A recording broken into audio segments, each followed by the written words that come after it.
Oh god, my nose.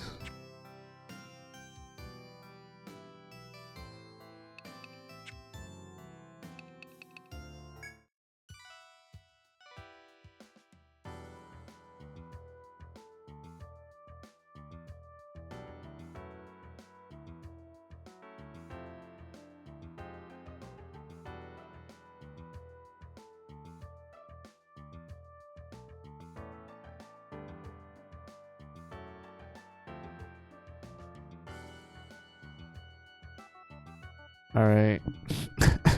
I think I'm ready to talk now. Hey, it's me, Fine Easy. Sorry I started extremely late.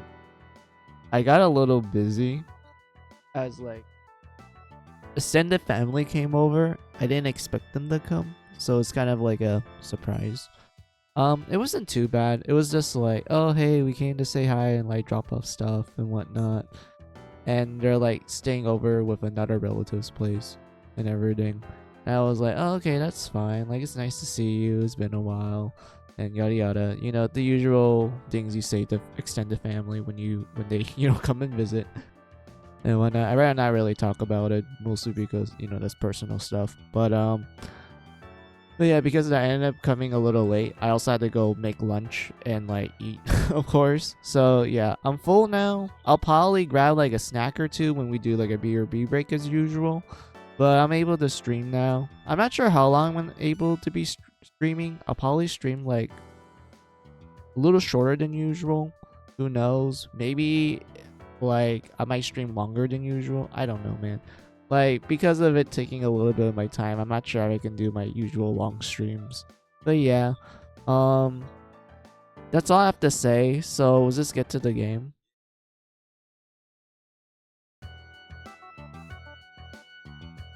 Wait, hold on. Yeah, it works.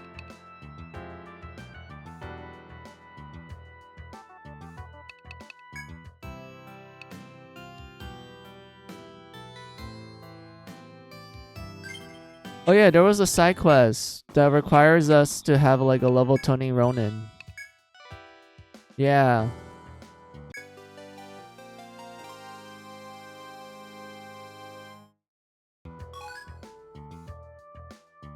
Odachi.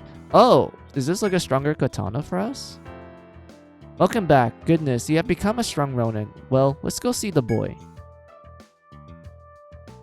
Huh. The kid seemed happy, jumping up and down like that. He seemed almost too happy, you know. You have done 3 things for him because he's weak, but he doesn't seem so weak to me. Is that kid sick at all? It's not a very funny joke. Oh, so you think he got better because we met all of his requests? Aw, that's a sweet thing to think. We'll just go with that theory then. Aw. That is really cute. I'm not gonna lie. That is a really cute way of thinking.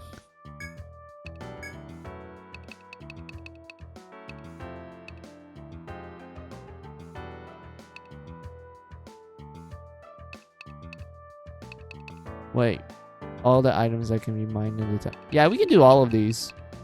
This one's easy for us to do. That's in the 11th floor.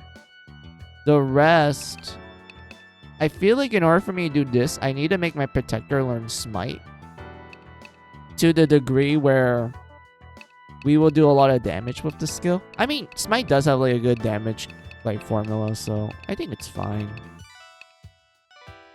This one, I ain't touching this shit. Nah, fam. I'm not doing this yet. I'm gonna do this once I max out certain skills, or more specifically, when I get to the point where my DPS is actually good. Because if I do this quest, I'm probably gonna lose some brain cells because of the boss that happens in this. My goodness me. But yeah, the rest we can do. So let's grab this first. Decided to take the request, have you? Good. I've been hoping someone would. You face death every time you enter the labyrinth. Anyone who goes in there has to realize that. For some, death at the hands of the labyrinth monsters is the only fitting end. Our client this time says his companions rest on the 11th floor. He doesn't know exactly where. Find their resting places for him, but be careful not to join their ranks.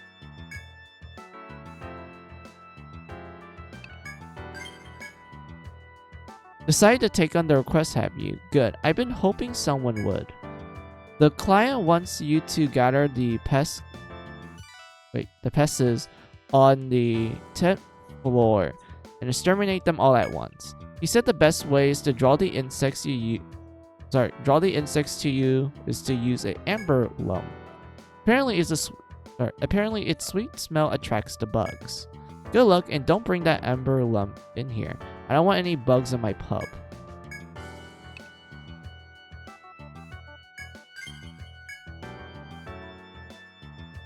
Decide to take the request, have you? Good. I've been hoping someone would. The merchant Ivan wants you to bring back samples of everything you can mine back on the 10th floor. You have been there before, right?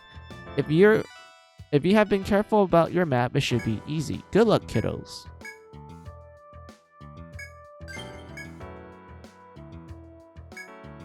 Are you sure about that? This one is an ordeal that comes directly from the head of the Explorers Guild. It's very dangerous, but if you can do it, it'll be a real feather in your cap. The monster the guild master calls a cutter lives on the 6th floor of the forest. It's a ferocious bear that got its name from its sharp claws that rip explorers to shreds. Honestly, I don't know if I'm comfortable asking anyone to challenge the labyrinth alone. Good luck though, I'd be praying for your safe return.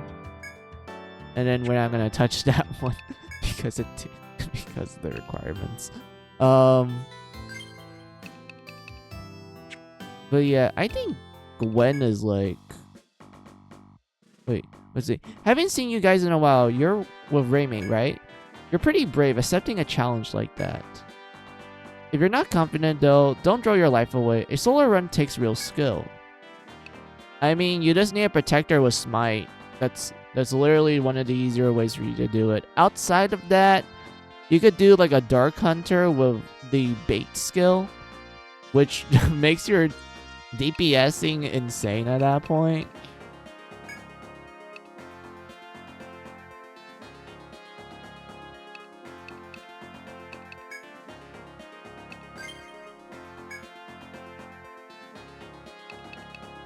But yeah, I feel like if I want to learn Smite, I think it will help us out in the long run. So like my protector has like some ability to punch back. And then we can do provoke as well. Defense up is good. HP up is good. TP is nice to invest in every now and then. Shield mastery we definitely need to max out. I feel like front and rear guard, they're fine at like level 5. Same case with defender, although I know like it's kind of nice to what's the word I'm looking for? It's kind of nice to make the speed of casting defender higher, but I don't know. I don't think it's that worth it in my opinion. I know Provoke is great in this version, and then Parry is like actually really is really good this time because of Provoking actually working.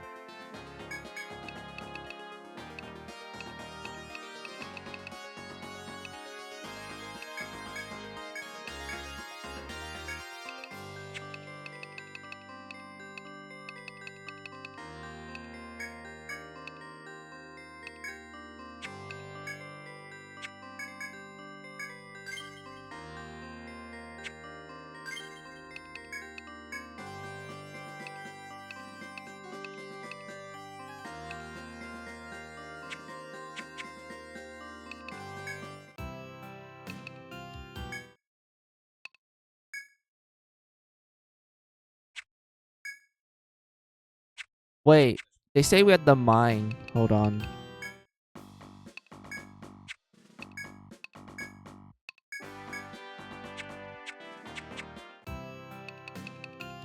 This team, I think they're strong enough to survive.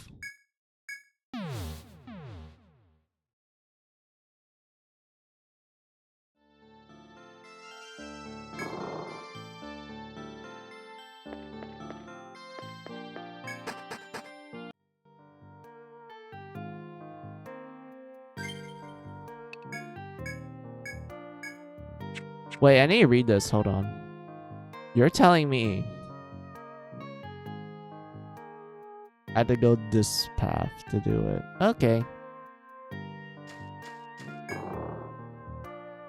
I'm kind of sad that the Stratum bosses don't come back until you beat the next Stratum. That's when, like, the second Stratum boss will actually respawn back.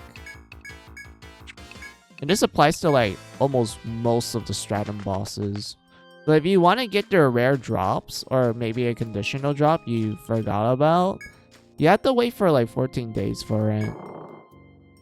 And even then, it's, like, the added requirement of, like, you know, fuck.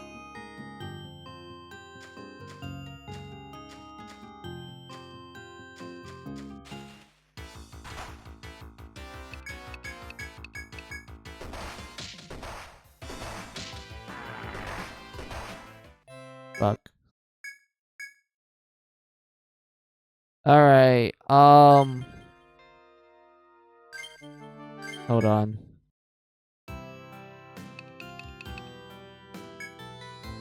Wait, did I not save? I didn't save. Oh boy, I need to power through this dialogue again. Okay,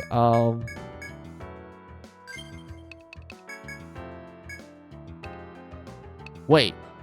Holy shit, that's a lot. Oh my god, no. Holy crap. Alright,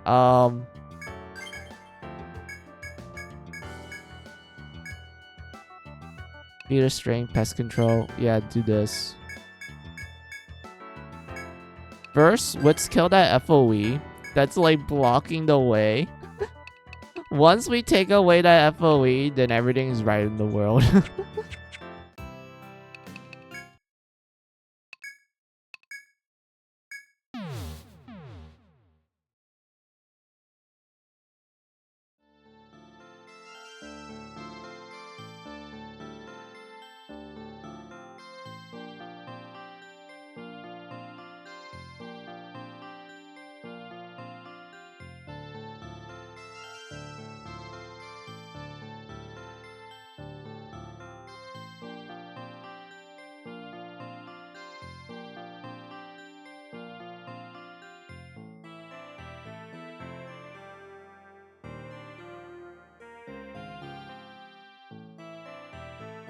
Alright.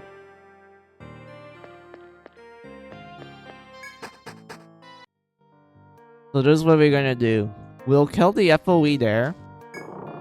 Once we kill the FOE,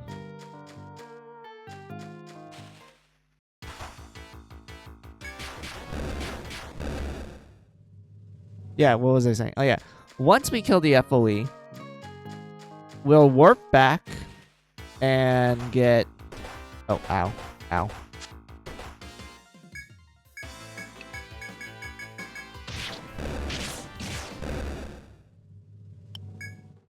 What was it? Oh yeah. So once we kill the FOE, we go back to town, get our our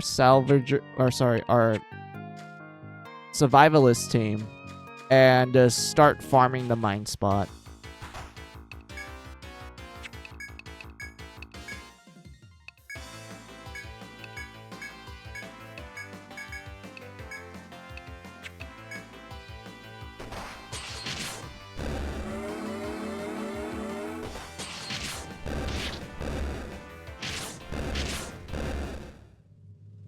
Man, bait is so good.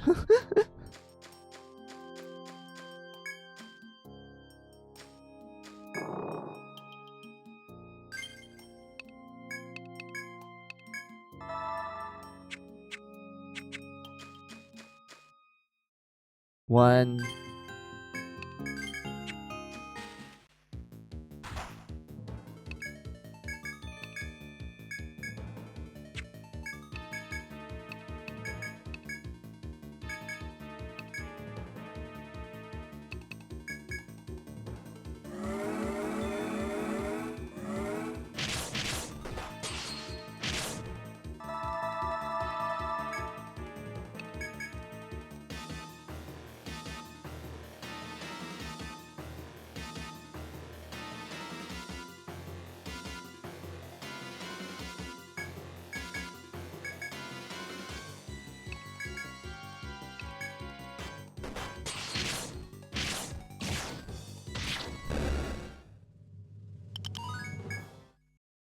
There we go.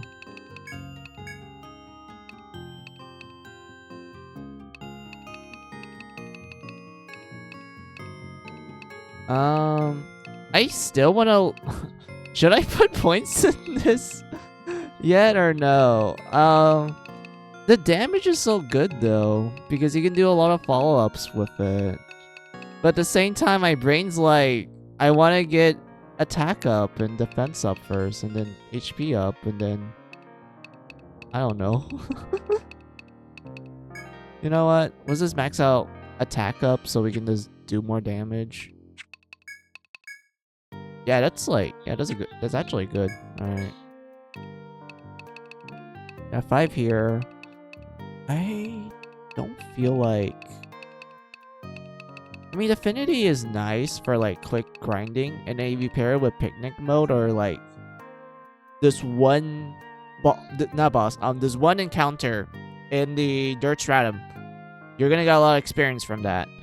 But you combine it with Affinity. But I don't know if I need it yet. I don't think I need a grind at the moment. I could like regret this and be like, oh, never mind. I definitely need a grind and whatnot. But at the moment, I feel like I think it's fine. Yeah, TP up. Let's try to get TP up to like 10. Maybe I'll invest in this and then put some points in HP up. Or maybe I could like fine-tune my healer to do more healing. But I do think we need more TP though. Our Ronin is fine, since this is literally the only skills we need for our Ronin. Katana Mastery, Overhead. Midareba. Yeah. Midareba. Wait, is that... This is Zamba. This is Orochi. Midareba.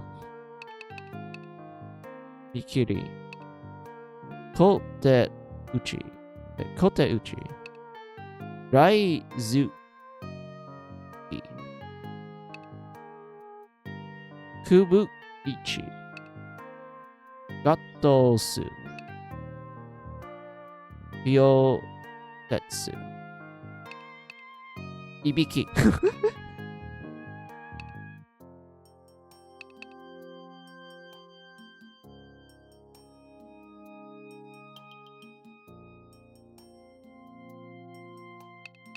And then I think we're supposed to...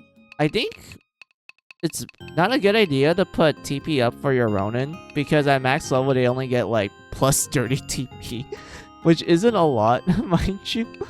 It's just better to put 1 point in it and dump it all in attack up and then like maybe HP up. I know some people may argue you can invest in this.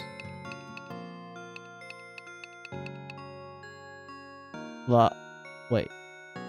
I don't know how to... Wait, is that an L or an I?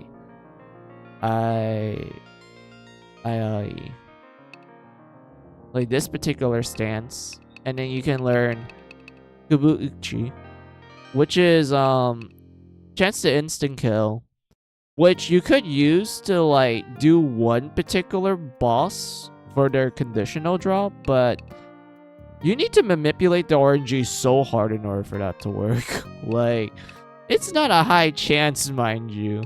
Like, even if you were to boost it, it's like, it's still lower than a 10%. It's not gonna hit unless you just pray at that point. Like, legitimately. Also, thanks for the alert sheet. Inks, welcome. But yeah, everyone else is like, hey, okay, fine. We don't really need to do much.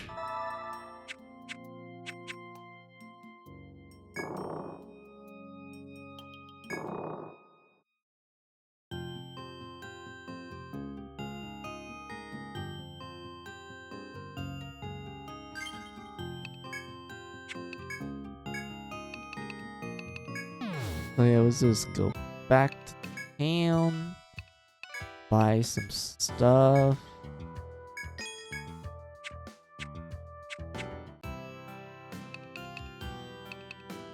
Get our survivalist team to do the farming. Oh, got out the burp hard. I know they're like level 10 and shit, but like... I don't know. Maybe I'll grind their level off stream so they can last a little longer. Who knows? Maybe I make them all invest in multi-hit and Apollo. And then you're just gonna see them steamroll like essentially just everything on site. But it's kind of expensive. Well, actually, no. It's not too expensive to invest in them because of like Stalker and how they're just good at gathering skills. Huh, maybe I'll think about that. But I know for a fact that most people just invest in like Stalker all the time. And like make them learn skills where they have the initiative.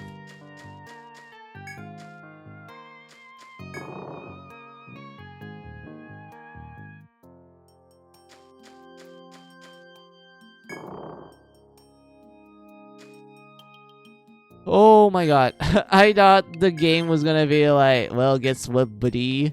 We're gonna make you fight an encounter. But thank god he didn't. I'll start mining.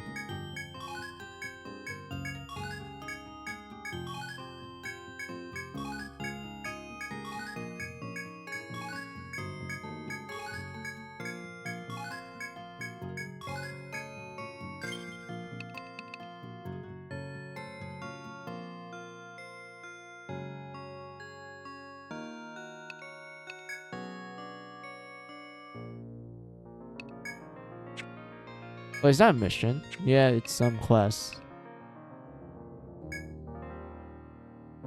Din shell. Okay.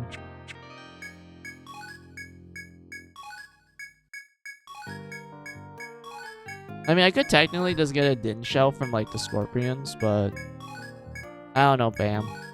I don't know. I think it's better for us to mine it and just pray to the RNG gods that they actually let us get it.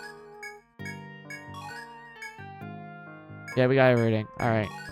Let's just keep grabbing a little bit more. Wait, I can't hold it anymore? Wait, how did I run out of space? Excuse me, game.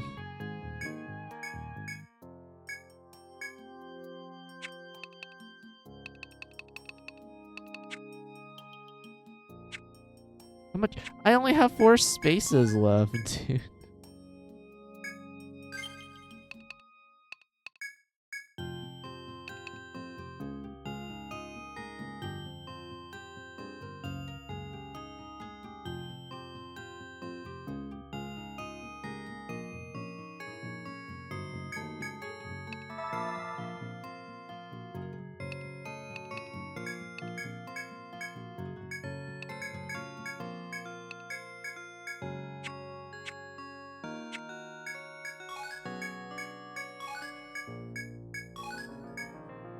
There we go.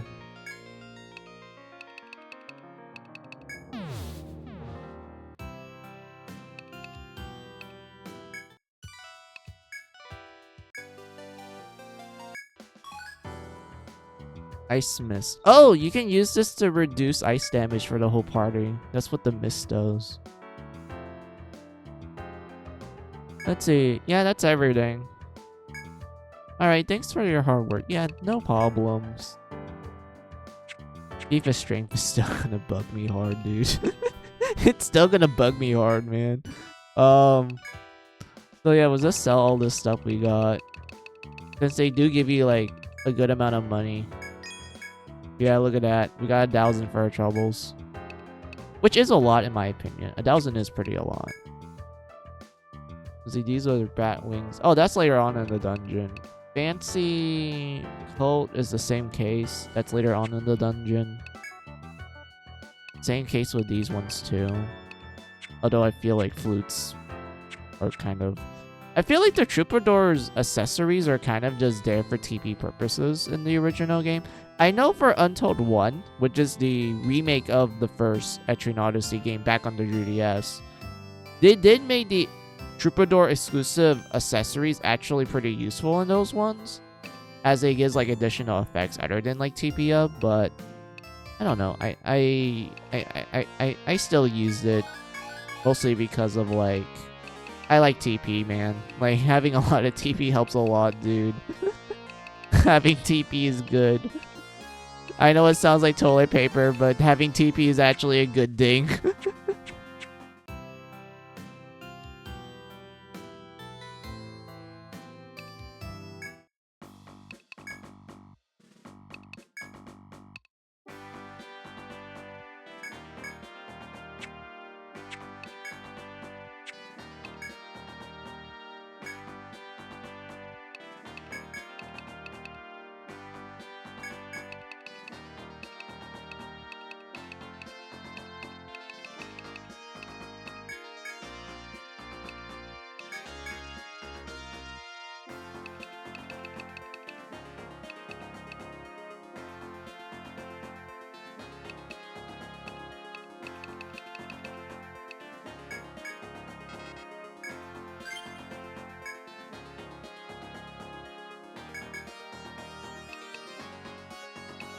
Wait, hold on. Yeah, it was Lynn, and then Rosie, then Happy.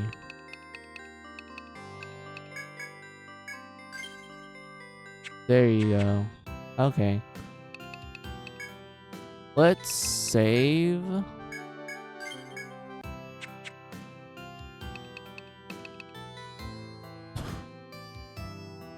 Wait, I'm kind of curious. Is Olivia strong enough for us to do the funny shenanigans? Like bait shenanigans? I'm kind of curious. Hold on. Yeah, I have enough money for that. For her. So yeah, let's give it to her. And then when it comes to the defense side...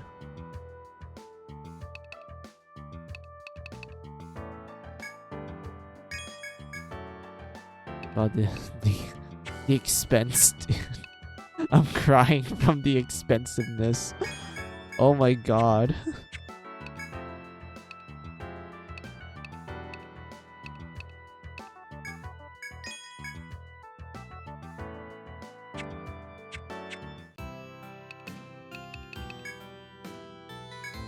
Yeah, sleep.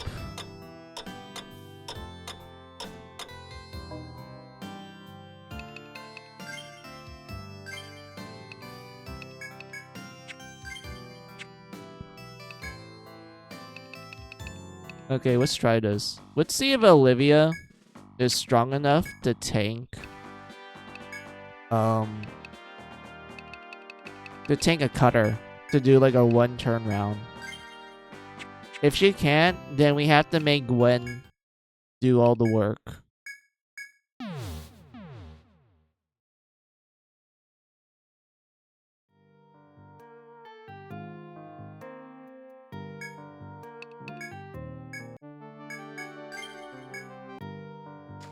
I personally think she's strong enough to handle it.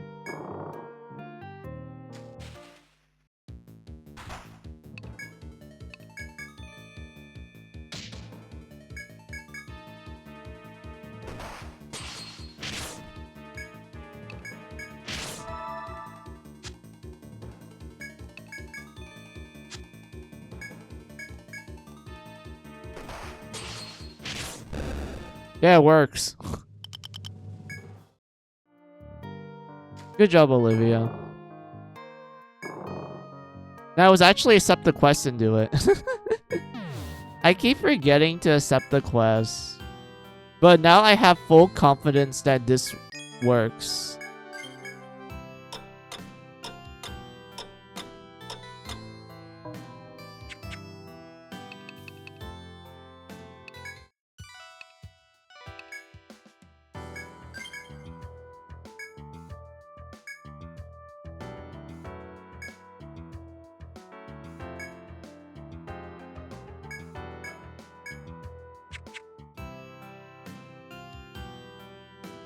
Rumor has it you're going alone into the forest. Why are all adventurers gotta do such dumb things? I'll tell you what. You make it back alive, I'll buy you the first round toast. Your success. Wait, I'll buy the first round. Toast your success. If you don't hurry, we're not gonna leave any drinks for you. You got that? I haven't seen you guys. Oh yeah, we already read this. You seem very strong-willed. Come back alive. Got that? I mean, granted, I'm like kind of over-leveled at that point, so I think we'd be fine.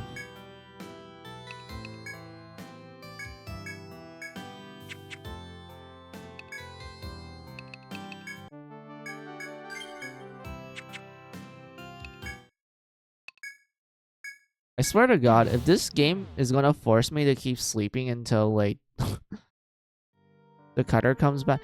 Yeah. Oh no, I can just use that shortcut over there. Hold on.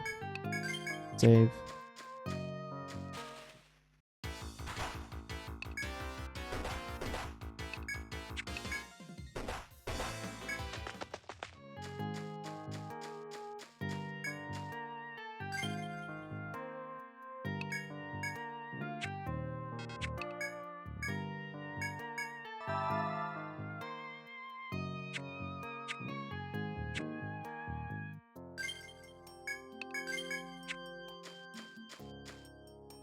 One, 2, 3.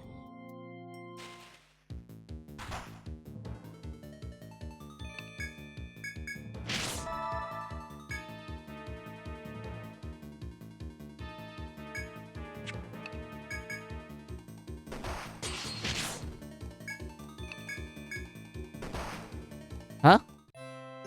I should have baited. I should have baited. Oh my God.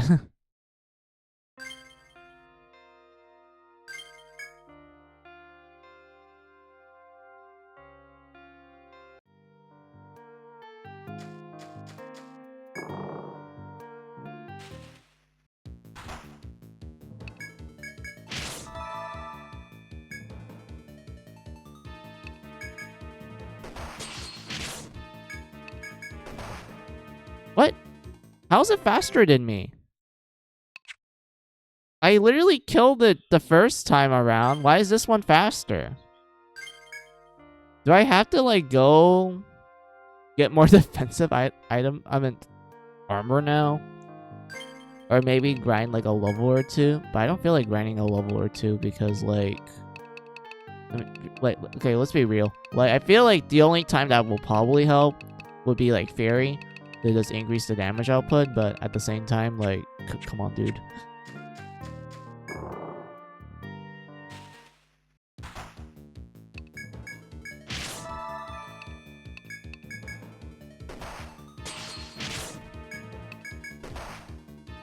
Yeah, it gets getting its turn in more faster. Because I was able to do it the first time around. Do I have to keep draining it at that point? Just keep spamming that one? Or do I just need to, like, save and reload the RNG?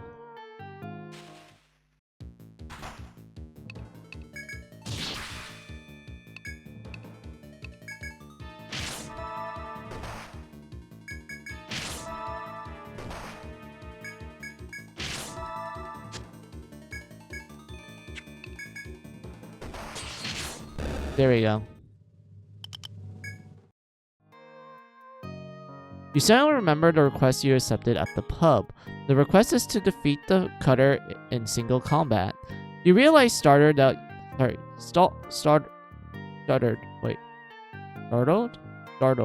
You realize startled that you have accomplished it. All that is left is to leave the labyrinth alive and report back to the pub. I mean, we have this, so it's fine.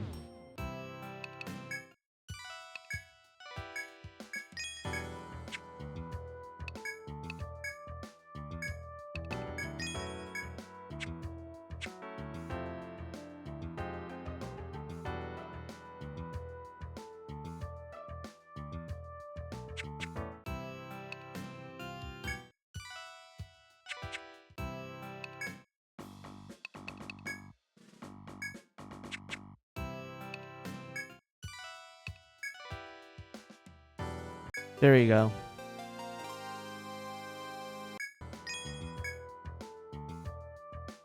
You really beat the cutter all by yourself? Nice one.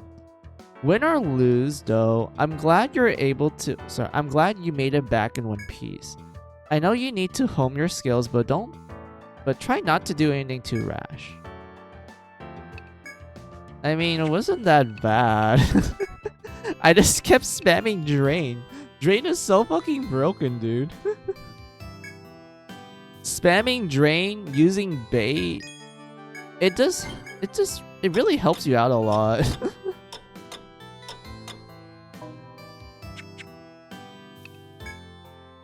I know most people use Protector because it's the more safe option, but Dark Hunter with a sword? They're not bad. Oh, like, holy shit, dude. You beat the Jungle King? Nicely done. That makes you a real adventurer now. I'm glad to hear that for my friends who were killed by that nasty piece of work. But I'm happy to see that my own customers are the ones who beat it. Keep doing me proud. Lately, artisans at my workshop won't shut up. They're all like, is Raymay back yet? They always have fun with materials and items you folks bring us. Aw. Well, that's actually cool that there's a lot of more dialogue for her.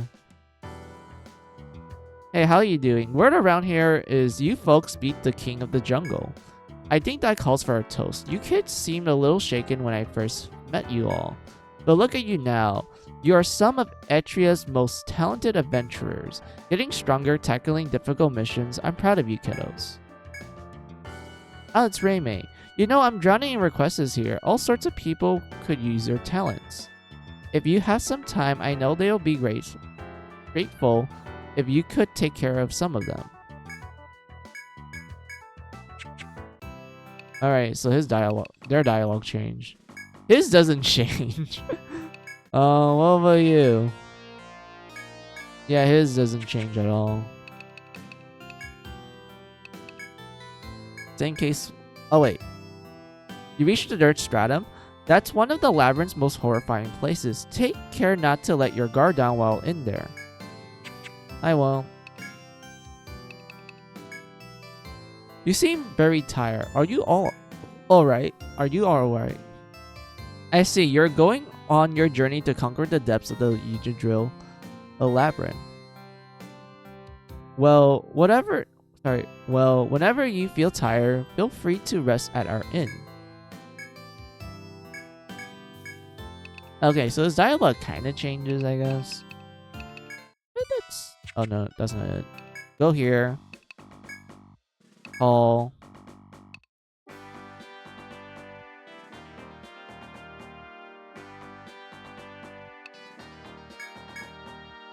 I'll just bring Gwen and Mimi so they can get some levels in. Because they're like under level compared to everyone else. Well, other than my survivalist team. They need some levels. They really need levels, dude.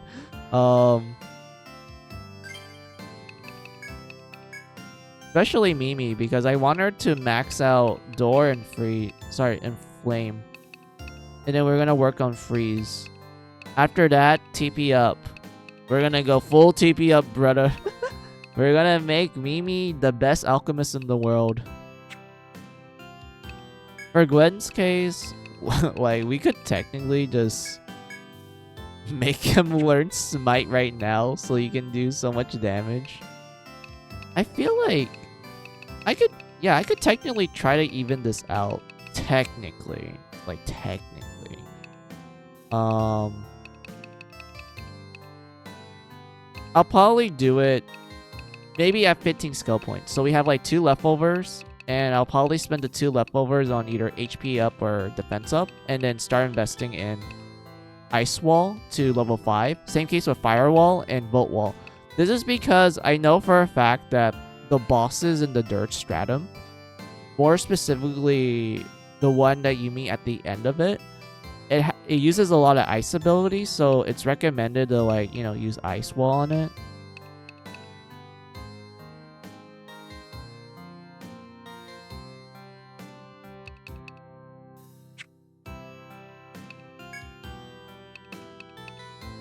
But yeah, we put 2 points here, we put 5 here, max this out, put 2 points here.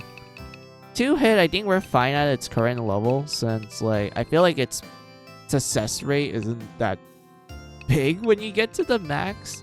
I feel like it hits pretty often at level 3, but we could bump it up to level 5 just to be on the safe side. But yeah, after that, we could, like, invest in a little bit of TP up, maybe at, like, level 5 as well.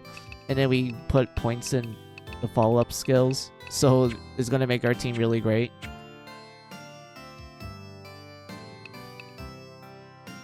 And then I'll probably swap around with, like... Actually, I want to get Hexer and then, like, train our Hexer. And then I want to bring Ronin and Hexer with the Dirt Stratum. I know that's probably, like, not a good idea because of, like, how the 2 classes work. But I'm thinking about it. Like, you have a Ronin, you have a Hexer, you pair them up with, like, an Alchemist, maybe a Dark Hunter. And I would say maybe we could put, like, a healer for, like, safety purposes. I don't know. We could do that, or just put a Troubadour there because, like, we can do funny damage numbers at that point. But I don't know. It's really depending on how I want to build it.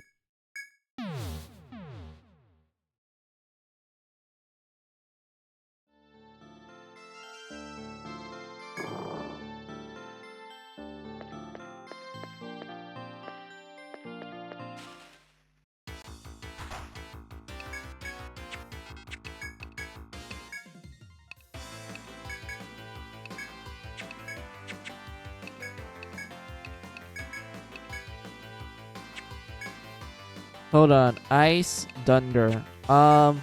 Thunder.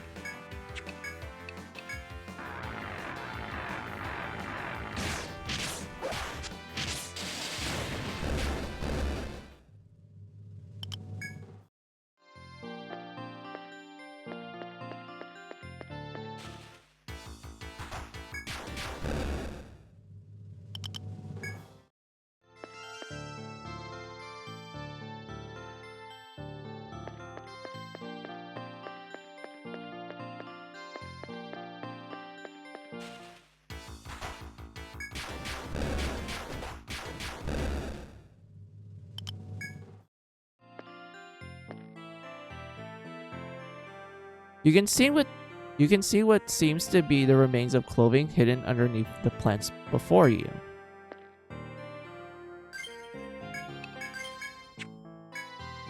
You push through the plants and find a chipped axe beneath the earth. Obtain a broken axe.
Let's see.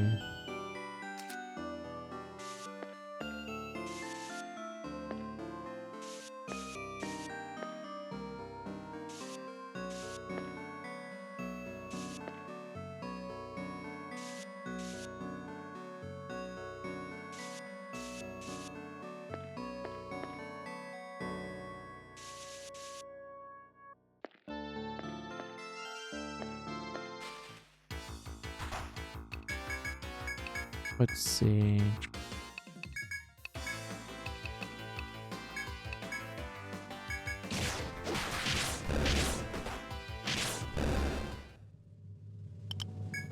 There we go. Heal up. Healing touch is so good, man. I'm so glad I invested in healing touch. I'm so glad that it got such a big upgrade in the HD remaster. I already said this multiple times, but my god, healing touch was so garbage in the original DS version. The fact that they actually made it like really good in the HD remaster just bumped the medic tier from like already broken to like god tier broken. Let's see. There's a small mount here. Looking closely, you find rotten shields and broken swords. There's a mining spot here, dude. So there's like 2 events here. Yeah, this is yeah, it's a literal mining spot. And then this is an event. You bend down, reaching towards the broken sword. Rusty sword.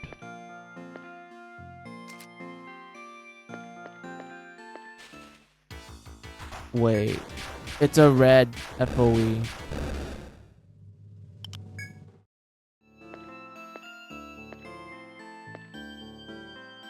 Hold on.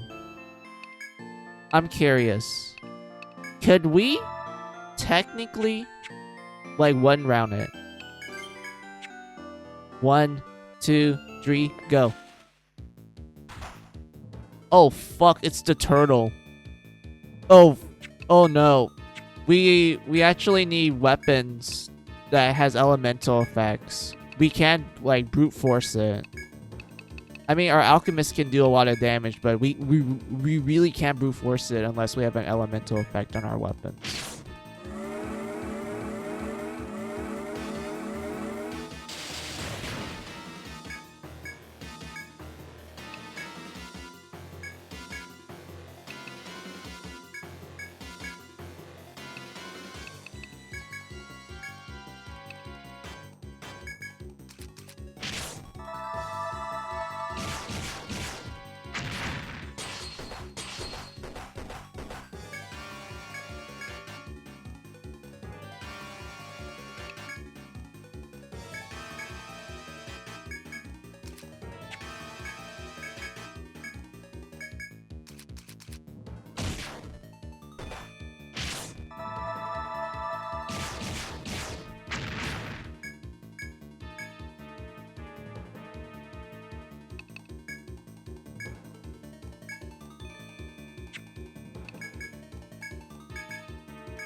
What? We didn't get its drop? Dude, I call bullcrap. I call bullshit. Come on.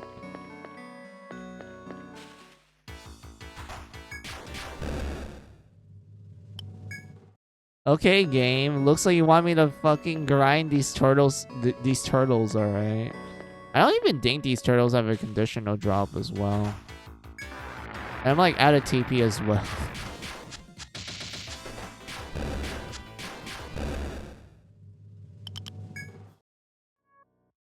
Well, for one, I'm glad I'm able to kill the turtle. But my god. I didn't expect to run out of TP. I mean, that's what happens when you don't plan things out.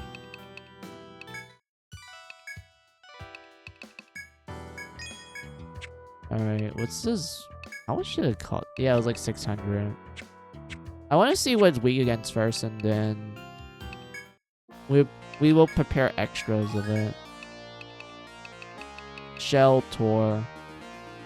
Only one is weak against. Wait, what? Wait, let me get this straight. Let me get this straight. So this thing uses ice, but it's weak against ice. Why? Like, so this entire time I could have just been spamming like freeze and it would have done more damage to it. Are you kidding me, game? Alright. Also, I noticed that it's highly resistant to like most status effects in the game. So, okay then, game. Okay. You want to play it that way? Fine.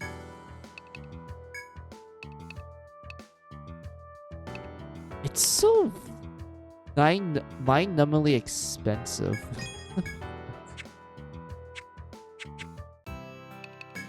Well, I'm kind of glad I'm able to actually grind effectively in terms of like money, but I didn't expect oils to cost that much. At that point, I might as well just bring a troubadour. Like, literally, I might as well just bring our troubadour. But I'm so glad that, like, Apollo does a lot of damage. Like, for a enemy that can resist it, it does a lot.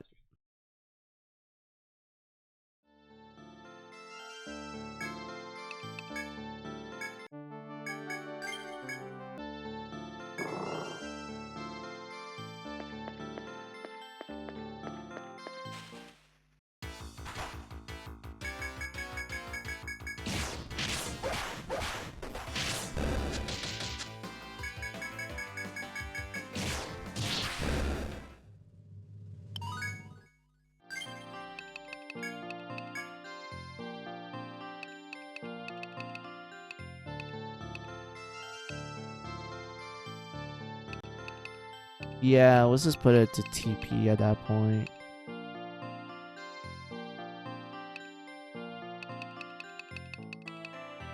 Because this is just cost. I'm fine with it at being level 1.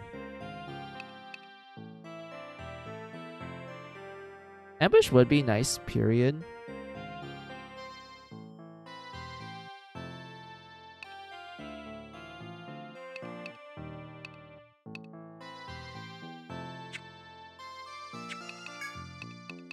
But I want my survivalists to be spamming.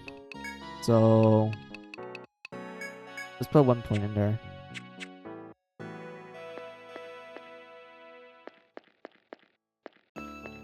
So the enemy's up there.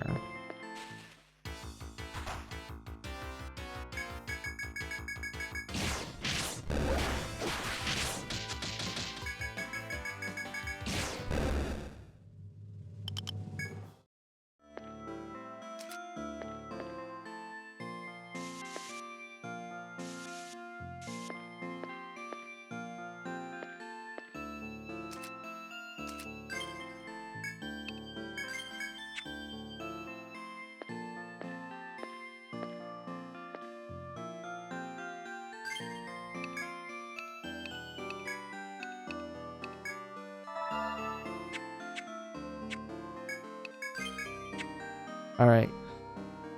1, 2, 3, go.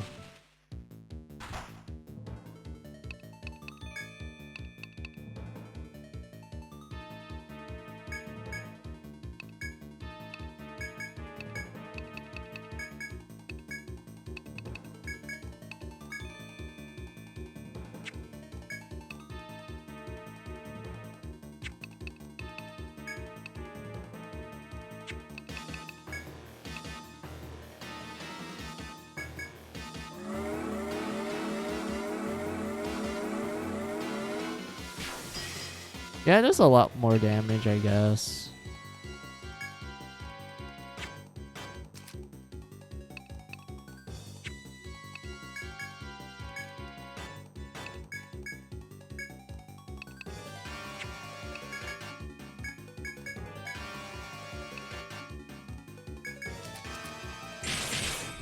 Oh, yeah, it does a lot more damage.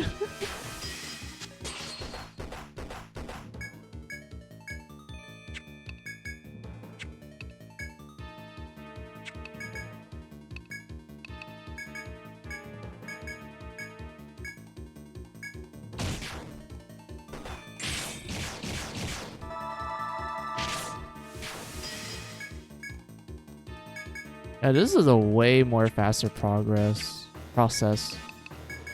Using the oils. But at that point, I might as well just invest in a troubadour.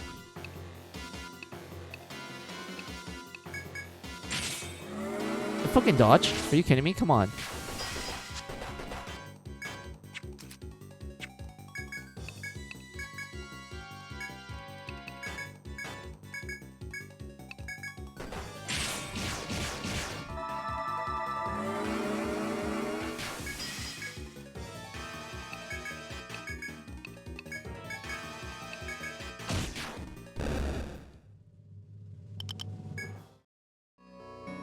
Huh? I didn't get the drop. Alright, I'm reloading. Because I took so much progress for me to, like, just take one down. I'm kind of curious. Should I, like, apply to my survivalist first and then we can do Apollo? Like, I'm curious about how much damage Apollo will do if we, like, do something like that. I'm just so curious now because I don't really... How I word it. I tend to brute force my way for, like, a lot of the game on the DS. Although I did experiment with oils and such, I just keep forgetting how useful they are when it comes to, like, actually doing a lot of damage to, like, enemies that have high defenses.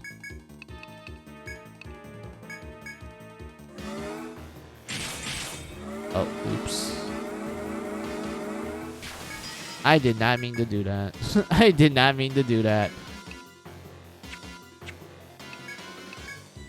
Should I just run? Because I wasted that. I'd rather just reload to save. Yeah, I'd rather just reload to save.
Wait, it doesn't affect bows that much? Wait, what? Wait, does oils only affect your normal attacks?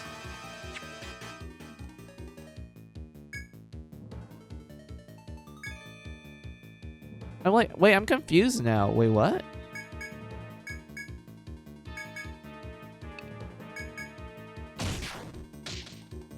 Oh, hell yeah, you got stunned. Oh my god, it's only for normal attacks. I thought it was for... It also applies to skills. But I guess not. Oh my god. Well, that sucks balls, dude.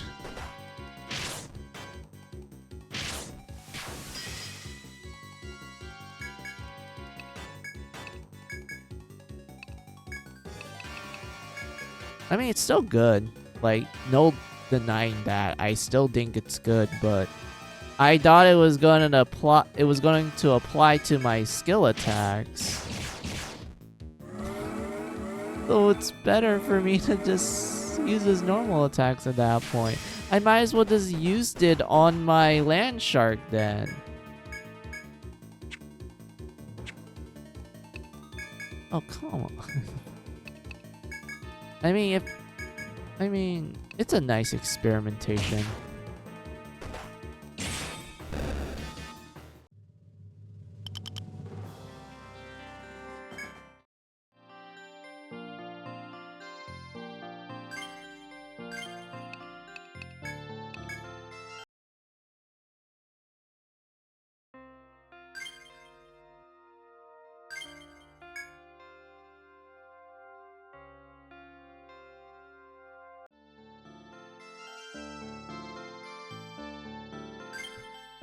Alright, I'm curious about one thing.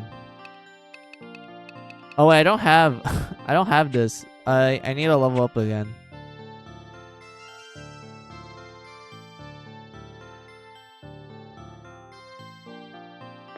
Let's just keep fighting this thing until we get the drop we want.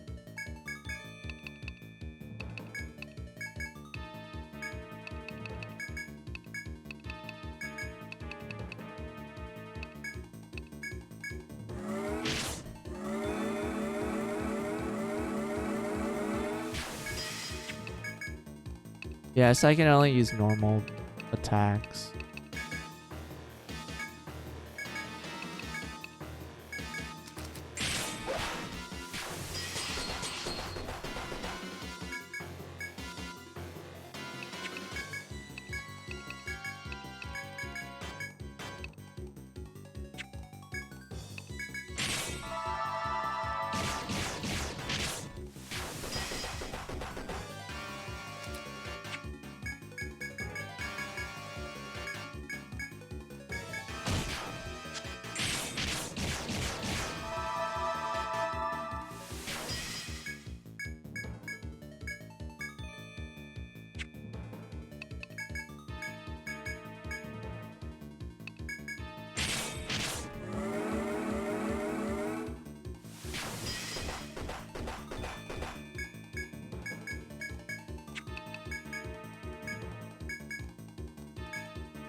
Oh, I really want its drop, dude.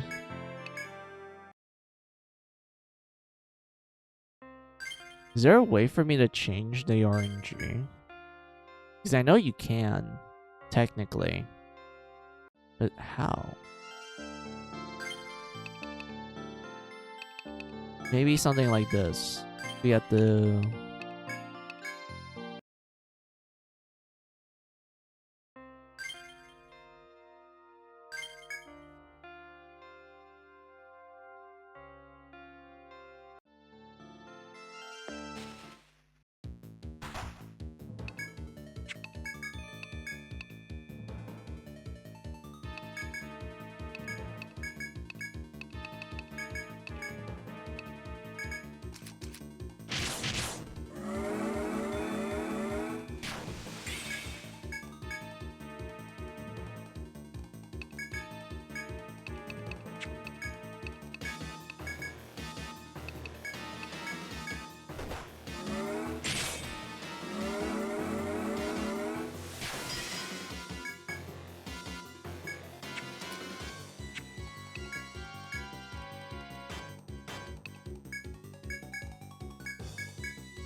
I'm still curious about this FOE's drop. Also, the experience it gives is not too bad.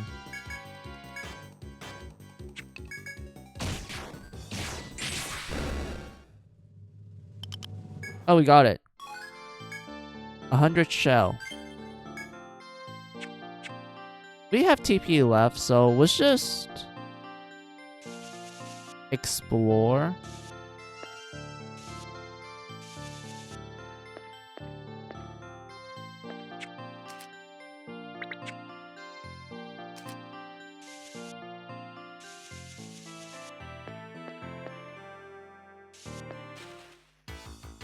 That's another FOE.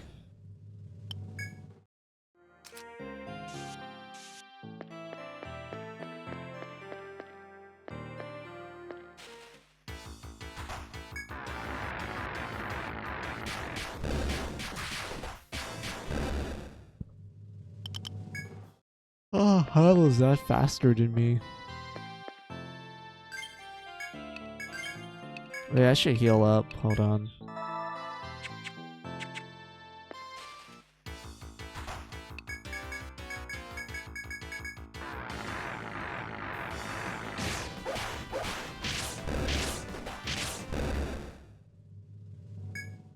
Steel bone.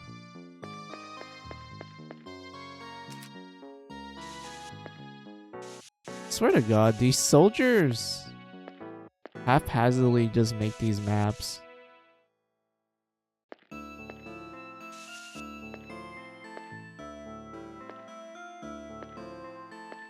Oh. Wait, am I literally... Okay, we need to think about this. Oh, okay. But that's how that one moves. Wait, that means I killed... That means I'm fine to explore the one down there. Because I killed, like, the FOEs that wander around down there.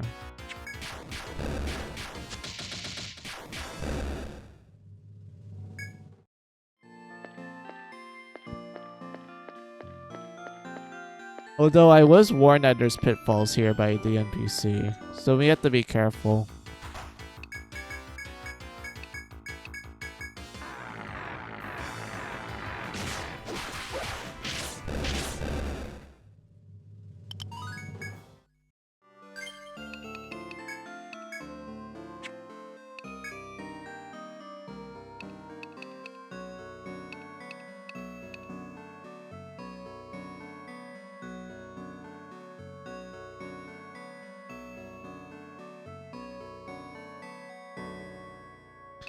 I don't know why, but I feel like resting Mimi when we get to like around level 60, like around level 60 range or maybe 65. Because I do want to try retiring characters, which is essentially you reset them all the way back to level 1, but they get like bonus skill points and like bonus stats. Although retirement in Etrian Odyssey 1 isn't that great because of those things. I mean, sure, you could benefit from extra skill points. Makes it easier for you to max out certain skills for a specific build. But it's not really necessary to do, so yeah. Personally, I feel like when it comes to retirement in Etrian Odyssey, you don't need to do it. It's very optional. And I feel like when it came to the DS trilogy, retirement's kind of just okay for the most part. For what it does. Like, Etrian Odyssey 1's retirement is kind of pointless unless you just want the skill points. Etrian Odyssey 2's retirement is decent, but the way how you increase the level cap in that game is a fucking pain. Like, dear God, who thought this was a good idea? And then there was Etrian Odyssey 3's retirement, which I think is probably the better one out of the trilogy because of how that one works and how the amount of like bonuses you get from it is actually good.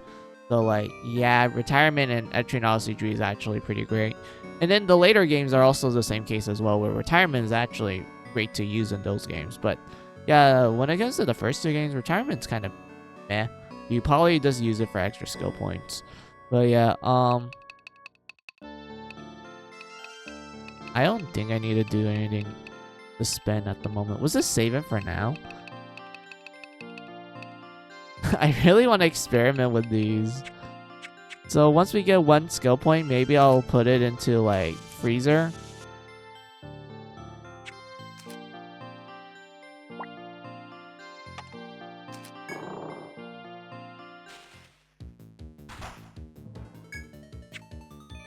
It's an FOE.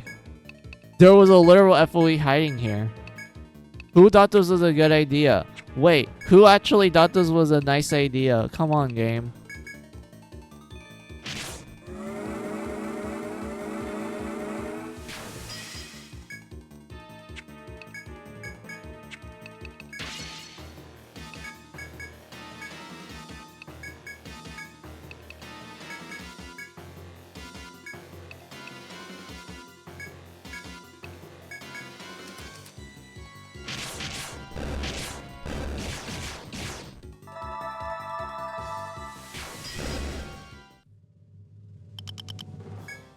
Oh. Oh, wait. That wasn't bad. I thought it was going to be a pain. Never mind. Also, that enemy respawns. Like, sorry. Has, like, minions. It summons allies. We could probably use it to grind a couple of levels now that I think about it. Huh.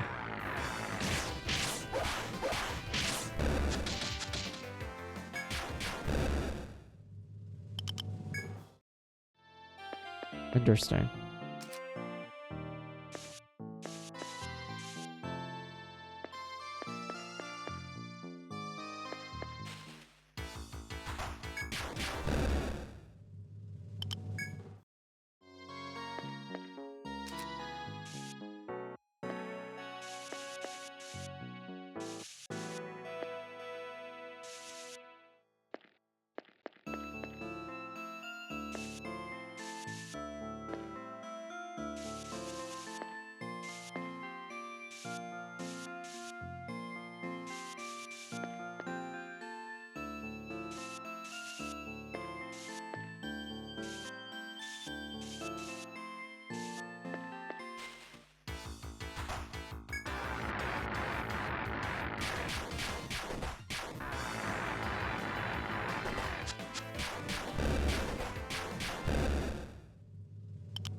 Wait, the floor gives way as you realize you stumble into a booby trap. The Insect Queen's Palace. Oh yeah, you're kind of stuck here. Until you find a way out. Or you use the get out item.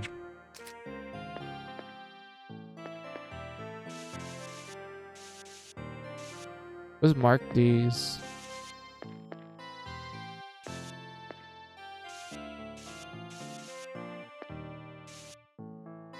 Oops. Wait, I just realized an hour has passed. I usually do a BRB break, so let's do BRB.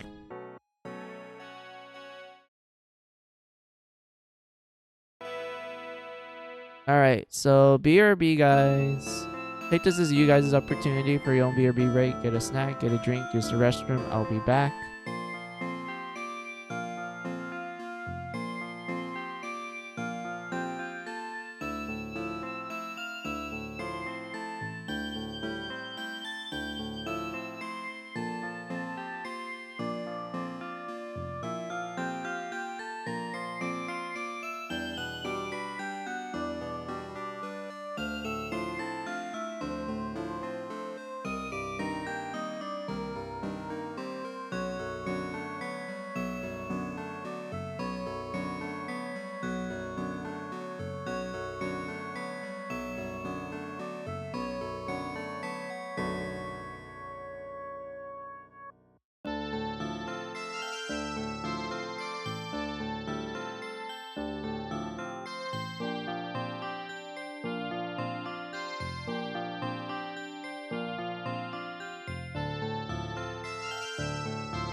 Alright, I'm back.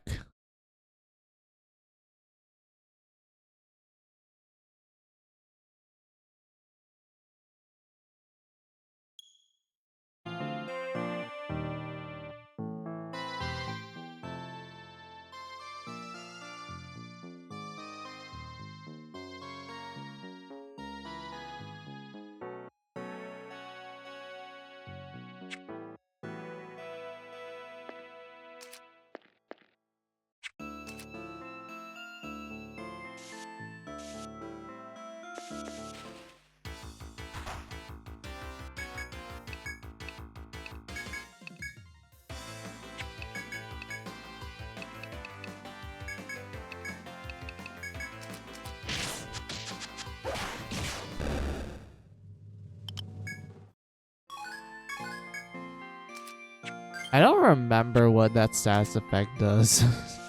So I'm glad we're able to kill it right away.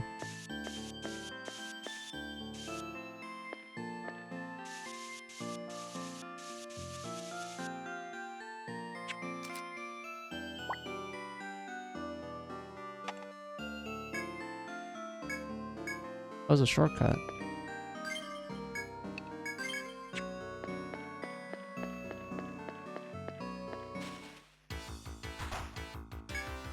Reference point way against Thunder. What does that even? I don't even know what. I don't know.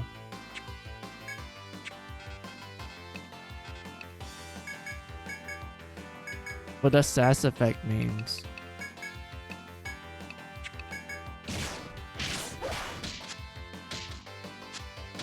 Oh, it's cursed.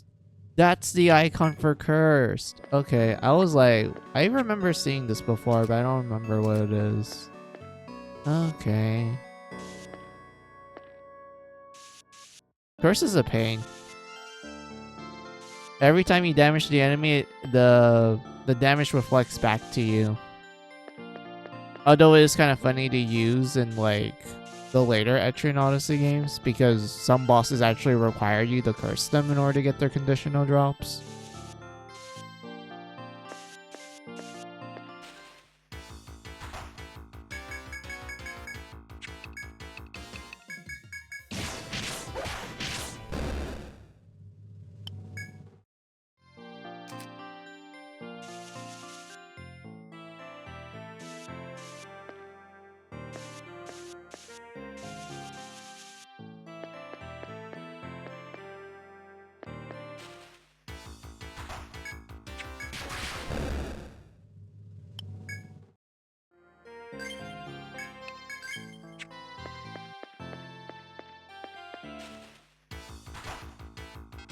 Oh my god, these are big boys.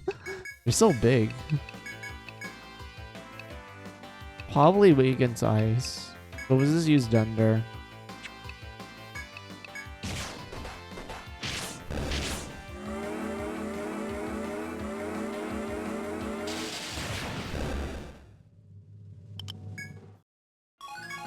Bone shard.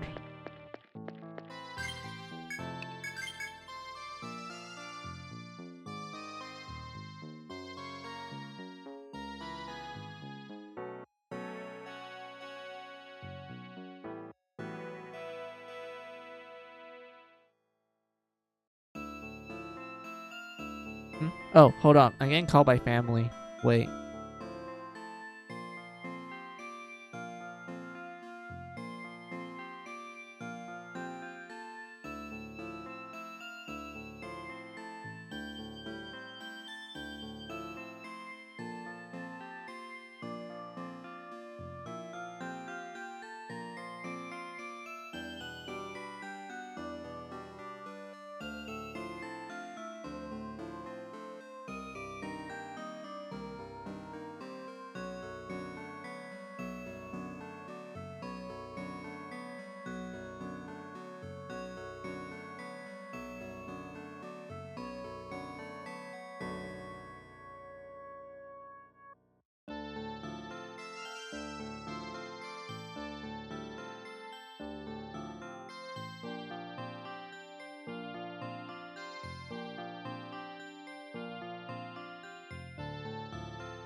Alright, I'm back.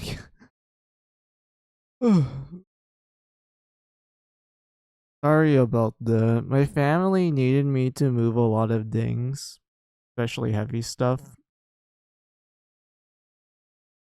Also, it doesn't help the fact that, like,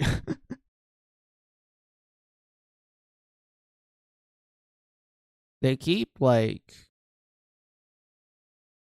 I don't know, they kind of make things a little too overcomplicated when it revolves around moving things. Because sometimes they're like, oh, this doesn't fit here, and I'm like, it totally fits. You can just squeeze it in a little bit more, and like everyone's just talking over each other and yada yada. Like it's just a normal life in my in my family, but it's normal. I don't mind it too much. But yeah, like sorry about that. Took a bit of a while. Oh, oops, gotta turn on the game.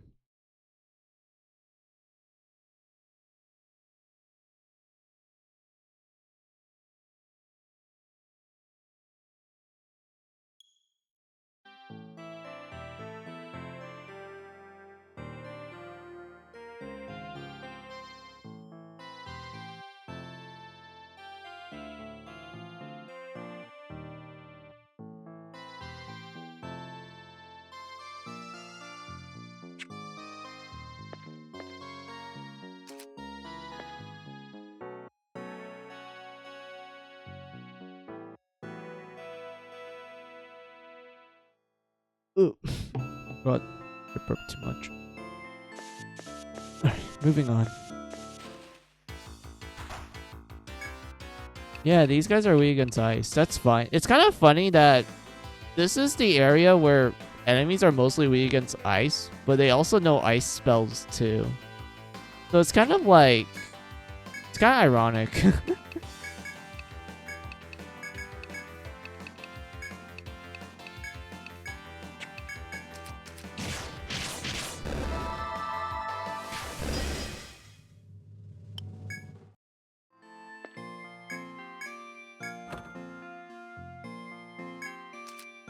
Oh yeah, I should buy Media Drees from now on because we're gonna be using a lot of expensive healing items to survive if I run out of TP with my healer. Although that was kind of the case in the original DS version, but because of Healing Touch, we literally don't have to worry about anything. Maybe we might get some like TP recovery items, but I feel like we're like A-okay.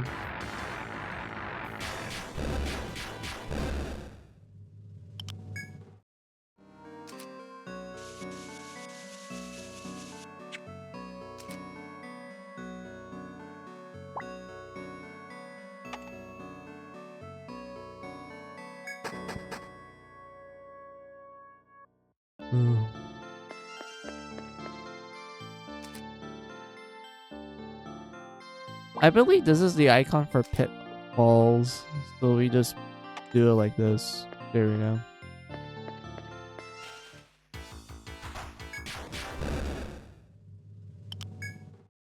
Let's go back and like recover.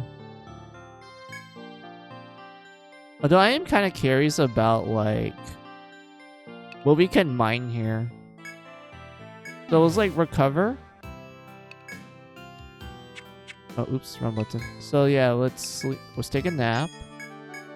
Save. And take our survivalist team to the mining point over there.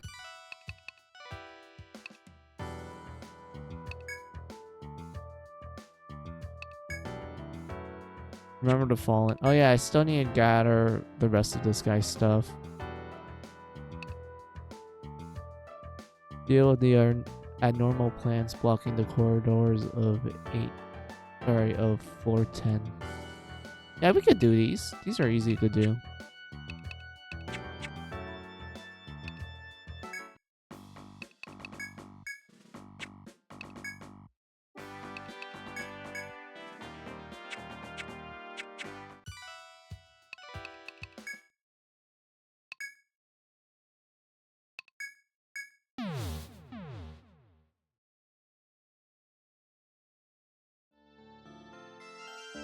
Oh, I forgot to sell. Wait, hold on. Forgot to sell stuff. And then we'll go.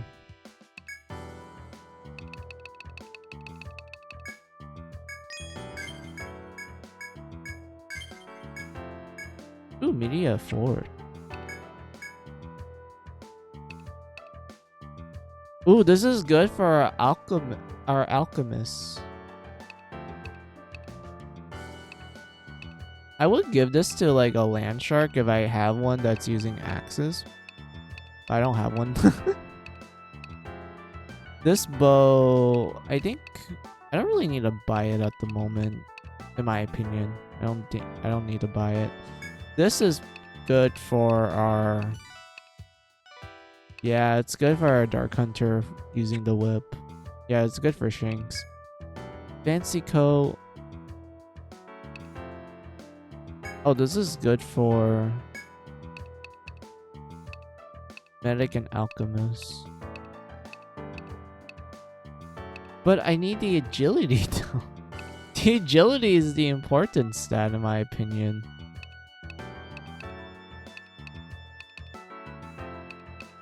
Like, defense is cool and all, but like, I don't know, dude. I feel like having more agility outweighs the need for defense for my medic and alchemist. Amber. Oh yeah, this is pretty decent too for like more of the side bosses. So far, not bad selection. But yeah, what was I doing? Oh yeah, the mining spot. Hold on.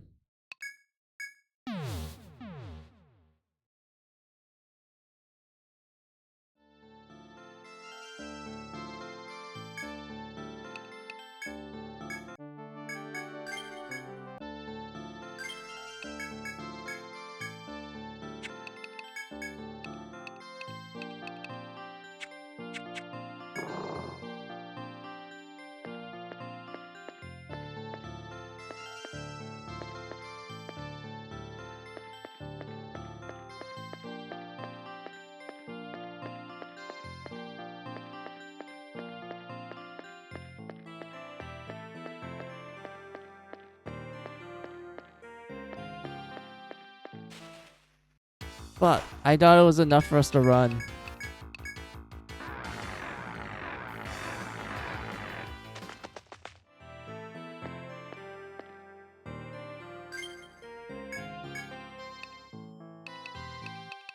You have enough.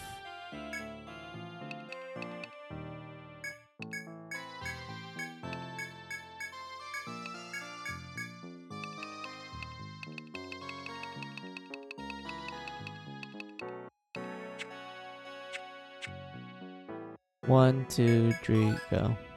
Crab leg. Oh, that's what we need. We actually needed that. Sweet.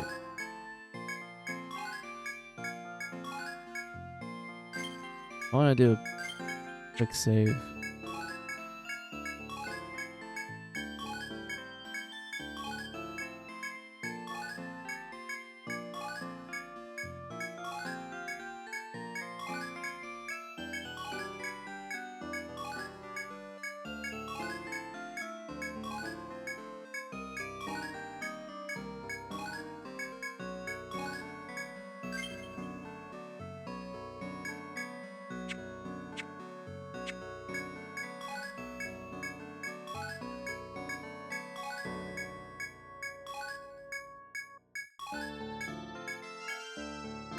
All right.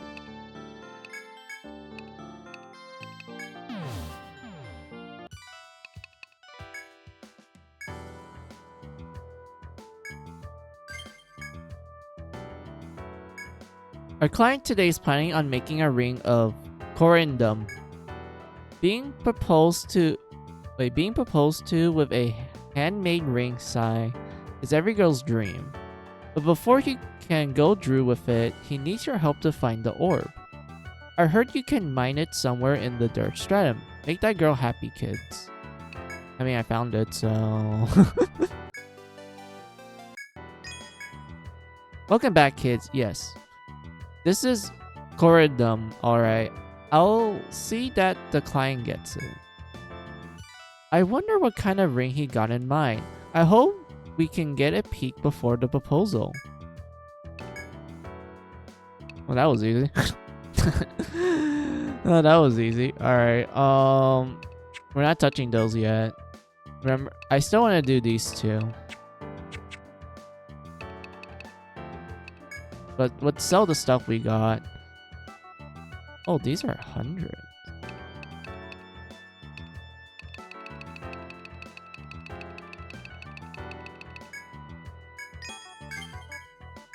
Blue ring. Wait, that's it? Hard pace.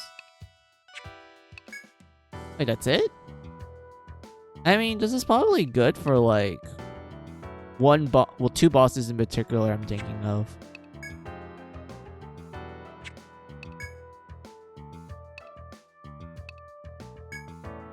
Oh yeah, this is for Shinx. Wait. The agility up though, that one's better. Yeah, the agility up is good. A death wall.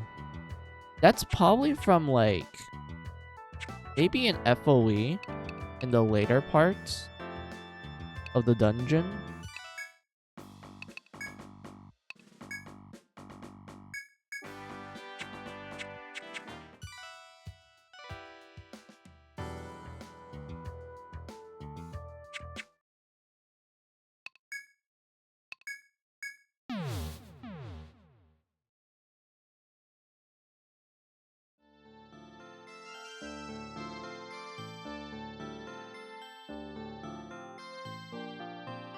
Oh yeah, I should save. I keep forgetting. Alright. Let's take down the FOE up there.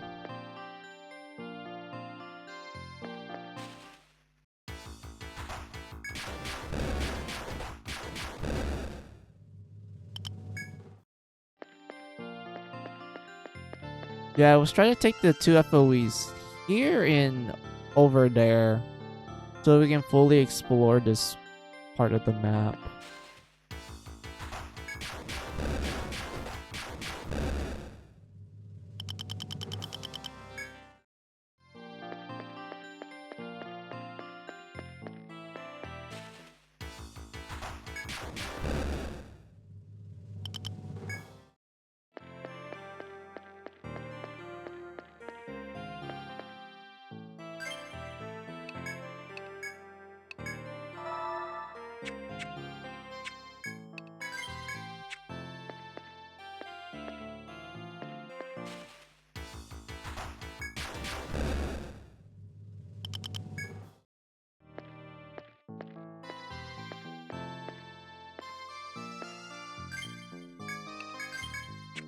One, two, three, go.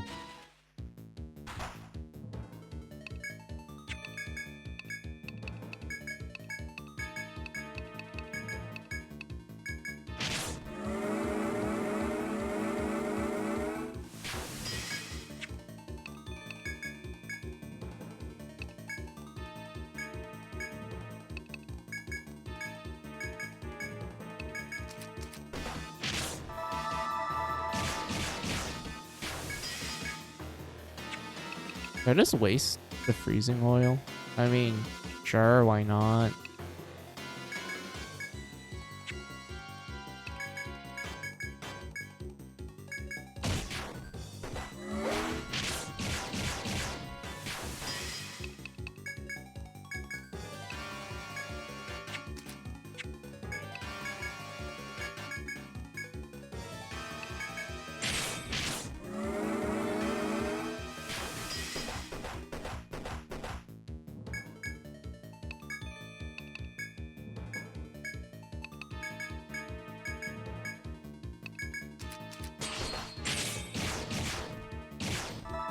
What the fuck did you miss?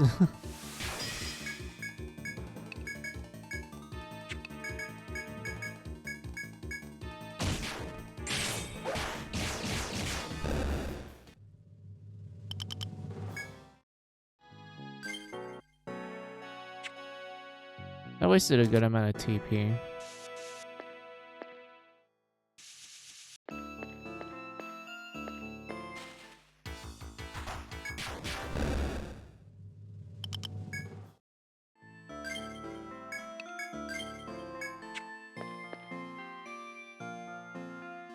You see something slender and white protruding from the ground. Oh, this is another mining spot too.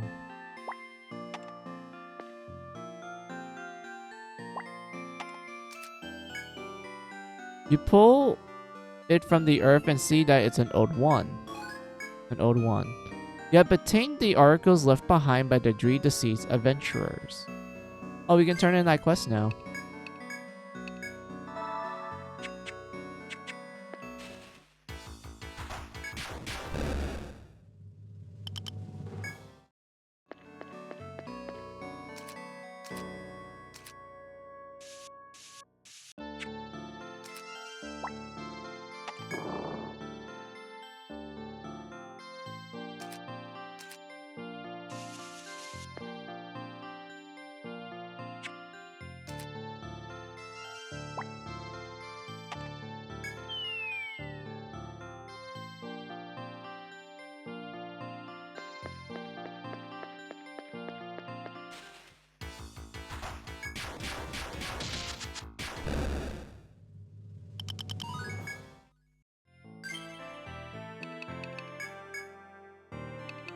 Yeah, let's save that point. Happy. In there. Maybe. Yeah, we'll still save your point. Who knows? Maybe I might get tired from the encounters and decide to put, I don't know, 1 point in here. But I don't know, dude.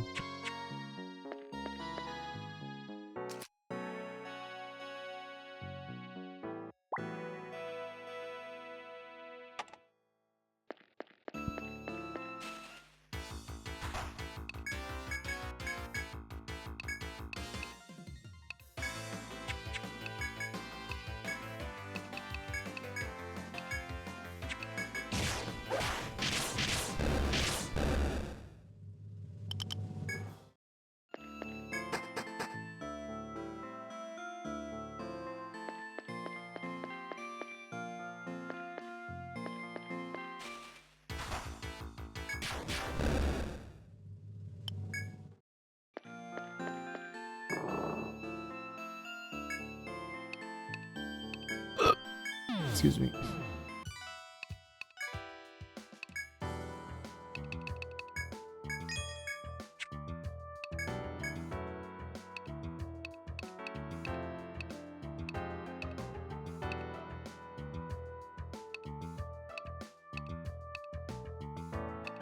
Yeah, it's such a big boost. So we might as well just buy it for her. For my medic, I don't even think TP is really important for a medic. Only the attack. That's it. So yeah. I don't know, dude. I really don't know.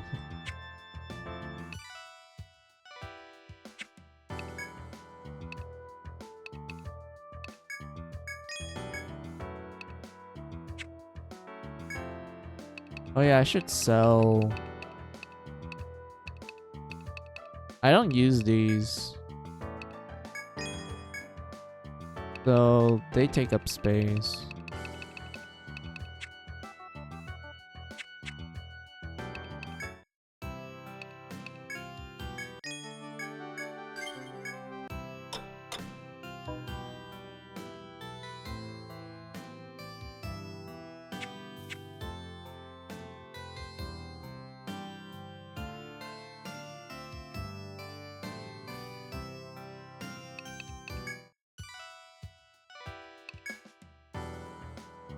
Remembering the Fallen. Oh, I want to see the description for these items. A sword rusted drew and drew. An axe chipped from years of use. A scatter or one.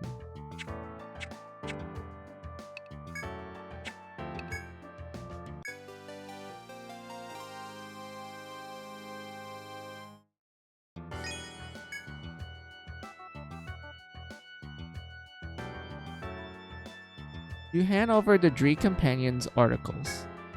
Welcome back. I'll make sure to give these to our client. Thank you very much. I understand why adventurers are drawn to the labyrinth's mysteries, but looking at the things they leave behind, I feel awful giving requests like this. But your work does save the lives of many people. So all I can do is pray you'll return safely every time you go down there. Promise me you won't do anything stupid, okay, kids?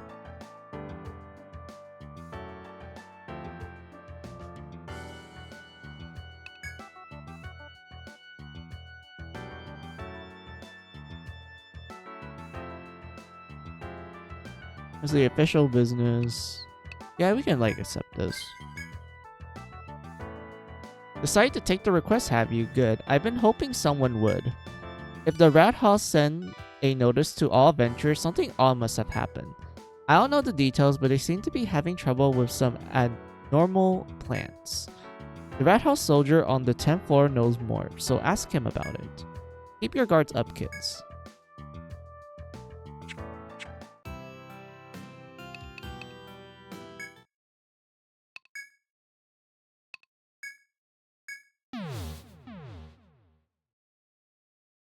Wait.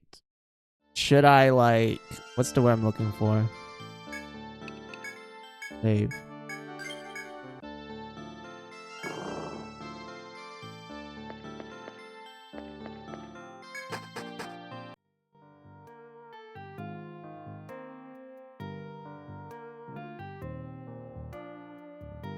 As you reach the 10th floor, someone approaches you. Ah, you're from the renowned Raymay. It's such an honor to see you here. The soldier continues enthusiastically. I'm sure you heard, but there's a problem with abnormal plant growth on the 10th floor. The weeds are blocking most of the weeds are blocking most of the doors on this level. We looked into the cause and concluded that there's a monster making them grow. Very strong monster, no, though one beyond our comprehension.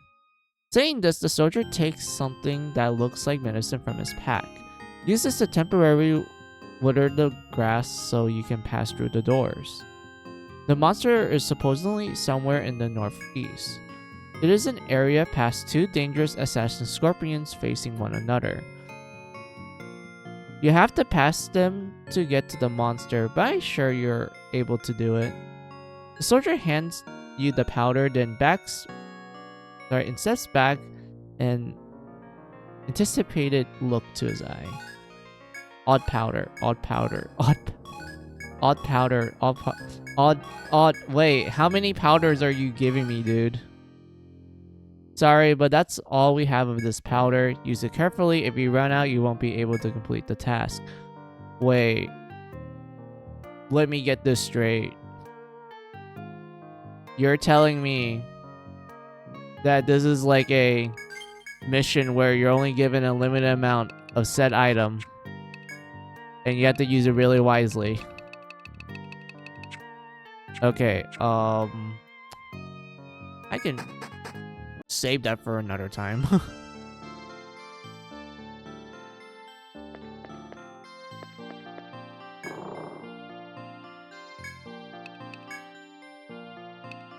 Let's return to town.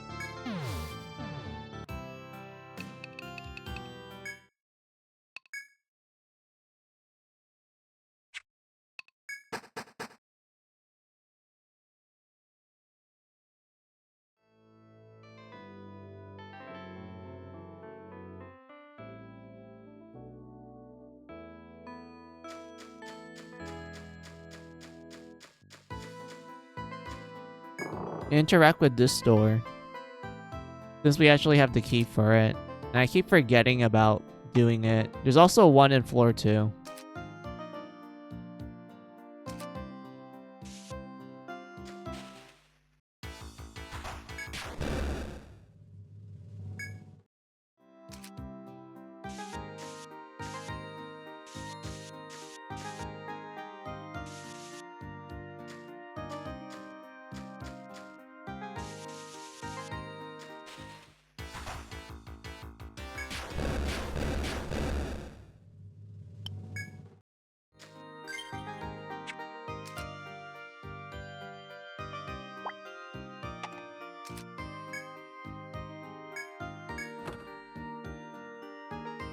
Oh, it's a revival item.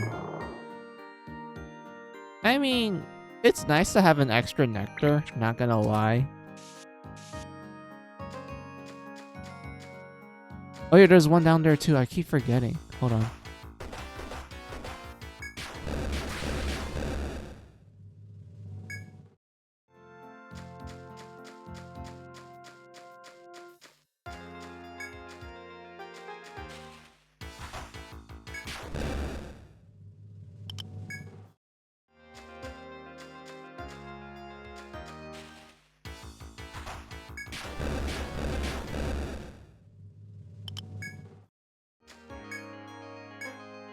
Oh, this is a purple door, so we need the purple key. My bad.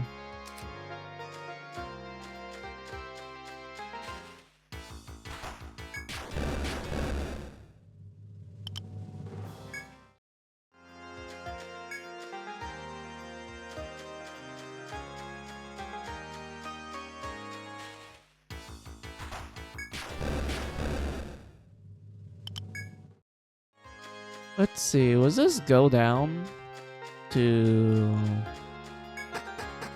Was it the second floor that has it? Yeah, it's the second floor that has it. I don't think the third floor has one.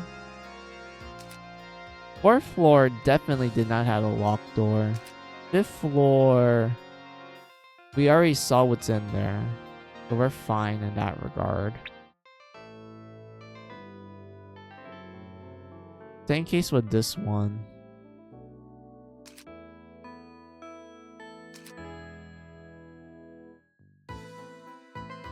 This one's the purple door. This one we're fine at. This one's also purple door too.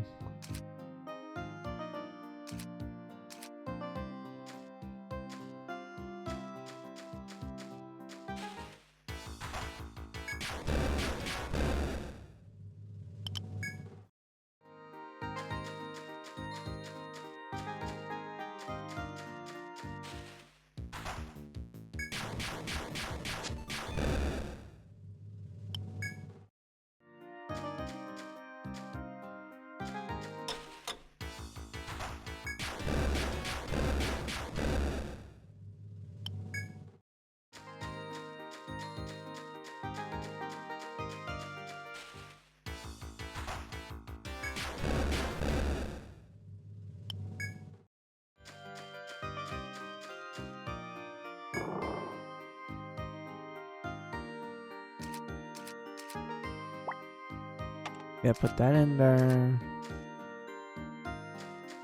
Wait, what's down here?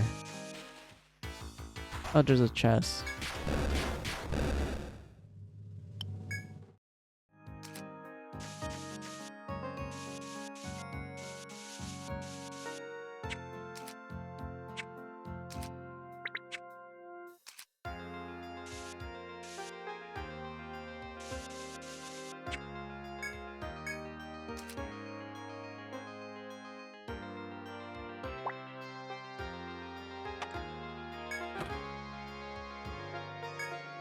Alright, got a Soma. I wonder, did we craft Somas yet? Or are we just stuck with like only finding them in like the wild?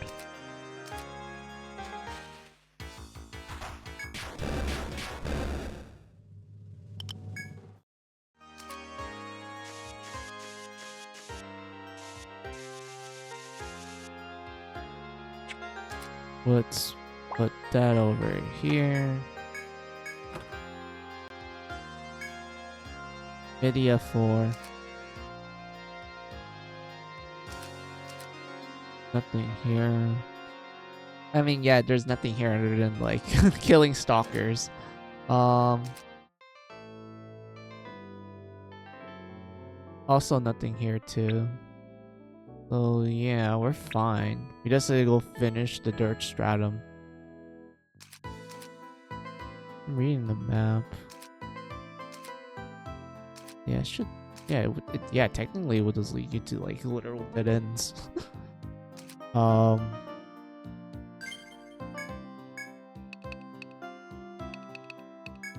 Do this.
There we go.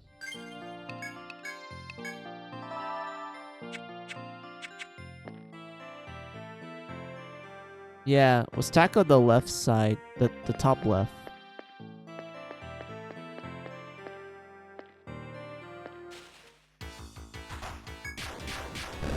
I know it's here. Where are you? Found you. Why is it moving so fast?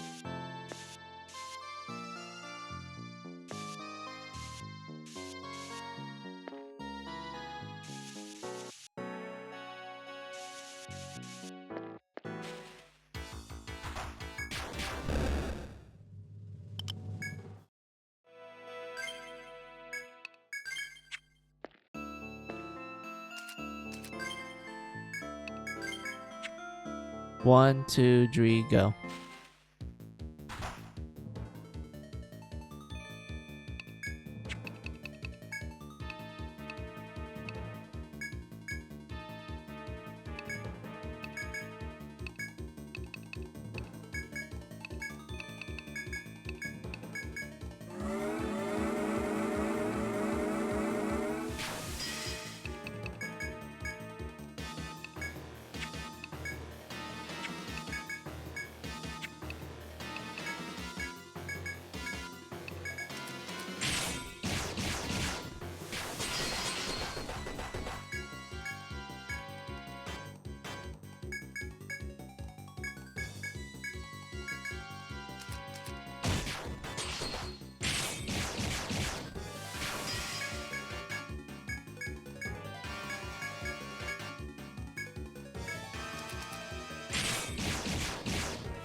Oh, there's treasure here.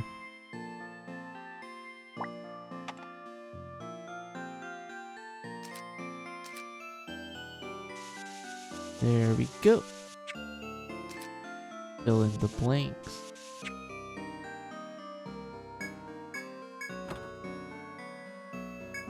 Ooh, we got a lot of money for our troubles. Sweet. Alright.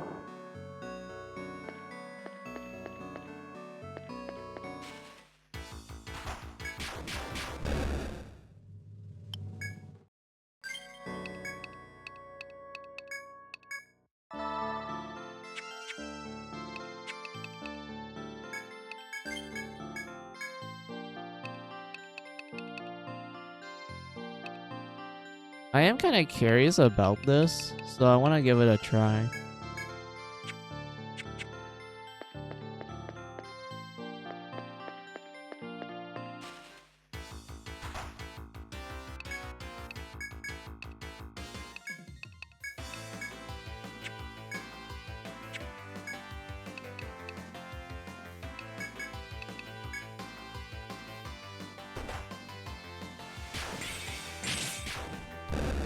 Oh, it does like a decent amount of damage.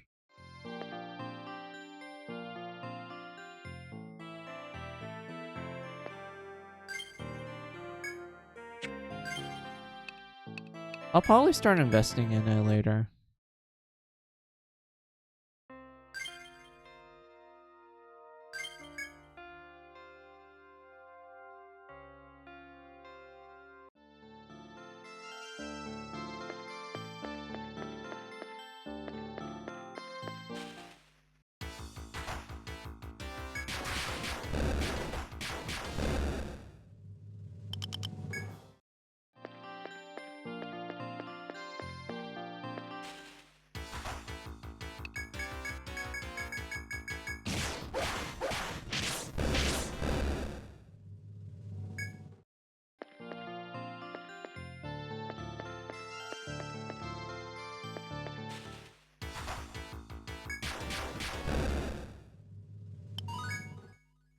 Good job, Oak. You have 1 point. Let's save it up for now.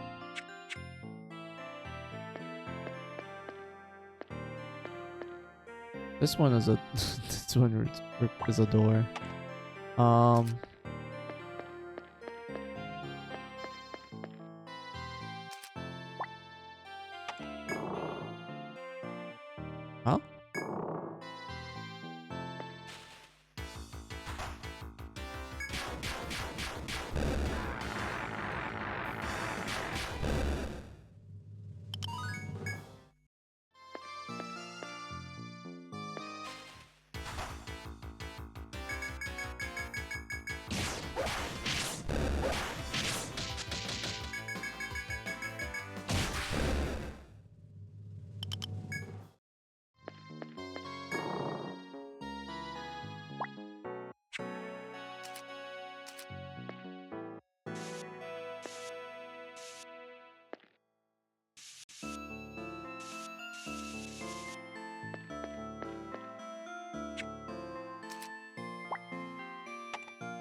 Did you compare OG Demon Gaze to Extra? I didn't do a comparison video, let alone stream those games yet.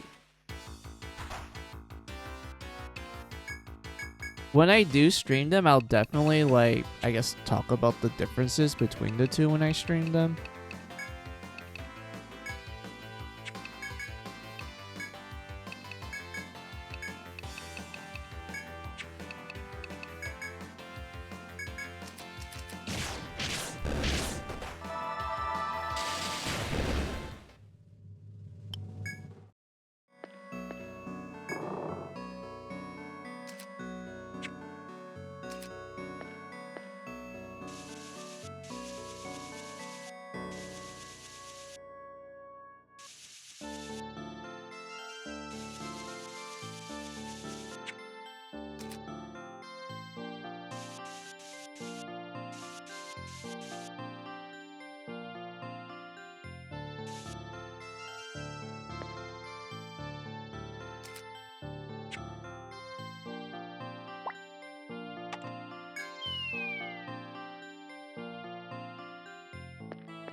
Let's see.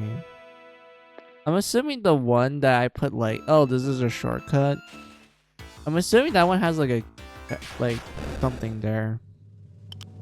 If it's an FOE, then, well, yeah, not surprising. It's at Train Odyssey, but if it's not an FOE, then I'm curious what kind of stuff we could find there.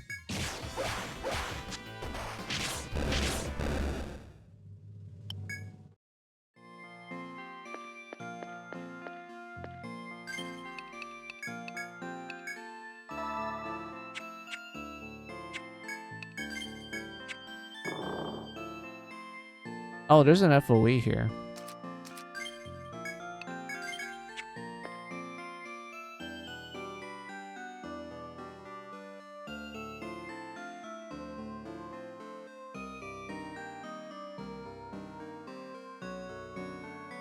Yep. Traverse every corner of this floor and create an excellent map. Rada Hall will be quite pleased to see your handiwork. If you are done mapping floor 12 as well, then return to Rada Hall and show them the results. If not, then continue to the next floor and complete the second half of your task. Well, yeah, I didn't finish the... I didn't finish floor 12, dude.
After falling through the pit on the floor above, you sense something ferocious about you.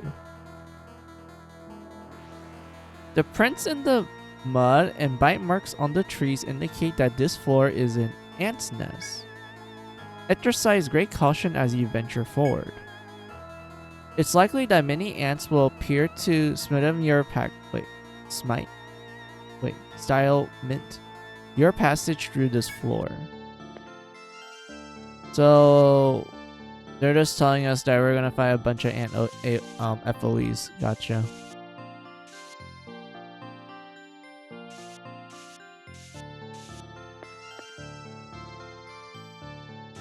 I mean, that's fine. Yeah, it's right. It's literally right there.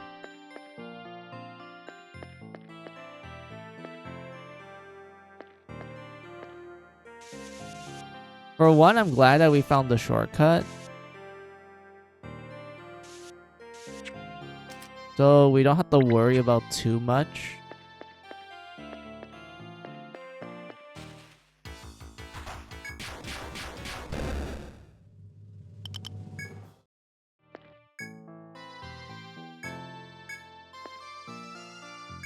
Yeah, I'm so glad that we found this.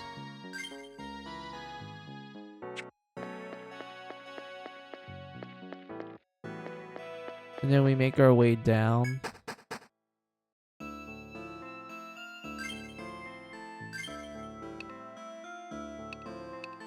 Oh, I forgot. Like, the movement is that fast.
Let's see. How much does this cost? Oh. Oh. Well, I don't need to buy this because of like some of the stuff that happens later on in the floors. That I know for sure.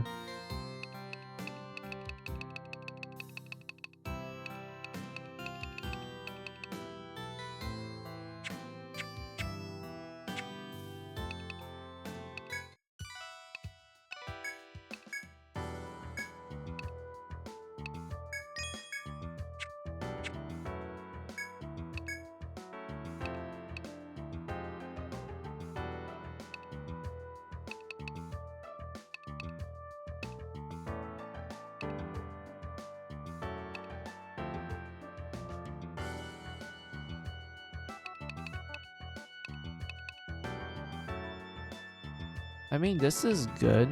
Takes away some HP, but I think that's fine.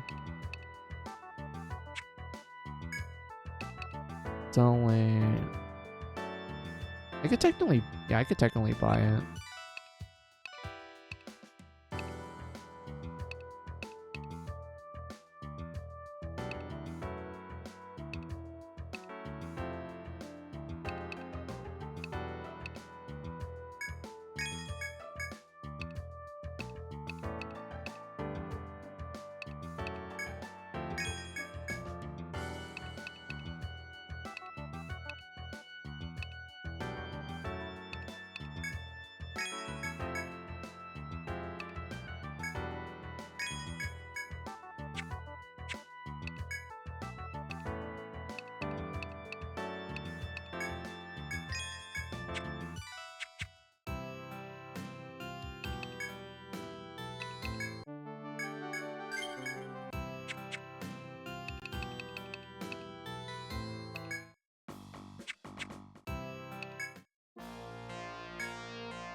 There's only that left. I don't want to do this one. Well, this one I'm semi-fine with, but... not the odd powder one.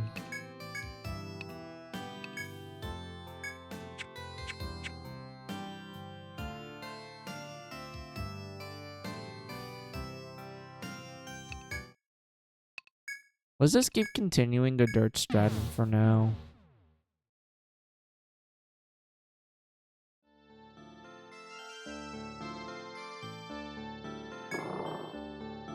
There's these two spots here that I didn't interact with.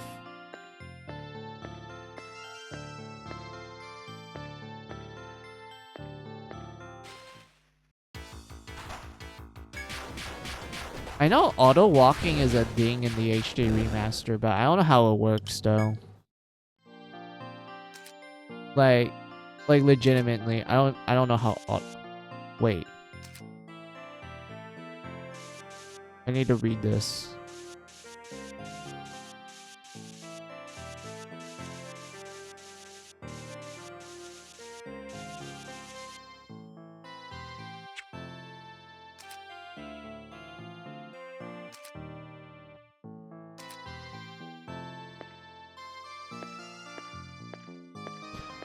Oh. That's how auto walking works. I never use auto walk in Etrian Odyssey, like, period. Because I'm so used to walking manually that auto walking is like alien to me when it comes to Etrian Odyssey.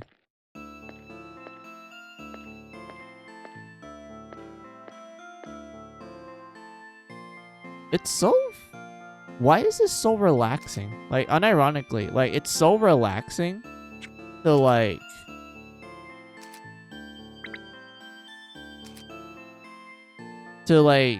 just walk slowly in the dungeon. I think that's what makes Etrian Odyssey so great.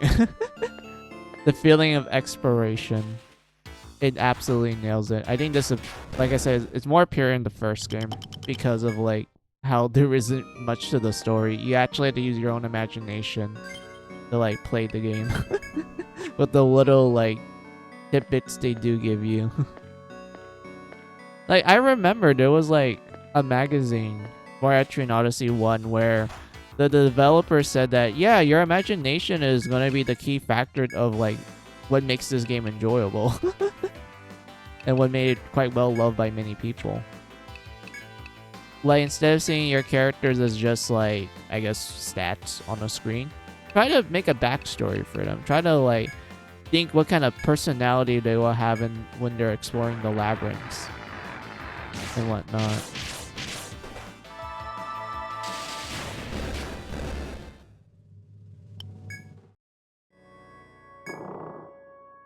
That was another ant.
There we go.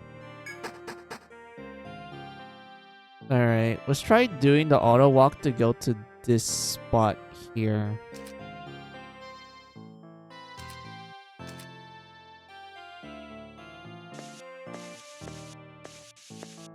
Oh, fuck.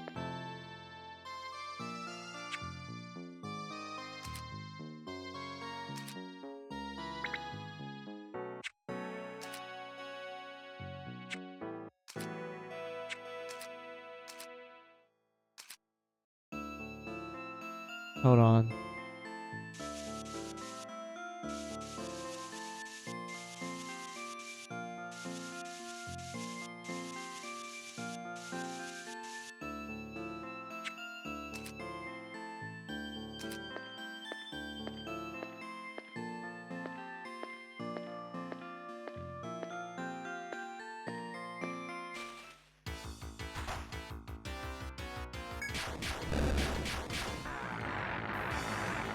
Here we go.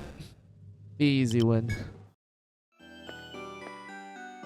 Yeah, a lot of the enemy stratum, a lot of enemies in the stratum isn't too much of a pain. I think it's mostly because people are so used to the start of the game being quite tough since you're given limited resources.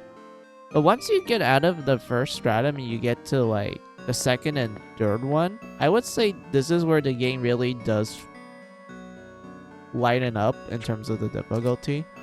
Kind of the same case for Stratum 4, but I still think it's a little bit it is still a little bit more tough. And then you have the fifth Stratum, which is like endgame, kind of.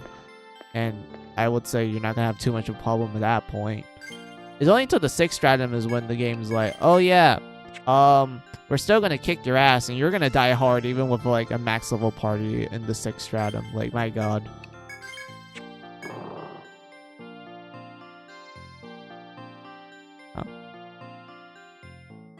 What's the point? Wait, why is there like an empty spot here?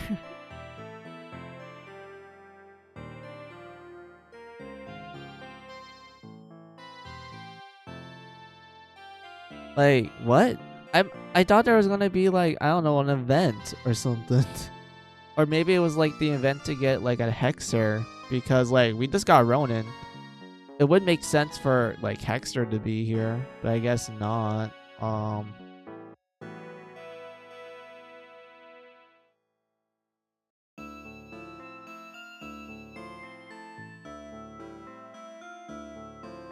Let's just keep exploring then.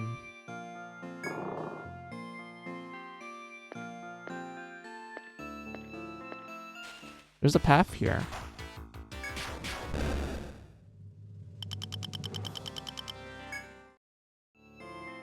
No, wait, here. Yeah, there's a path here.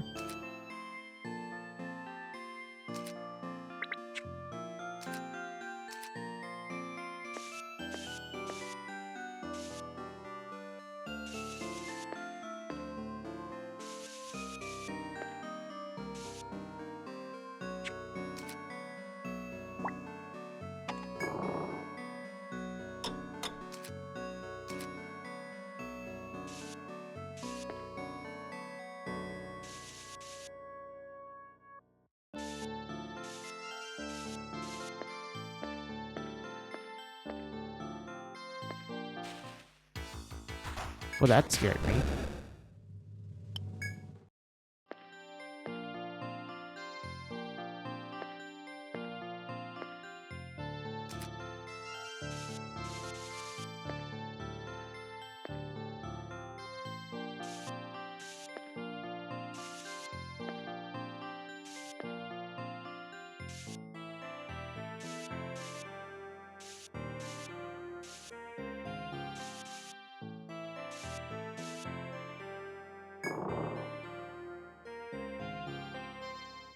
Wait, what?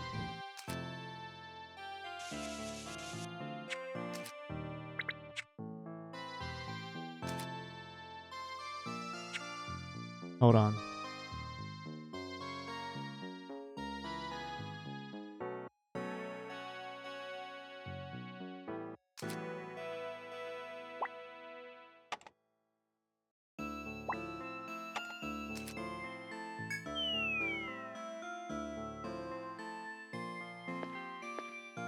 Oh, is this far part of the map? Okay, that makes sense.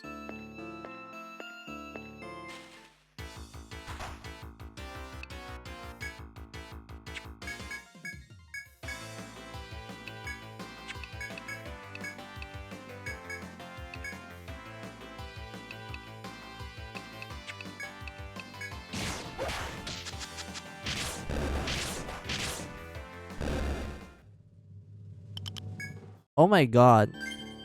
That did a lot of damage to me. But why is the frog faster than me? Like, she has 42 agility. I don't think the frog is, like, that fast. Because, like...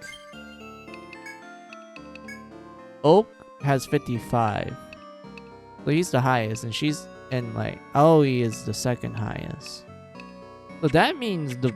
Sorry, that means the, the frog has, like... an agility around either 50... Like, around the 50 range then, I'm assuming. Or maybe it's, like, 45 or something.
There we go. Auto walk, go.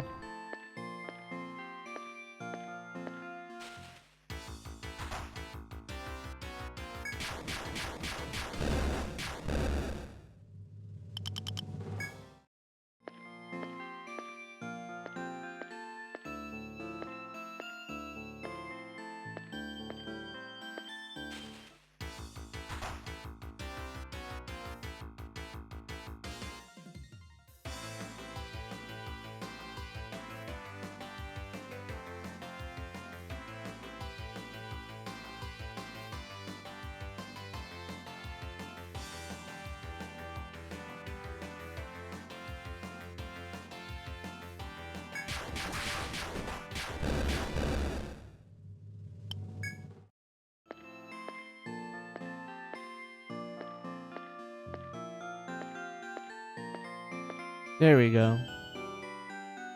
Dude. The Dirt Stratum music is so fucking relaxing. Like, I'm literally, like, yawning hard as usual, like, more than usual. And I'm feeling, like, a little sleepy. Like, it's so calm and soothing. Like, legitimately. The slow walking helps a lot as well. Like, I really feel like actually taking a nap. Maybe after stream. 1, 2, 3, go.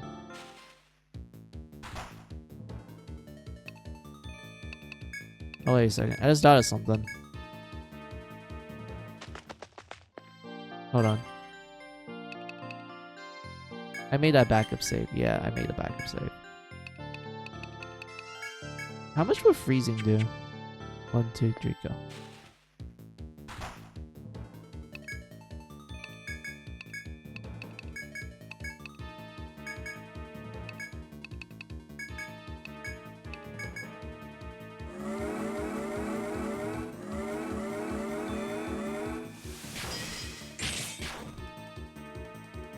Oh, not bad.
There we go. Good job. Freezing isn't bad. I'm assuming it gets more stronger as we upgrade it further.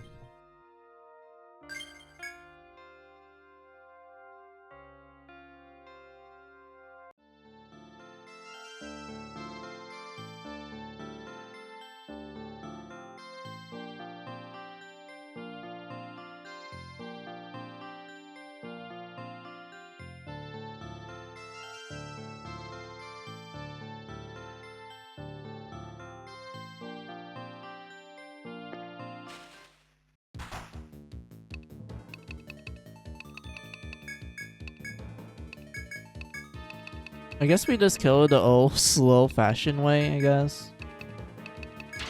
I'm still curious how much damage Apollo will do if we boost it.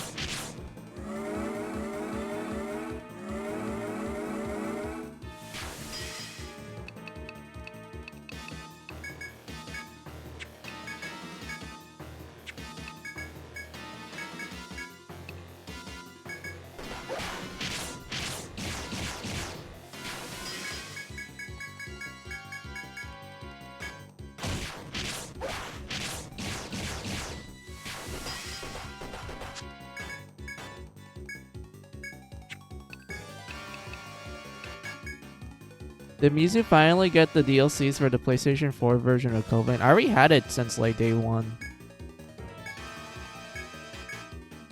Like, what do you mean do I finally got it? I already have it to begin with.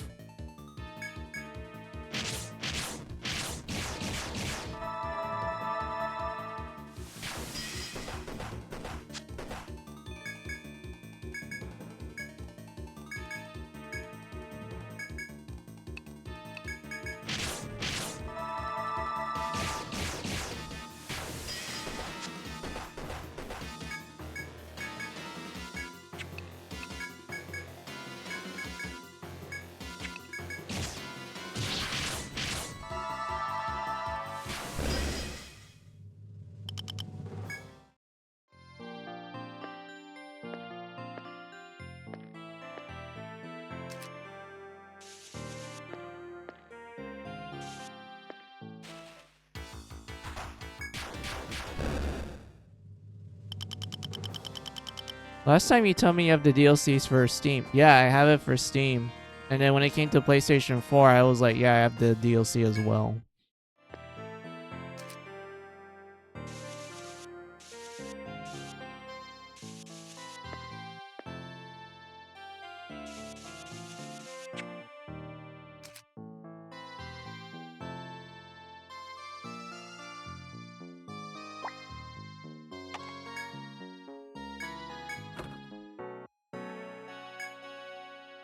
And besides, I don't even think I played the PS4 version that much, now that I think about it. I did play it back when, like... I think it was like 2 years after COVID came out on PS4. But I didn't really play it that much afterwards. I just replayed it on Steam because, like, I had a friend who plays it, and I'm like, oh yeah, it was like co-op and such.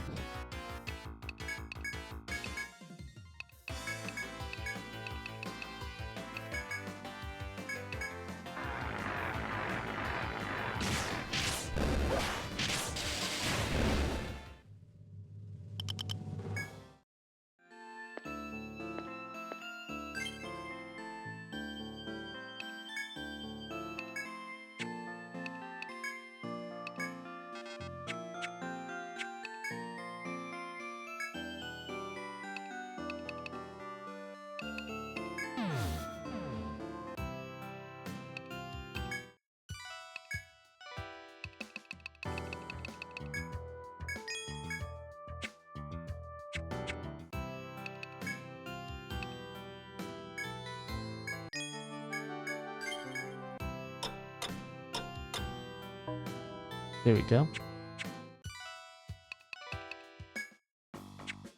It was not it. It was this one. I still don't want to do this.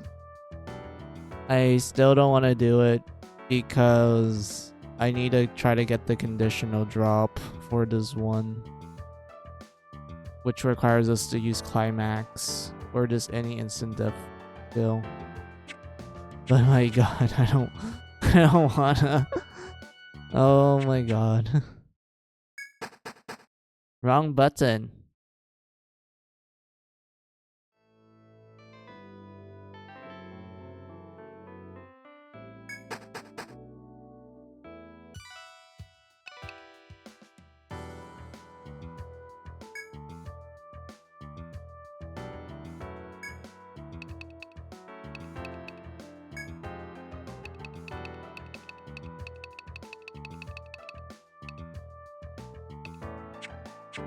Wait. Foam shard. I thought I already got this. Oh, no. Wait. No, I got iron shard. That was from the ant.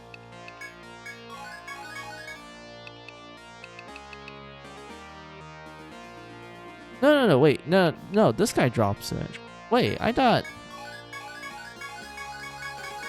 Hold on. Wait a minute. Hold on a minute. Wait a minute.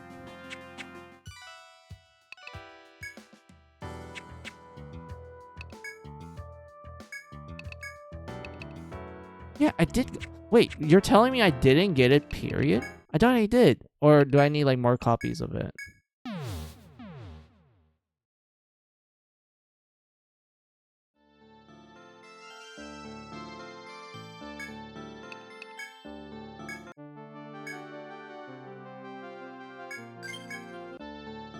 You're telling me I have to go fight more. Okay.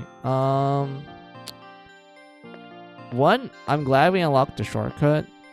Two, I don't know how much of pain the 12th floor is gonna be, but judging by how we're doing okay from it the last time, I think we'd be good. Who knows? Like, if it gets terrible, I probably have to swap out certain party members to rely on DPSing more.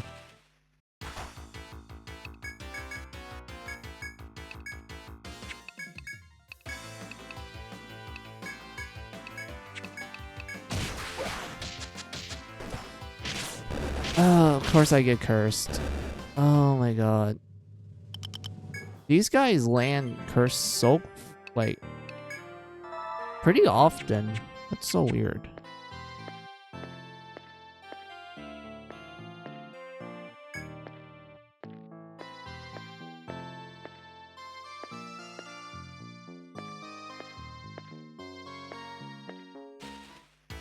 Ooh. So sleepy.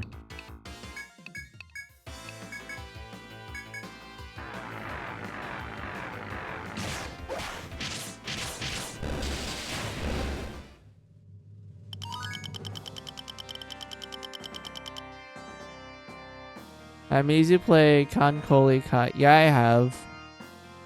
I play Konkai Collection.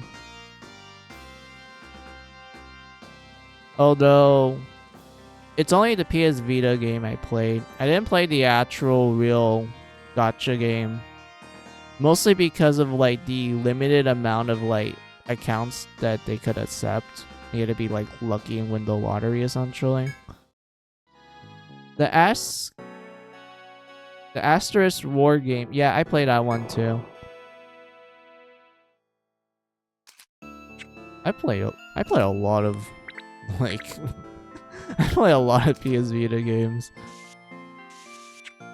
Although I have a hard time remembering their names because most of the time it's like, you know, oh, it's only in Japan and there's a lot of Japanese letters sometimes and I forget to read them.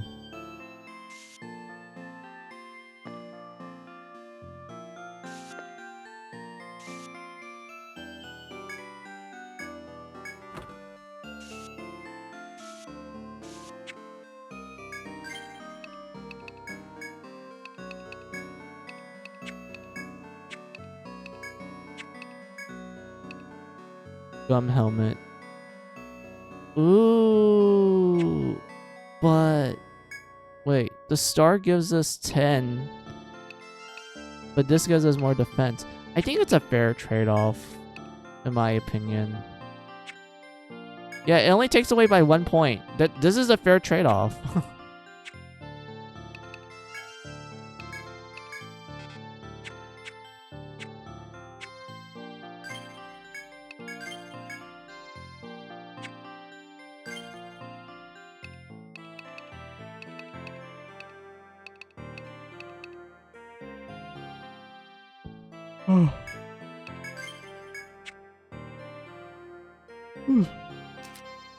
Fuck, I'm yawning too much.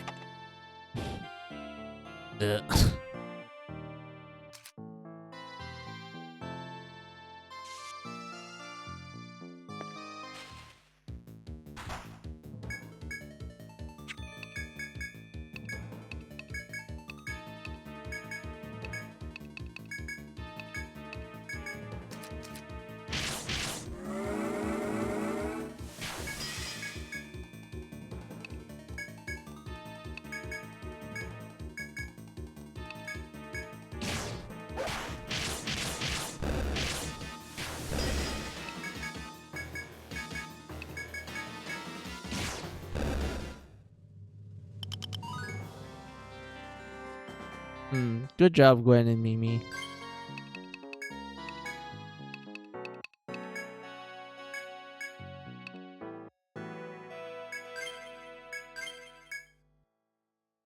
There we go.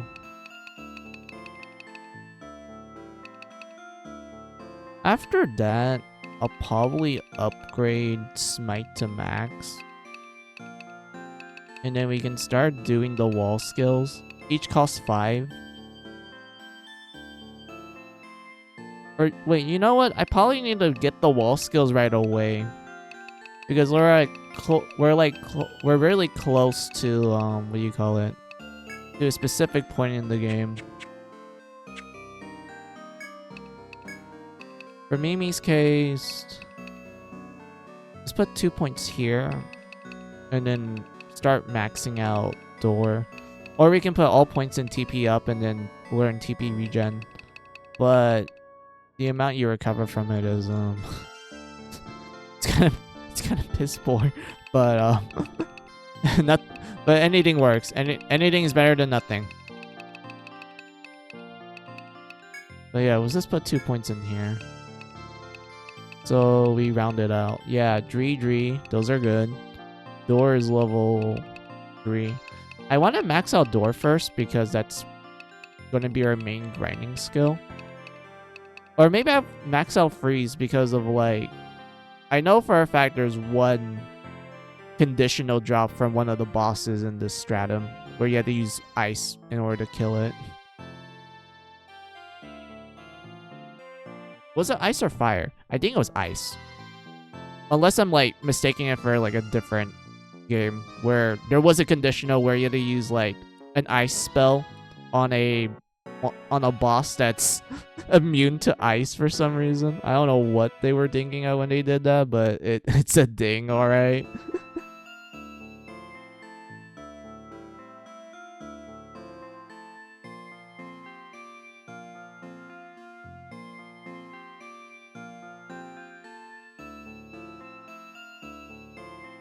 But yeah, where was I?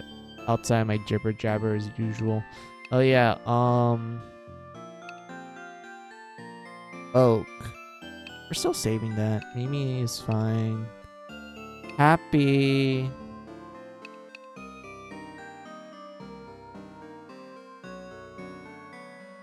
I would say... Let's just save it for now.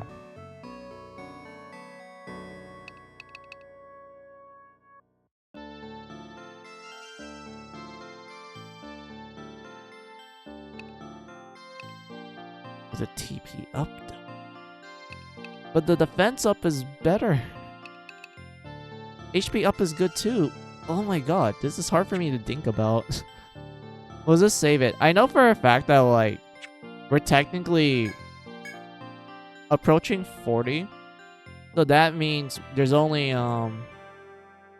30 levels left until we reach the cap. The cap in this game is 70. Yeah, the level cap in this game is 70. It will change in the later games. Like Etrian Odyssey 2, the cap becomes 99, but the way you unlock the cap is like too grindy, in my opinion. And I will tell you guys that when we get to that point, when I start streaming Etrian Odyssey 2. Etrian Odyssey 3, it's a lot more easier for you to like reach the max cap in that game. It's also 99 as well, but the way you unlock it is a lot more easier. So because of that, it's like, yeah, that's good. And because of how good Etrian Odyssey 3 did the uncapping method, they kept that for every game ever since. And whatnot. But yeah, 1 is the game where 70 is the cap no matter what. You can retire your character to get like bonus stats and bonus skill points, but it's really not recommended. There's no point to it because of the bonus being quite minimal. I would say the skill points is probably like the best part of it, but I don't think you need it in the long run, essentially. But yeah, there's also the whole... What's the word I'm looking for? There was also 2. That one you can still finish the whole game without having to increase the level cap to 99, mostly because of how much of a pain it is to get to that point. But then you get to Etrian Odyssey 3. Etrian Odyssey 3 is kind of weird, where a lot of the game's content, you can beat it effectively in level 70 or slightly below that. You don't need the max cap at all, like, period, because the game was not designed with people spending their time just trying to grind to the cap. They're just like, okay, most people will probably be like level 70 when they finish the game and also do the post-game stuff. So we'll just keep the difficulty around that range. Instead of like, you know, thinking about like, oh yeah, there's probably some people that will like grind to the max cap and whatnot. So because of that, like, yeah, Etrian Odyssey 3 is kind of questionable when it came to that aspect. I still think it's a good, like, the way how you unlock the cap is good, and I know why and it's a good reason why they kept it ever since, but man, there is really no point in like grinding levels like that often in Dree. Like beyond level 70, I mean.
Have easy play Dive Girls, Neptunia PPP. Yeah. Dive Girls I did play only for a little bit. Project Diva X.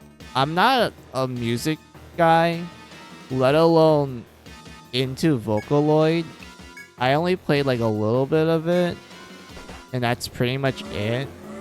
Like, the only one I probably spend the most time with those 3 games you listed would probably be Neptunia PPP, and that's it. That's the only one I spend the most time with compared when it comes to those 3 games listed.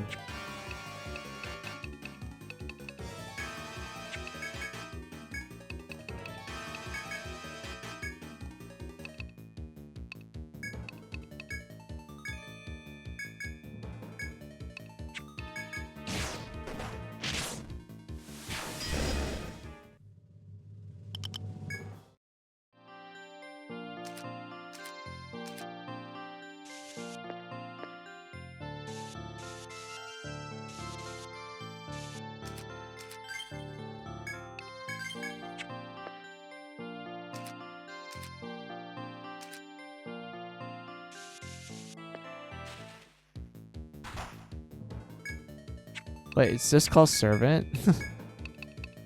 What is this supposed to do, dude?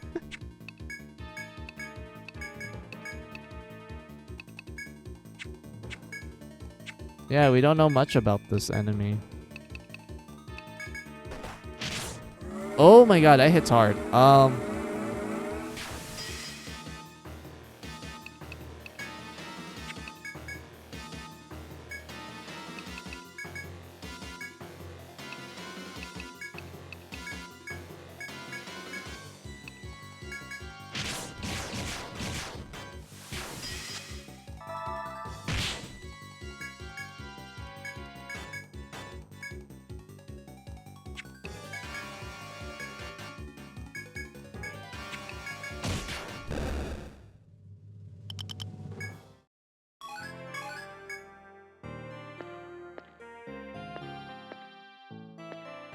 Wait, where did the FOE go?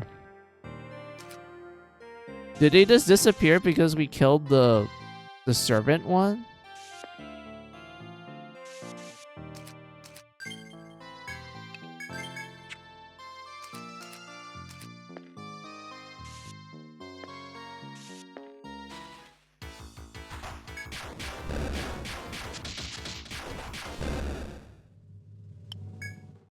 God, Lord, why?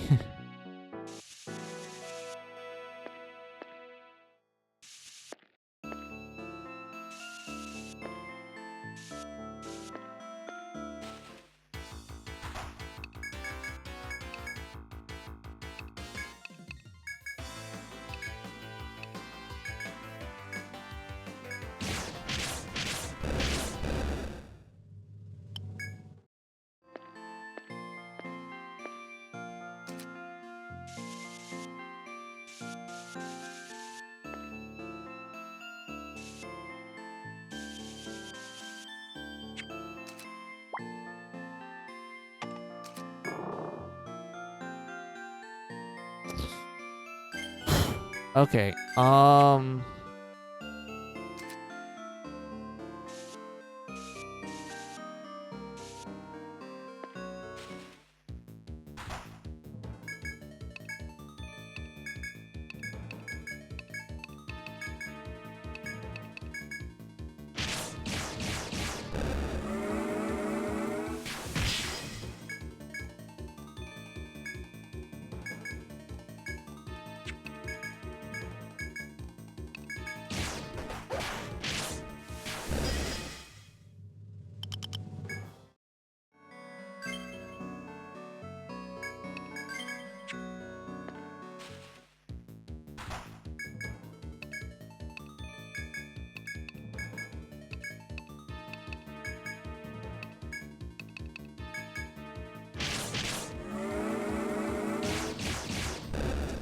why does it keep aiming on the wrong enemy, dude?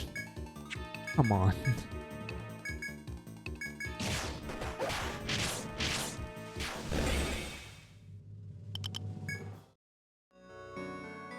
There's another one behind me? How many are there?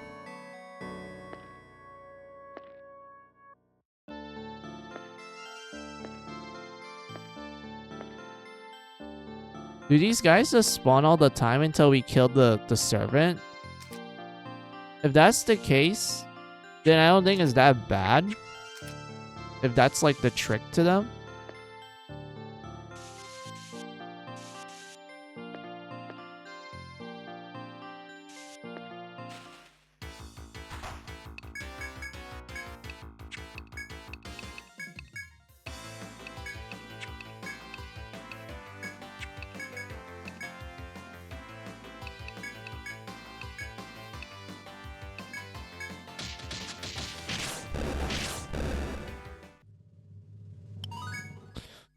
Oh my god, I would have gotten so mad. I would have gotten so mad if that did not kill the Hex Frog.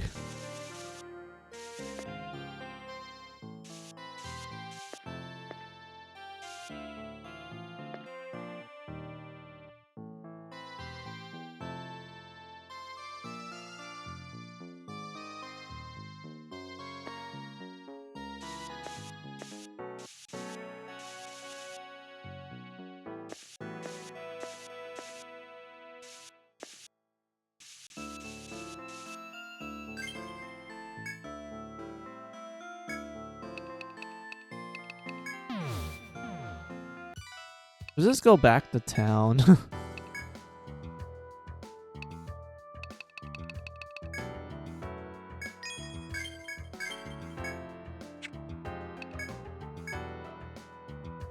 Hunter's bow. Wait, is that it? No new armor? Come on, dude. Come on. What about you, a palpatory? No treatments needed. What's this one? Oh, we need a strawberry for that. Okay. Also, I noticed like an hour has passed, so we're gonna do a BRB break once I save.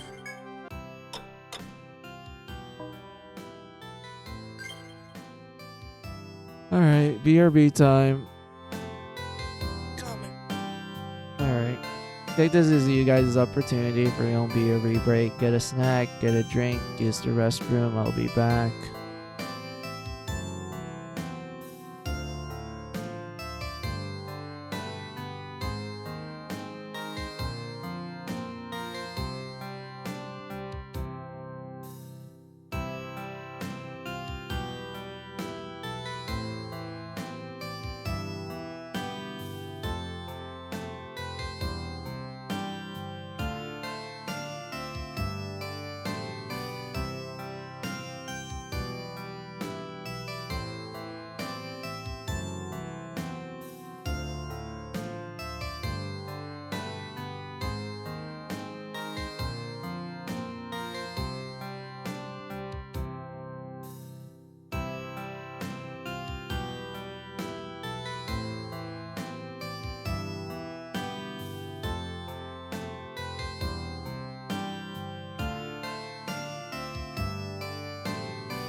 Alright, I'm back.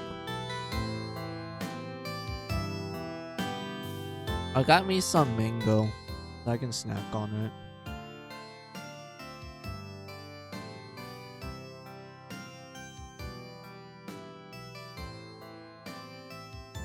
Let's see. Do you think the best time of the VTuber sphere was 2020 to 2021? Honestly, I don't know, to be honest, dude. I feel like most of the VTubers I enjoyed was probably not around that time. It's probably gonna be like around maybe 2022, like that year. Also, hey Ruto, welcome. How are ya? Let me give you a shout out. How are ya?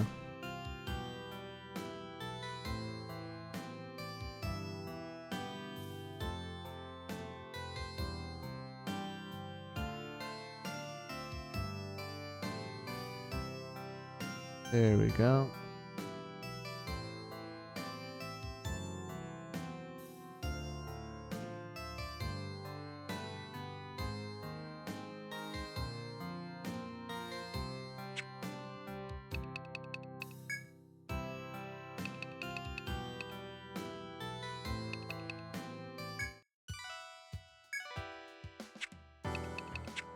What was I doing? Oh yeah, I forgot.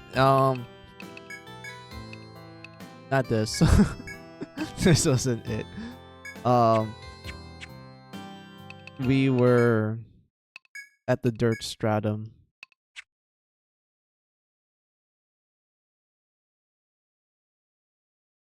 I need to move my leg. Hold on.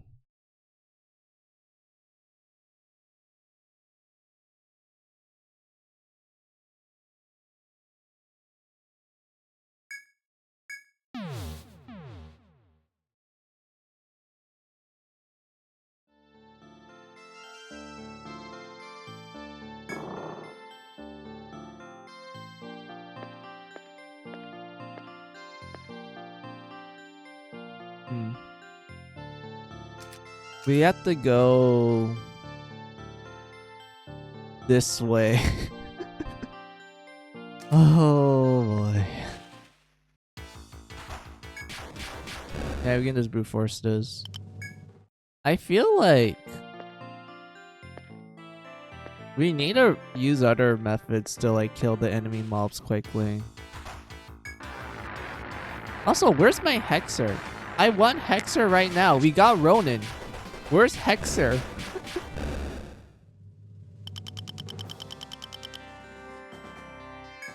Because I know you get Hexer in the dirt stratum along with Ronin. Like, Ronin was literally right here.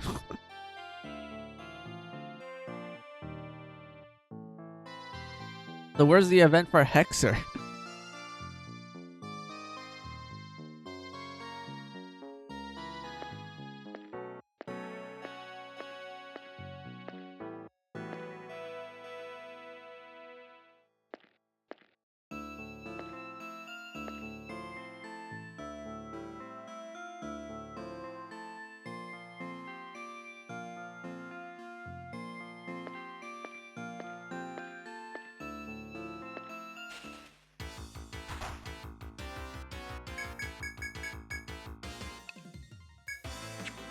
What are you weak against? Oh, Thunder. Bolt.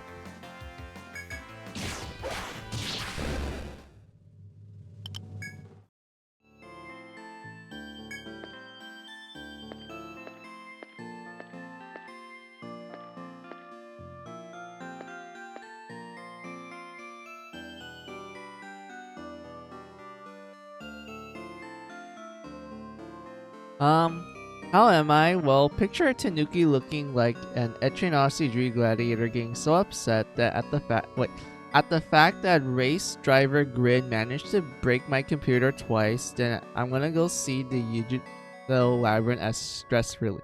Dude, that sucks. Oh my god, like... Having your computer just fucking blue screen or just fucking break down just because of a game, it's such a terrible feeling. And it happened twice in a row too. That's awful. Like is the game like too intense for your computer? Did they program it like was the PC port known for having like issues to the point where it's just practically a buggy mess or something? Because that sucks so bad, dude. Like, I didn't expect that to happen. Well, I don't think anyone expects that to happen to like when they play a game. But man, that sucks, dude.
Alright, I'm back.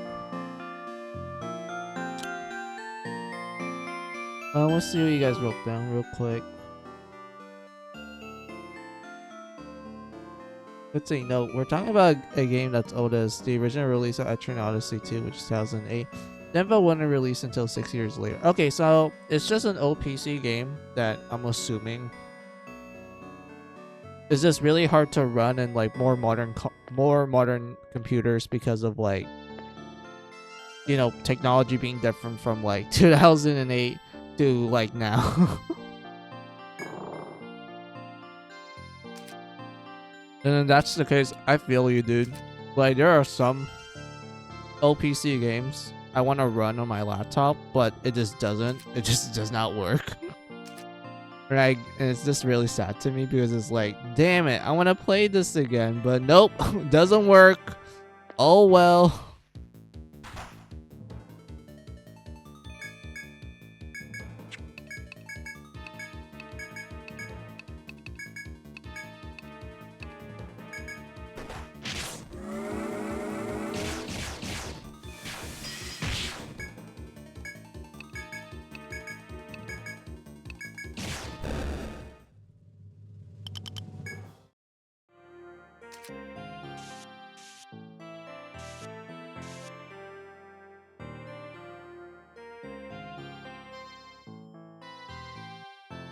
People associate Yuzo Koshiro with Maxi Tune so much they forget about the first two YS games in this entire series. Yeah, like, legitimately. Like, for real. Like, I feel like...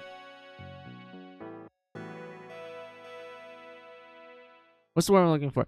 I feel like when it comes to Etrian Odyssey in general, I feel like it's kind of one of the more... I know some people may argue like, oh, technically it is pretty popular in the West. I'm like, true, but not in the like, you know, extreme sense like other Atlas titles. And whatnot. Like, you're probably gonna hear someone talk more about Persona 5 unironically than like Etrian Odyssey.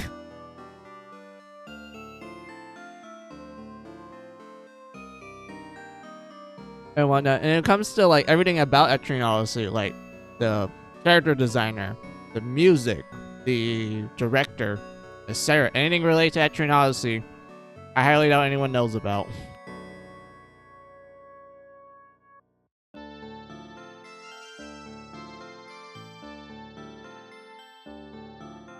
And when I know it's different in Japan, because Japan actually really likes Etrian Odyssey quite a lot. But in the West, it's like, man, we don't advertise it that much, Ruto. Like, I know there's some people that say like, oh, old Nintendo magazine had like literal posters and ads for Etrian Odyssey. I'm like, yeah, but that's like for Nintendo fans.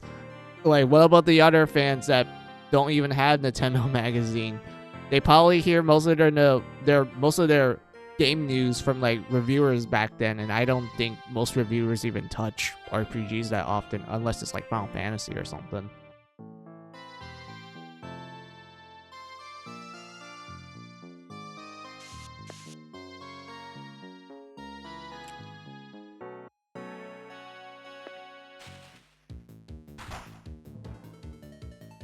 This keeps like... I wouldn't say this makes me go like, oh shit, panic mode, but oh my god, I didn't expect the ants to respawn so quickly.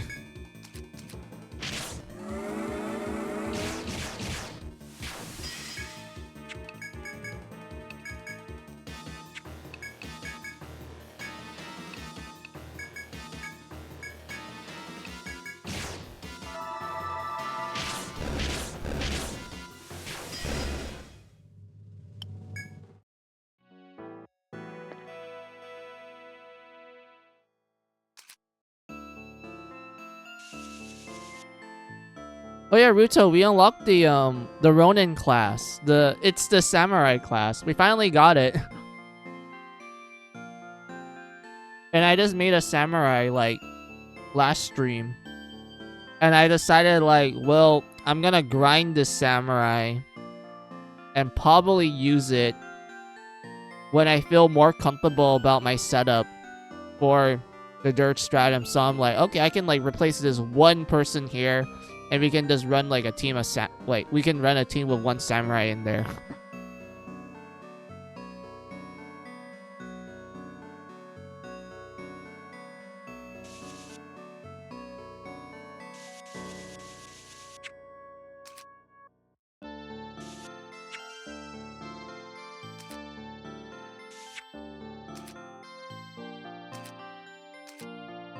All right, wait, hold on. There we go. All right. 1, 2, 3, go. Servant. Yeah, we need to kill this thing.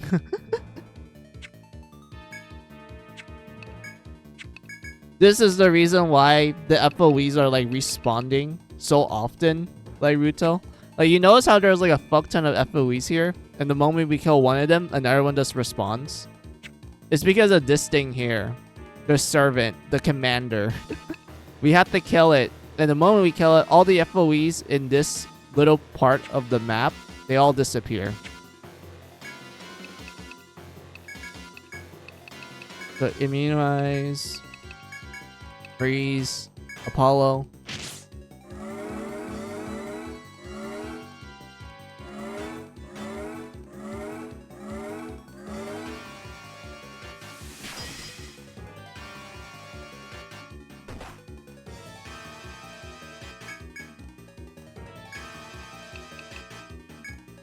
Time to smite.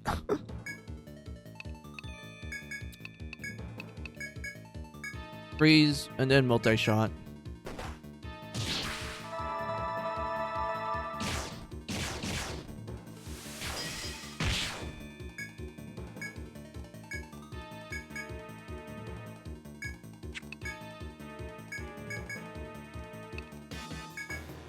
Go!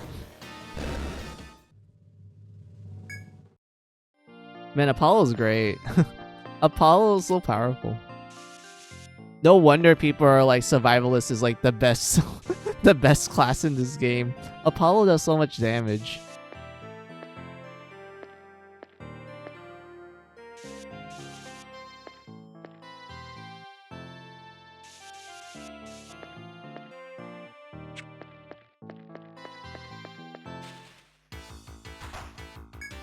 Oh, this is a guardian ant. We can just ignore these.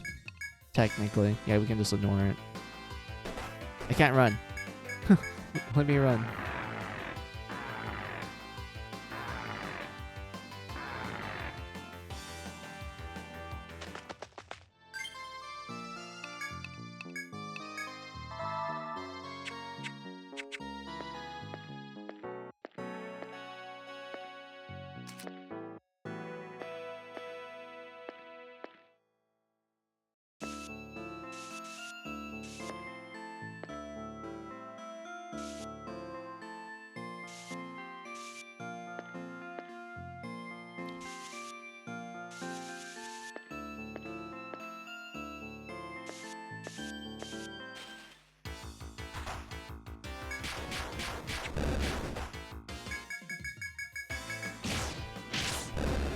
There we go. Thank God we killed the Hex Frog. They're kind of annoying because of the stats effects they do.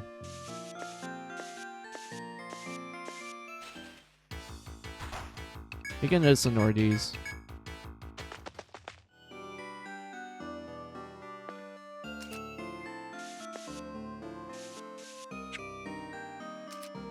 Hold on.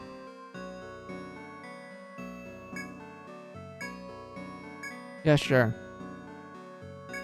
Oh, we found the shortcut here. Sweet.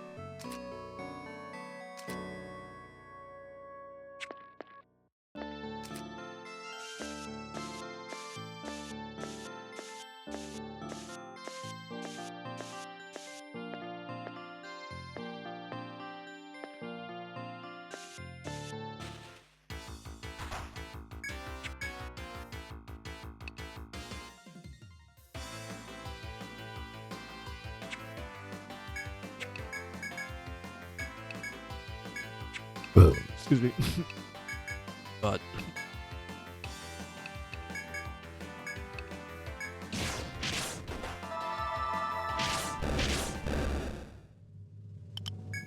Man, All Slash is so good. No wonder people say like, yeah, invest in All Slash. What is this enemy? Hold on. I'm like literally right behind it. What is this thing? Wait, are these ants? Oh, they were ants. I was so confused. I was like, wait, what? Alright. Save. Forward.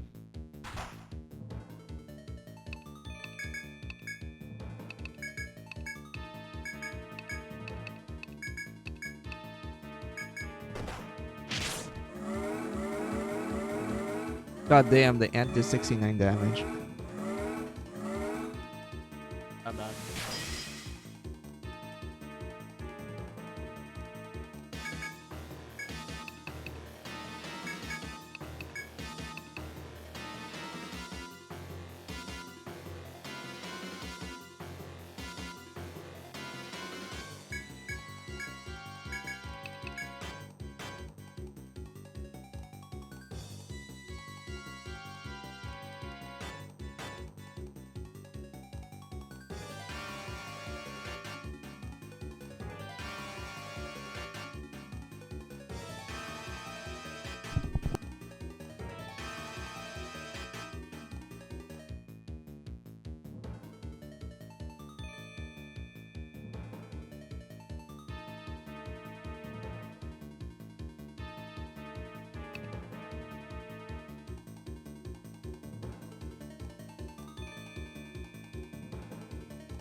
Yay, no more FOEs.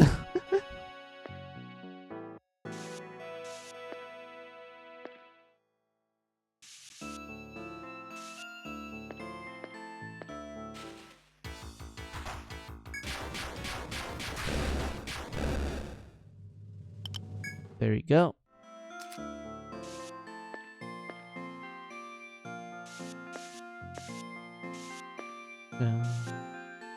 Oh, oops.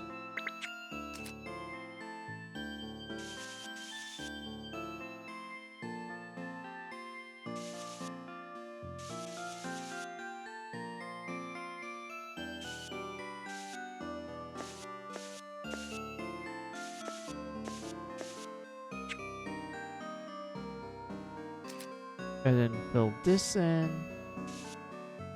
And voila. Fill in map. How satisfying.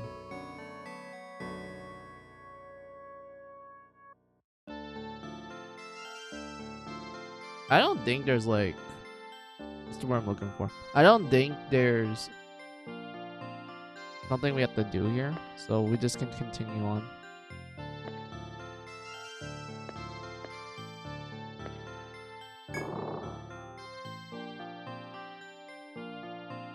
Oh, there's a chest here. Oh, excuse me.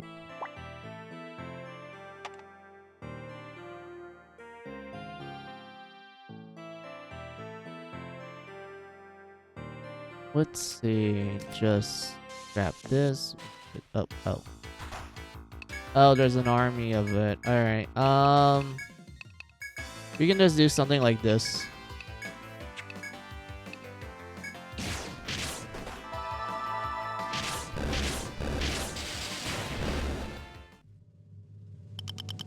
Hell yeah. And grab this. Oh, this one's good. This is TP recovery.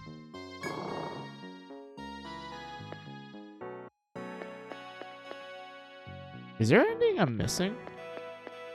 Because I highly doubt, like, this is it. If it is, then we can just go back to town. I'm just gonna do like another round, like looking around.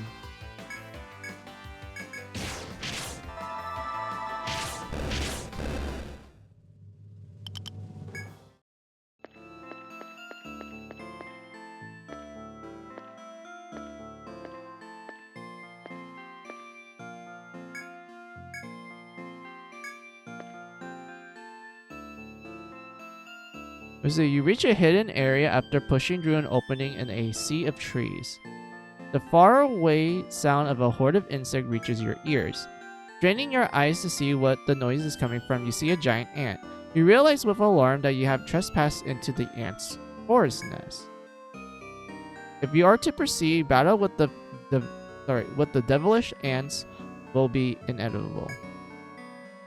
Wait, there's like a boss. Like, the FOE is literally black color. Like, the actual color of, like, the FOE is, like, dark or black. However you want to define it. That's a boss. Wait,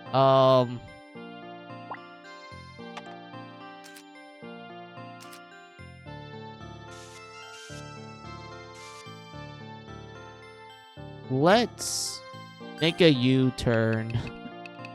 Let's go back to camp.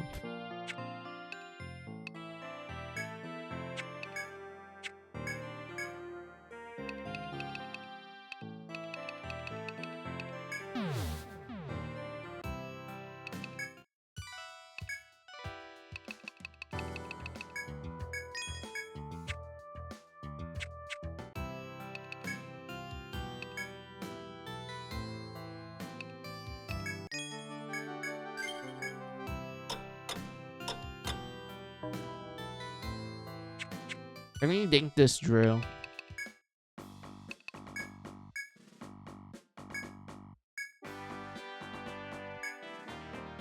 Do I need Gwen? I mean, I feel like it's good to have because of, like, it's a boss. We probably need some form of defense. But I did beat the other boss without it. So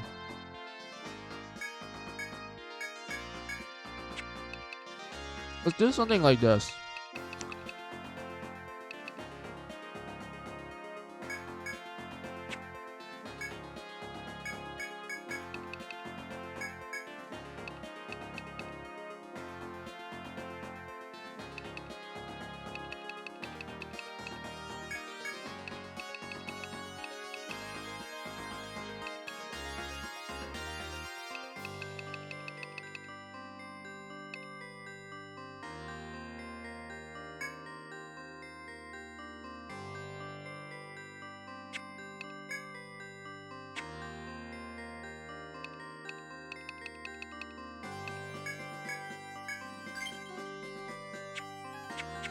Maybe something like this?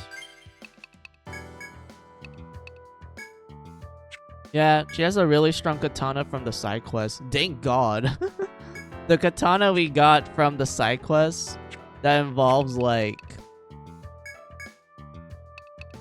Where is it? Here.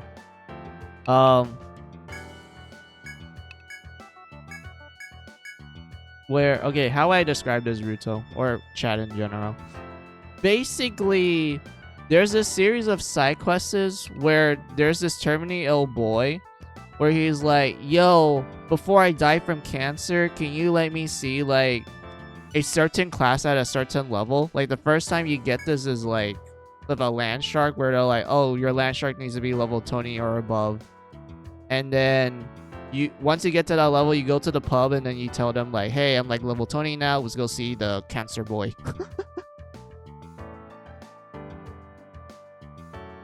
Oh yeah, that's basically what it means.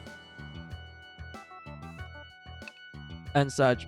And the next time he asks for you, he's like, hey, can you show me a protector that's like level 30? And I'm like, okay, that's not bad. Like, you're probably like at level 30 when you reach the end of the second stratum, so that's a-okay. And then he just gives you like something nice and such.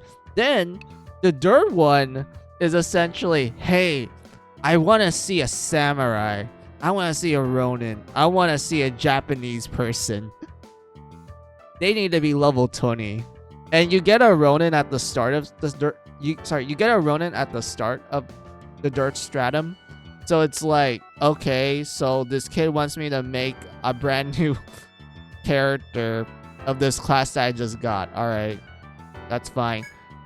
Make sure it's level 20. Gotcha. And the moment you do that, he's like, oh, thank you. Alright, here's a katana.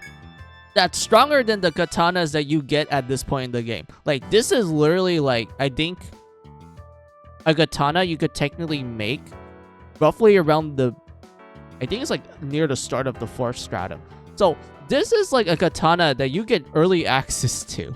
And I was like, wait, it's plus 90 compared to like the other weapons we have. They're like in the 60s range. But this katana that this cancer boy has, it's 90. He's just like, he just has it lying around. He's like, oh, I really want to give this to like a samurai because I'm kind of a weeb.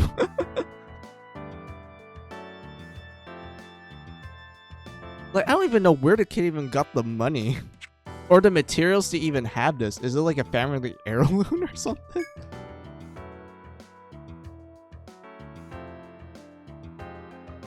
Is his parents blacksmiths? We don't know. All we know is that he's a cancer patient.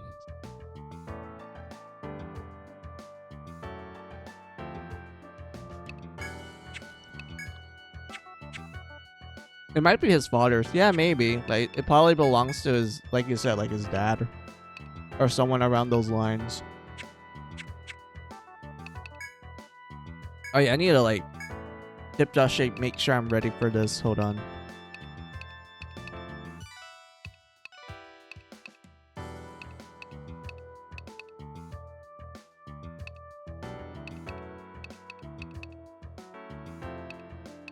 Sure, we can grab that, I guess. I don't know if we need it now that I think about it. What would this one? Hunter bow. Oh, we can't make the ingredients for that yet. Should I buy this? I don't think so. Hold on.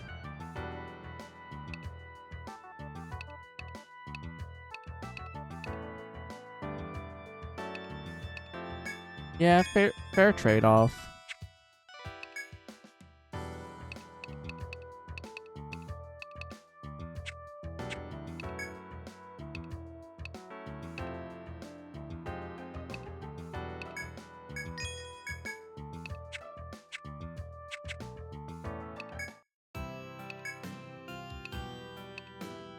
This one requires a strawberry. I didn't even find any strawberries yet, so we can just ignore that for now. I think we already have enough copies of those. And I think we're fine in terms of like medicine. No, I could like buy extra medicine to be on the safe side. You know what? I think we can risk it. Hold on. Any other quests? No. I'm still not doing this. I'm not doing this yet until I'm like level 45 or something.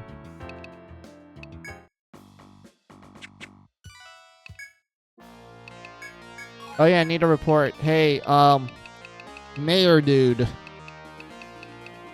I found like a red ant.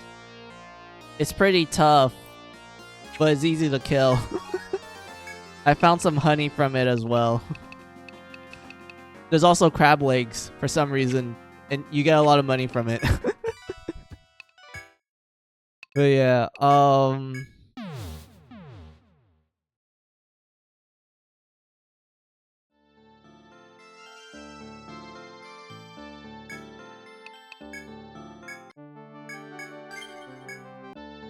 let's save. What level is our Ronin?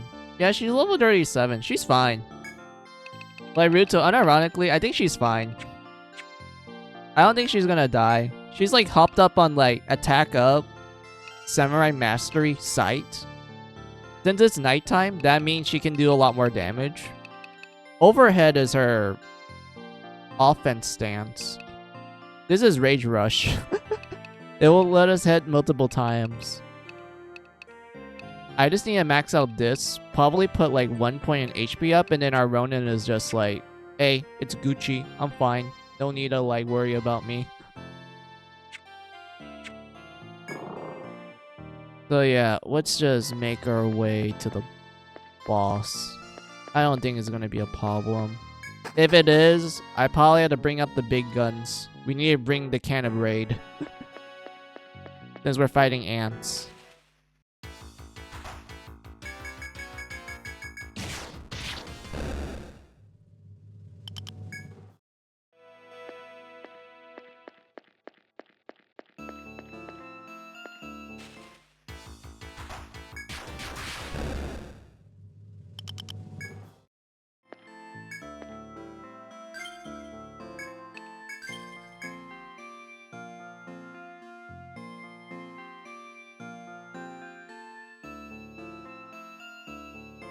Because if his father or mother is a blacksmith, there's probably a chance of the boy getting lung cancer or mesothelioma. Oh, wait. I think I know what that is.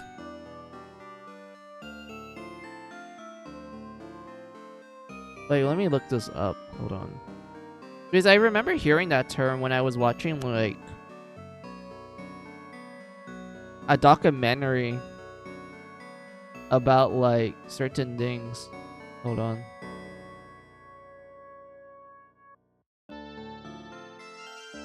Let's see, a tumor in the... Yeah, I remember hearing about this. Oh, man.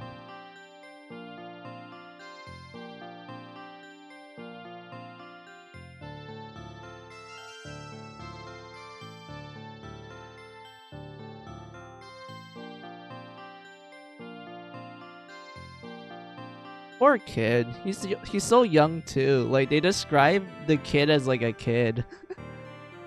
Damn, that sucks. Getting cancer that young.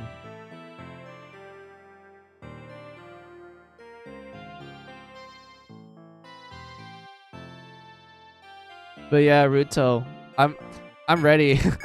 We're gonna fight the giant queen ant. This thing here. Let's go. I have my can of raid. I'm ready to roll. Oh. She just summoned her minions. Alright, that's fine. We can still beat her. 1, 2, 3, go.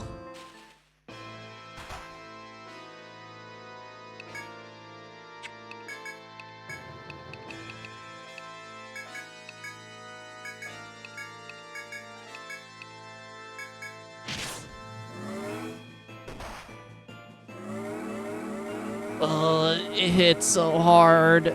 Oh, it hits so hard.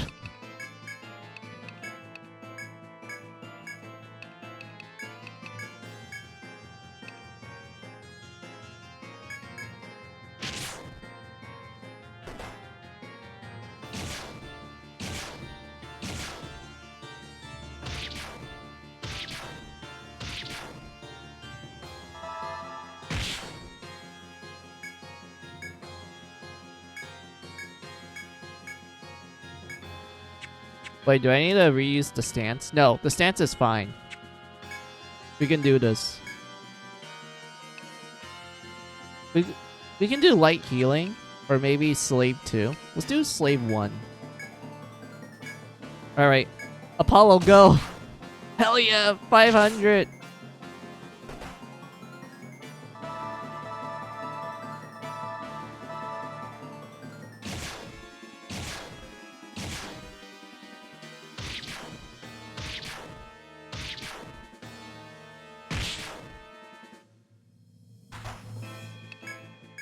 All slash. Go.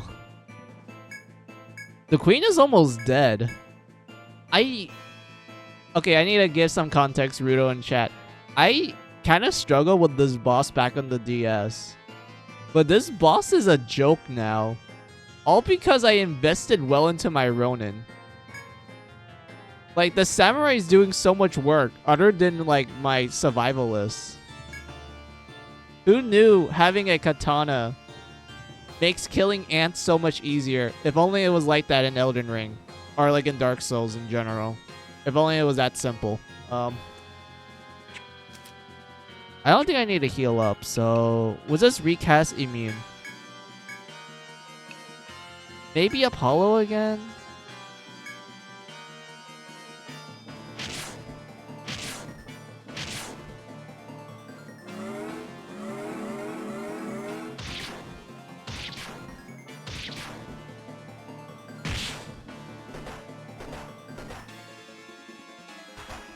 There's too many. Why is there so many? We need to kill the queen.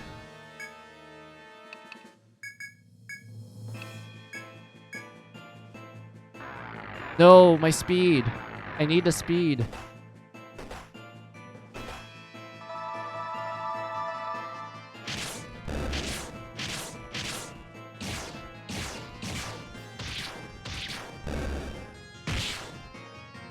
Yeah, we did it. We killed the queen. The queen is dead. Long live us the explorers.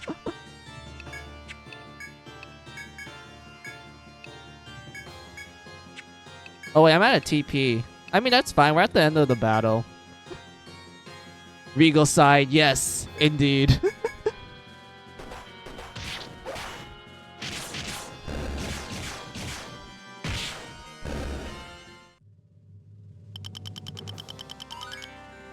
Ooh, wait, that's a lot of experience. Holy shit. Death Claw. Wait. What can we make from that? I'm curious. But I know I should map out this place first. Hold on. We did it, chat. We killed the royal queen. Oh, the royal ant. I'm honestly kind of surprised that I managed to beat it, though. Because I always struggle with it on the DS.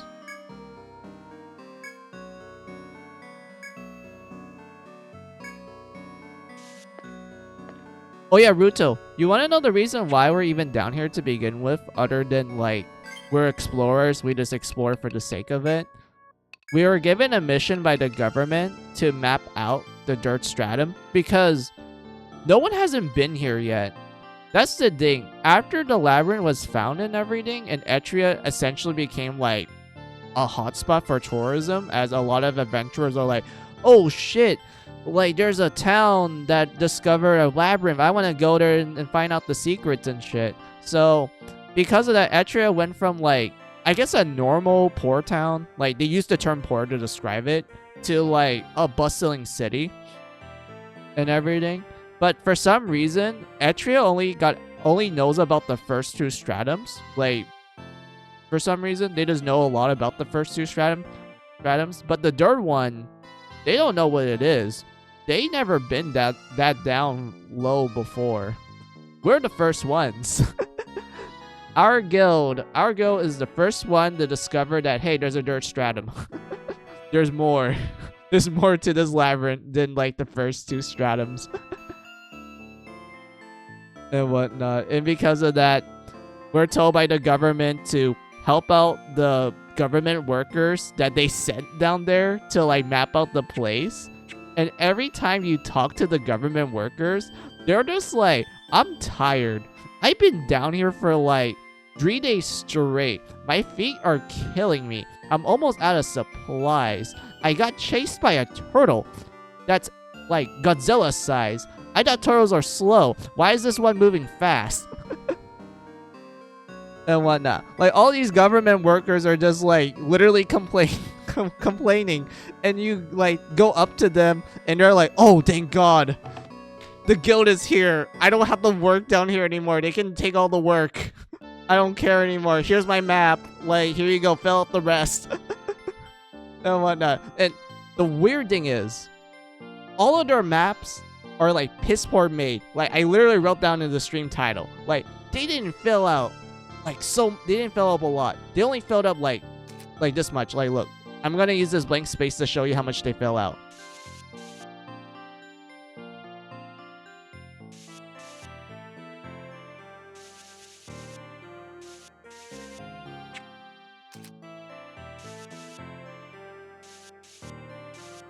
That's it.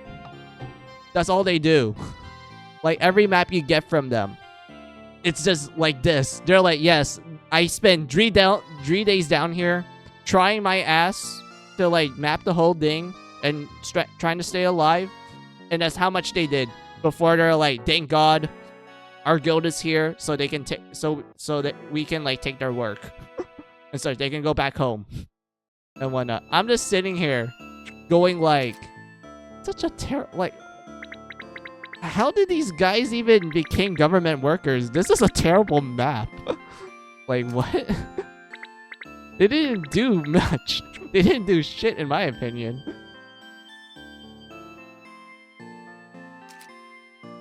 And whatnot. But, like, yeah, that's, like...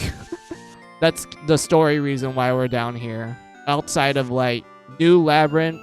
new stratum, please explore. Now we have the... excuse of like, hey, you need to go check up on our government workers, and you know, just tell them, hey, you can go back home. Let the guild do all the work.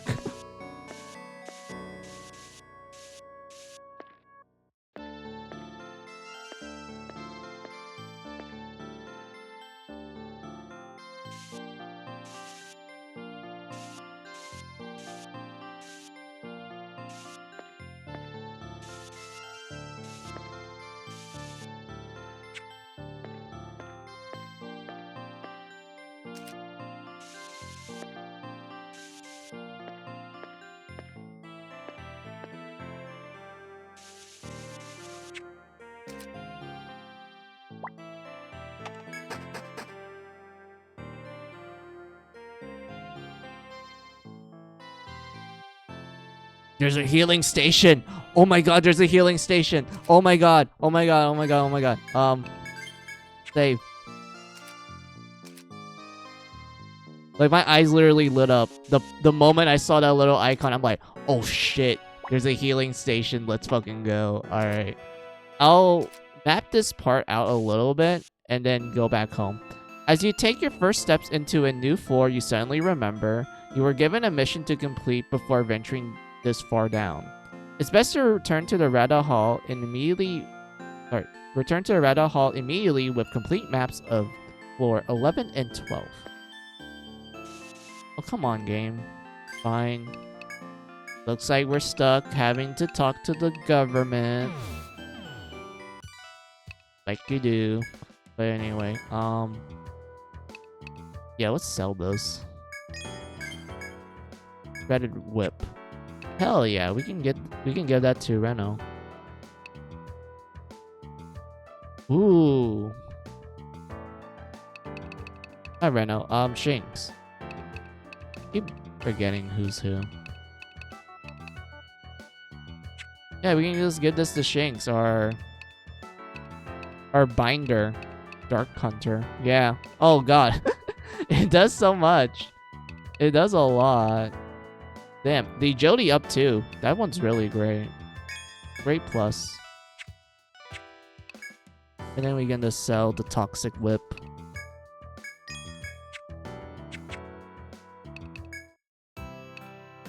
Take a nap.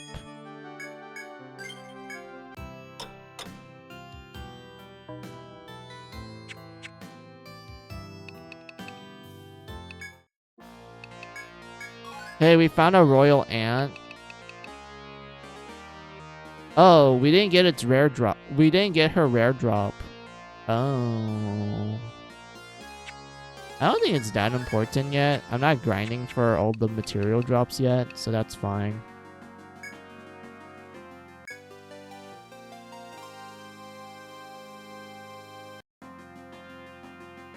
Oh, the Raymate Guild. I knew I could count on you. Thank you for your hard work. I have pondered of late the reason for the labyrinth's existence. The mysterious creatures in that bizarre structure that seems to have no bottom. Do you suppose the labyrinth formed naturally? I can't help but think there's a secret behind it. Personally, I believe the secret, whatever it may be, would greatly benefit Ectria. However, the chieftain, he takes a different view. He's a man of a few words, but he was quite Vulcan. Unequivocal in stating the mystery is best left alone. Why would he be so set against investigating of the force past this point? But I forget myself. I shouldn't speak to you of such things. Dots like this are best kept private. In any event, your map will be a boon to our research of the dirt stratum. Could have sworn that the Queen Ant muttered Sheena the whole time. Yeah, definitely. It totally said Sheena. Like, I wonder why. Oh, that's a nice reference to Death and Request.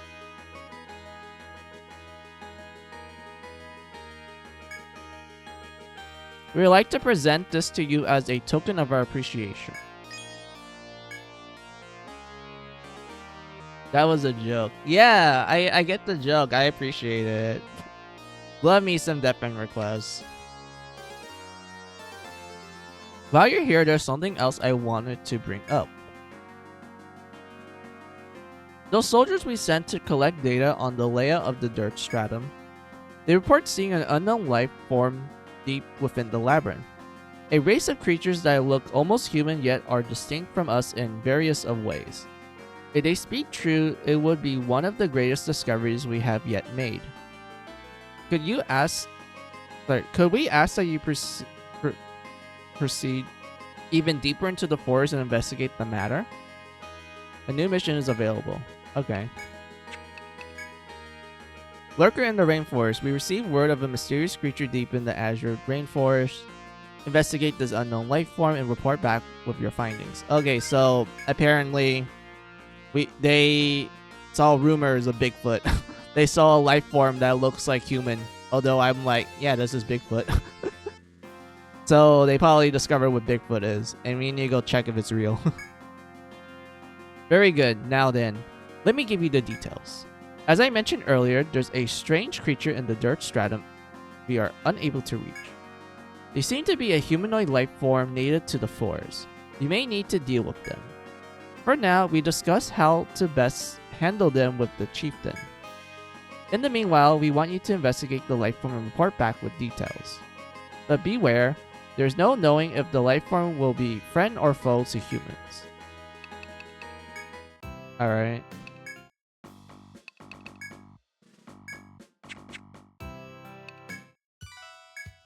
Is there a new quest? Hey! What we have here? Adventurers seek the cause behind rising incidents of ferocious ants. Oh. No, that's not it. Talk.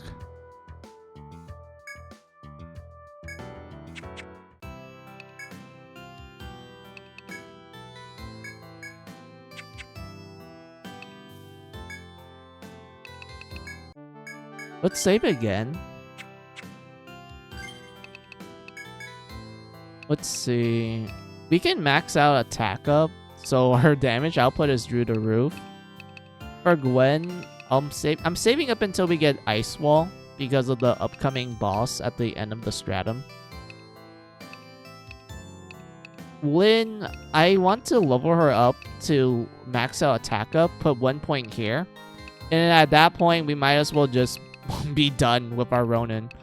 We don't need to invest in other skills, Ruto, because if I'm gonna be honest with you, Ronin kind of sucks in this game, like, unironically.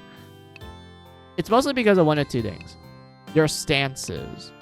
The problem with their stance is that it takes up a buff slot. So, I need to explain this so it makes sense. In Etrian Odyssey 1, each character has a buff slot. There's 3 of them. And what will happen is that if your character happens to max out the buffs, like, they fill up all 3 slots, when they apply a new one, it overwrites the old one. So you're like, okay, how is this bad? Well, there's 2 buffs in the game that people consider to be the, I'm tired, I just want to get through the story real quick, I just want an easy time. Defender and Immune.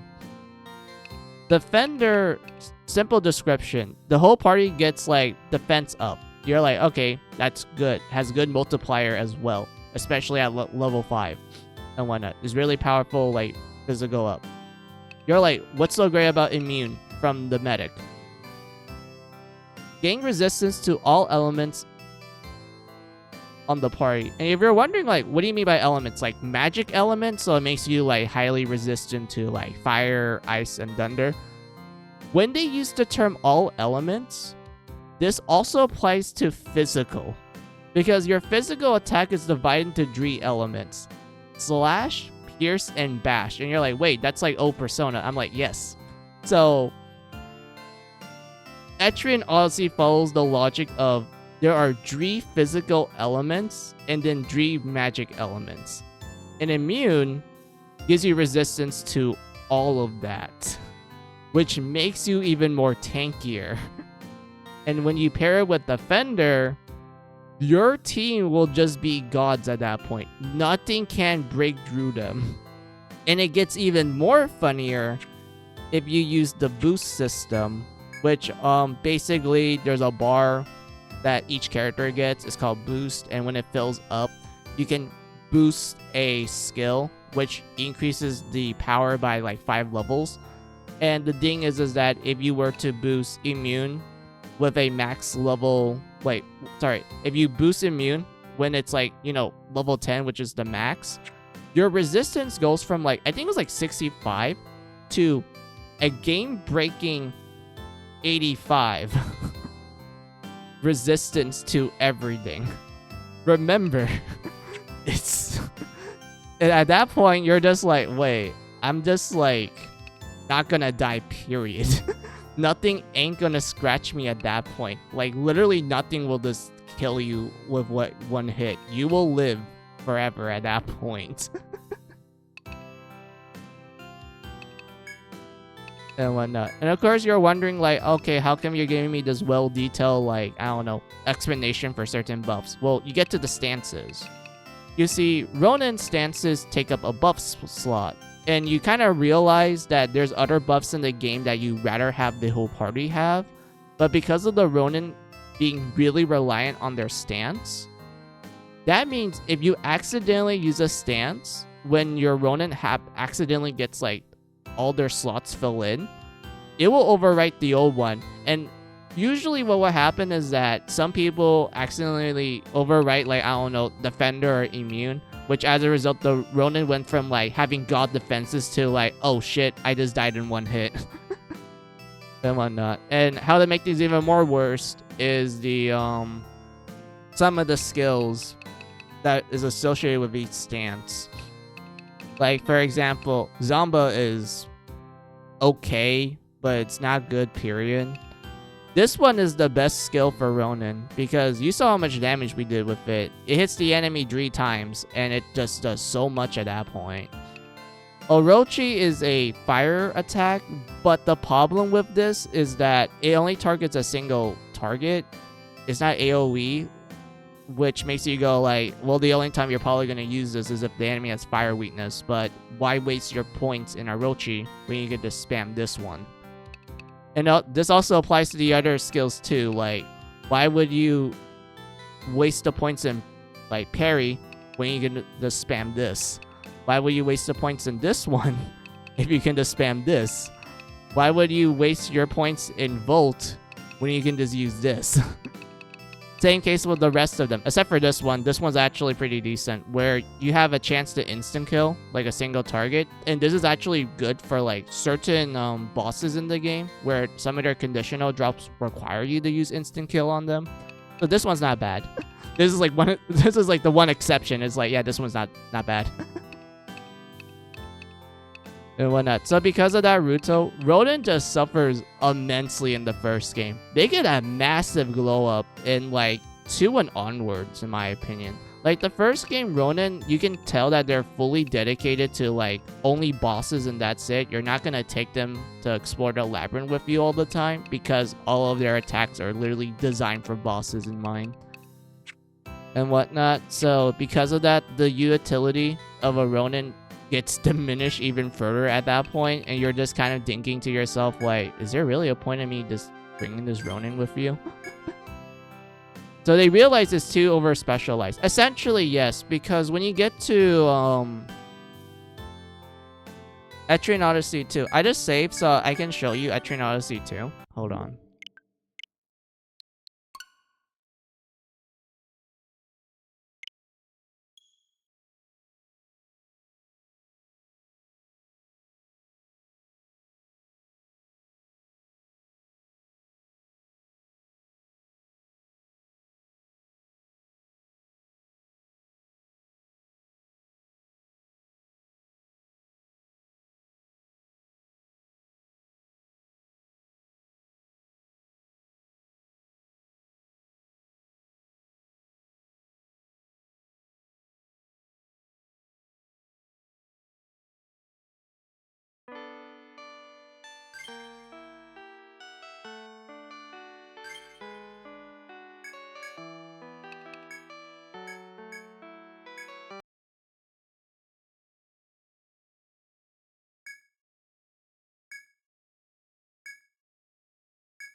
Oh yeah, I want to mention this, Ruto. So, when you start Etrian Odyssey 2, you're given the option to like carry over your save from the first game. This was a ding back on the original DS, so I need to explain this. So when you beat the game in the when you beat the first game on the DS, you will get a password in the options menu. You have to write down this password, which is like, I think it's like 13 characters long, like literally 13 characters long.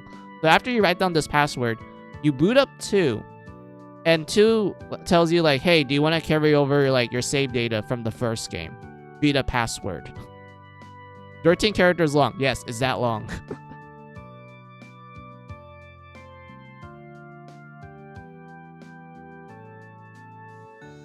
And whatnot. And if you're like, yeah, I want to carry over my data from the first game. So what will happen is that when you enter your password, the game's like, okay, we recognize that you're from this guild from the first game. And you will actually get a bunch of bonus goodies as well. Not only that, Ruto, but this actually affects events in the game. Like how the game starts to like some of the mini events you encounter early on in the game. There's even one boss that actually gets tougher if you were to import your save. When the boss is like, wait a minute, you're from this one guild. I remember that. All right. It looks like I need to go even further beyond. And whatnot. Like, the guy was just running on, like, 10% power. But the moment he hears that you're from this legendary guild from the first game, the boss is like, oh, shit. I need to go full 100 now. Wait, how did they not do this for Etrian Odyssey Dree? I think it was because for Dree, they wanted it to stand out. Because, if I remember correctly, a lot of the development notes for Dree, they wanted Dree to be the different game. Like, they wanted it to, like, not have too much of a connection to the last 2 games. Because when it came to Etrian Odyssey 2, in my humble opinion, Ruto, I think 2 is just an expansion pack of the first game. It does have its own unique charm. And does have, like, a lot of good quality life improvements when you go from 1 to 2. And I do enjoy the more expanded, like, dialogue of the NPCs in the second game. But 2 does feel like it was made on the popularity hype of Etrian Odyssey 1, where they're like, okay, we need to pump in a sequel, like, kind of too quickly. Not like they are still given like a lot of time to develop the game, but it is really obvious that 2 was just kind of, you know, just build on what made the first game great and kind of had some unique things to it. Dree, on the other hand, they really wanted it to stand out. So because of that, they just thought, hey, don't do the, you know, password carryover thing for Dree. Was just leave that for 2. And it was just like that ever since. I don't know why the developers didn't do that. I thought it was kind of weird to me, but I can understand their reasoning, as they really did want Dree to stand out, so there wasn't too much of a connection and such. So, like, yeah. that's what they did. They kind of did the same case with Etrian Odyssey 5 as well. So like, I mean, they can do whatever. And whatnot, Ruto. So yeah, like, if you manage to beat the first game, Ruto, you get a password, and you can import your password to 2, and 2 is like, hell yeah. All right, here's some bonus goodies and some cool stuff. But I didn't beat the game yet, Ruto. Well, with you guys, so we're just gonna not carry over.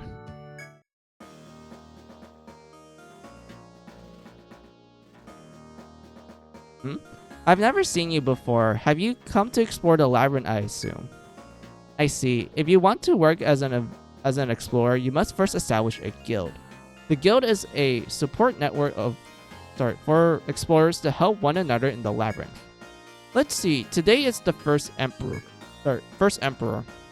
That's the name of the month in this world. Would you like to establish a guild? Yes. Wise decision. Enter the desired name of your guild on this line. Find a backlog of adventurers waiting for a new guild to join.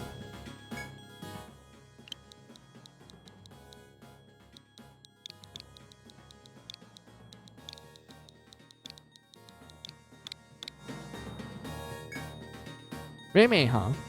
That's unique. It sounds nice. Is it foreign? I mean, it's Japanese. It's Japanese for dawn. Alright. Well, that aside, it's time for you to induce adventurers, introduce adventurers into your guild.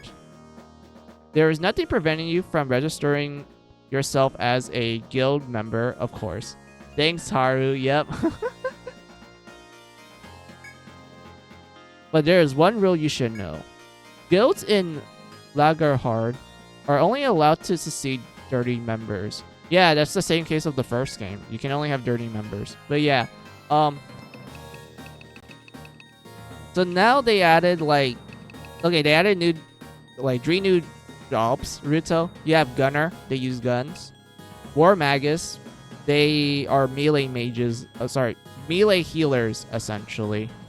And then you have Beast. You're like, wait, Beast, is it like a berserker? Like, is that what Beast is? No, like, it's an actual animal, like Ruto, like an actual beast. Because the portraits you get from them is a panda, grizzly bear, a tiger, a white tiger, and a realistic gorilla. I shit you not, Ruto. The Beast class literally has Harambe, the gorilla, as a portrait. A realistic gorilla. And what's even more hilarious is their Japanese name, which is Pet. Yes, in Japan, the Beast class is called Pet because the logic is that these Beast characters that join you, they're the guild's pet. Like, you know, that's a casual mascot that can actually pull their own weight in battle. And whatnot. So, like, Ruto, imagine, like, you join this guild and you're told, like, hey, it's your turn to feed, like, the guild pet. You're thinking, like, oh, it's probably, like, a cat or, like, a cute dog. And then you just go to the pin and you find a giant gorilla. And that's the pet. You're like, wait. Wait, what? XD, yeah, pretty much. And whatnot. But yes, you are correct about the Gunner having the Jack Frost pin. This girl here, Ruto, you are correct. So this girl is the mascot of the Gunner class because not only she's in the poster, like the box art of the Japanese like art for Etrian Odyssey 2 along with the Protector, but she's like featured in a lot of promotional art for the second game too. She's like kind of the second like poster girl for Etrian Odyssey other than like the blonde Protector from the first game, who's the actual series mascot. This girl's like second place in that regard. But yeah, you have Jack Frost pin, Ruto, and then you have the new one with Black Frost pin, like right there on the hat is the Black Frost pin. You have Jack Frost, Black Frost, no King Frost, unfortunately. I'm kind of sad there's no King Frost. I was hoping there was like a 5th portrait that has a King Frost, but no. But yeah, I'll just kind of nail down some of the changes they did. Why am I not surprised that they put a Black Frost Gunner? I mean, checks out. If you're gonna have if you're gonna have a Jack Frost, you might as well have a Black Frost. They're always together, especially like if there's a Pyro Jack somewhere and whatnot. So yeah, so they did a lot of changes for Etrian Odyssey 2. I won't go down each of them in like order because it takes a while and I have to like literally yap hard in order for it to make sense. So I'll just keep the important parts, Ruto. So you have Alchemist. They got nerfed hard. they got nerfed hard, Ruto. I feel so sad for Alchemist, the mage class. Also, I need to explain this.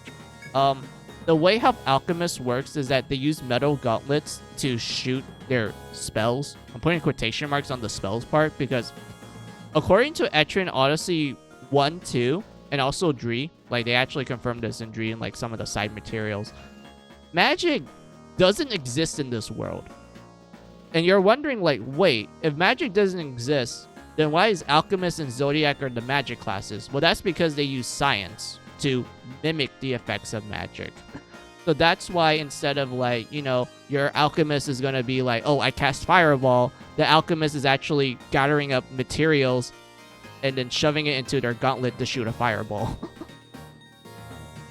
And whatnot. And what's interesting is that I think it's like one of the promotional comics for Etrian Odyssey back on like the website, like the old website that unfortunately got defunct. The Alchemist actually explains that their fireballs are made from like 2 chemicals in the periodic table that they just kind of mesh together, and the gauntlet just kind of reacts to it and it just shoots the fireball. Like, I don't know what the exact name is because it's been a while since I read the comic, but like, yeah, anyway.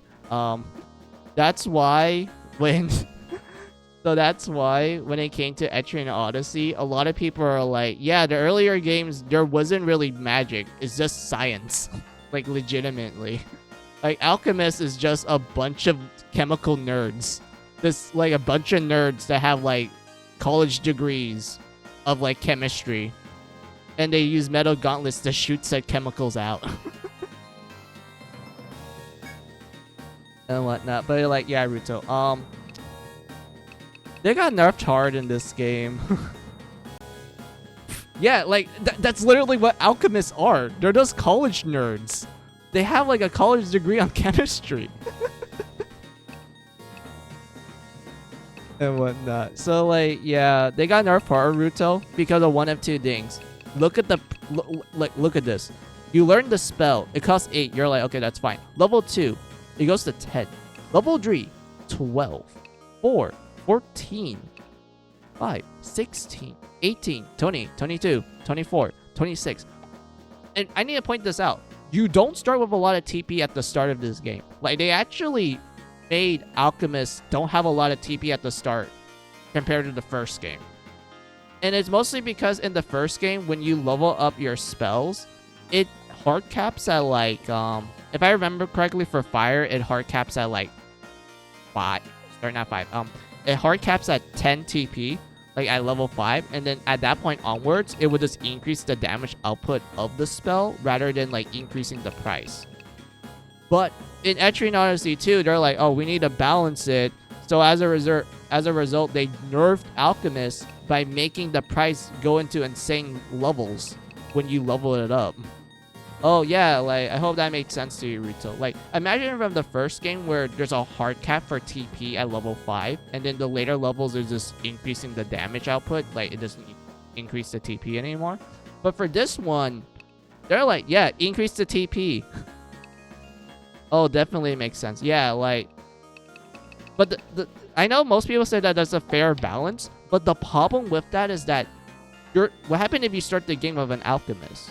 Your TP isn't going to be a lot. You're going to not be able to spam spells that much anymore compared to the first game. Because in the first game, magic I felt like was pretty balanced. Like, there wasn't a point where I felt like it was broken or it was like sucky. I felt like it was balanced from start to finish. But in this game, it got nerfed hard. Like, it's really hard for me to like be using magic all the time in this game, unfortunately. and whatnot. Like it costs so much. Like look at this Ruto. 20, 28, 36, 44, 52. Like, even if you're in like the end game, your TP, you can only spam like this like maybe like 5 times at best. Even at like max level Ruto, like at max level, you're probably only gonna be able to spam this like 5 times. That's how expensive it is. It's like, dude, it's really a bad nerf, man. There are other things that they did to kind of make Alchemist a little bit more better, although I think it's kind of debatable in my opinion, Ruto. So you can upgrade your Alchemist's strength. You're like, why the fuck would I upgrade the strength of an Alchemist? Well, that's because you can learn Blade, Gravity, and Pierce, which is essentially you manipulating like physics. Like for Blades, it's like you're using wind magic to like cut enemies essentially. So it's like the cut element. Gravity is just you essentially being like Pain from Naruto, like, you know, almighty push essentially. You're just gonna be spamming almighty push, just crushing the enemies with pure amounts of gravity. And then piercing is like, I don't know, like you're shooting a gun. Like, I guess that's like the closest thing to like what piercing will probably be. Like you just grab a rock and then you just like make it sharp and then just shoot it like a bullet.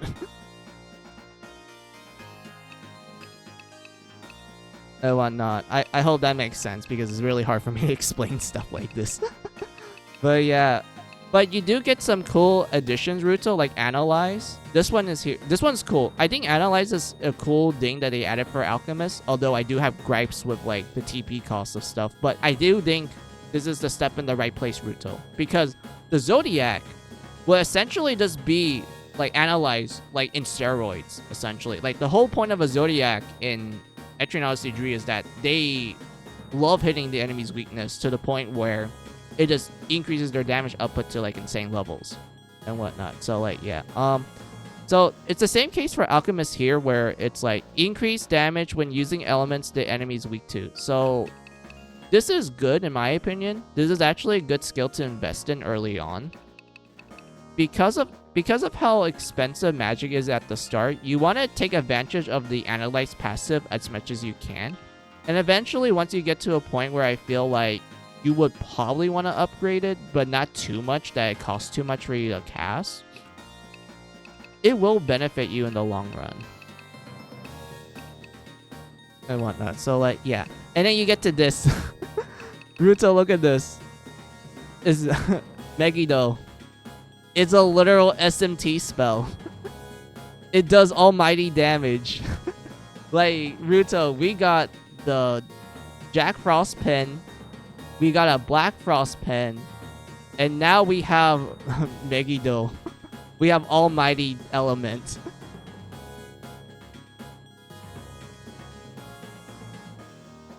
And what's funny about this, Ruto, is that it's not even called Megiddo in Japanese. It's called this in English. You want to know what it's called in Japanese?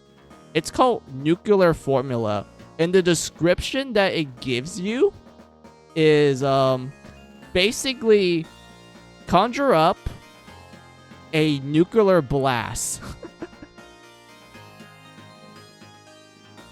And such.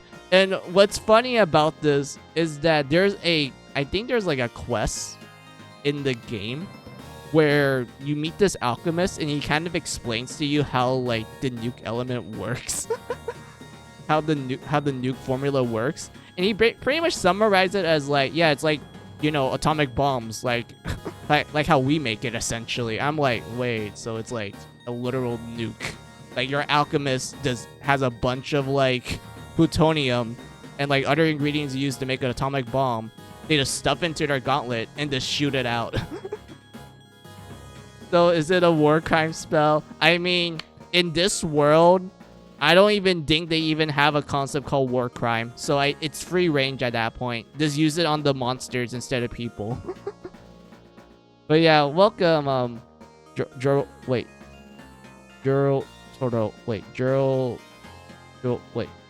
Gil trial. Gil trial? Gil? Can I call you Gil? But yeah, welcome. Um,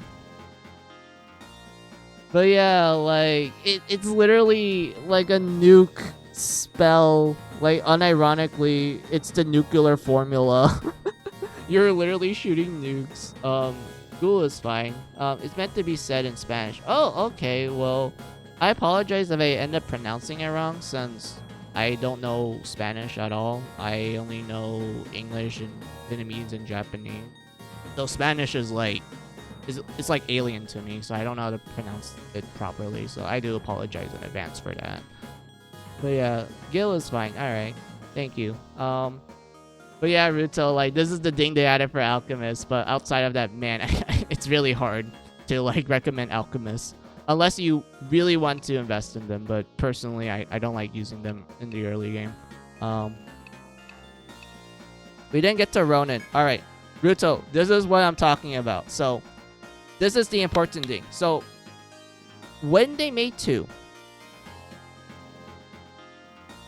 they're like, hey, we need to make Ronin actually good. Oh, let me see what we wrote down real quick. Gil. Let's see. Although I think it's nuclear formula in the 3DS remake. Yes, I do believe yes, you are correct. The 3DS remake for 2, which is Etrian Odyssey Until 2. I do remember it being called nuclear formula and such. You are correct with that. You are absolutely correct with that. But yeah, so what was I again? Oh yeah, Ruto, and also anyone in chat in general. So remember how I told you like Ronin suffers from a case where their stances take up like a buff space and everything? So to fix that, in Etrian Odyssey 2, they made all the stances for Ronin to be passive skills rather than like a buff skill that you had to apply and such. So the moment you learn the stance, the game's like, all right, you're just automatically in that stance. And whatnot. It doesn't take up a buff skill. It's a passive skill now. So the moment they did that, this makes Ronin immediately better to the point where they went from like the questionable over like specialized class of the first game to the literal god tier class in the second game. All because they're like, yes, change the stance from a buff to a passive skill. That's all they did. And the moment they did that, Ronin just went absolutely broken. Like, you can do so much with a Ronin in the second game compared to the first game. Ronin, when they learn how to stand, unlimited power. Yeah, exactly. That's literally the case. They just immediately went from like, oh, I need to waste a turn to enter a stance to like, yes, I can finally do OP shit by just learning it. So Ronin got so OP. Yeah, they literally got so OP. Like, not only that, but a lot of their skills got a big overhaul too. Like, for example, Orochi is like surprisingly decent, but if you max it out, you learn this skill here, which will let you hit all enemies. And the problem with Ronin in the first game was that they were over specialized, that they only target single target people. You know, they were meant for bosses. But because of them adding more AoE options for the Ronin, you could in theory take a Ronin with you from the start to the end of the game, and it will just be like, hey, I can kill this enemy mob for you, boss. Like, I have the TP for it now, and they have the skill for it too, where this one is like, you know, fire damage to all enemies, and then this one's still broken. This one's still broken. Like in the first game, still broken. Just use it on bosses. In Etrian Odyssey 1, Ronin is a floor 20 clear. Yeah, that is true. I remember using Ronin for some bosses in the Dirt Stratum and also in the 4th Stratum. Like, Gil, I actually beat the Royal Ant, you know, the giant ant queen with the minions and such. I beat her with a Ronin. My Ronin, out of everyone else, and I need to put context, I had a Land Shark. I had a Protector spamming, like, almost max smite. I have a Survivalist with max out multi-hit, and also Apollo, and whatnot. Like, my Ronin, compared to all of them, was doing more damage than them. They were just, like, you know, doing their usual damage output. Well, my Ronin, when I was using it to fight, well, using her to fight the Royal Ant in Etrian Odyssey 1, she was just like, all right, enter the stance, and then she just starts spamming this skill, and the Ant Queen literally just died right there because of how much damage she could do. And I was just sitting here going like, I didn't expect like my Ronin to actually be that good because I'm so used to not using them that the moment I did use them, I was just sitting here going like, huh. This boss always gave me trouble back when I played it on the original DS. Stand up. Viderava.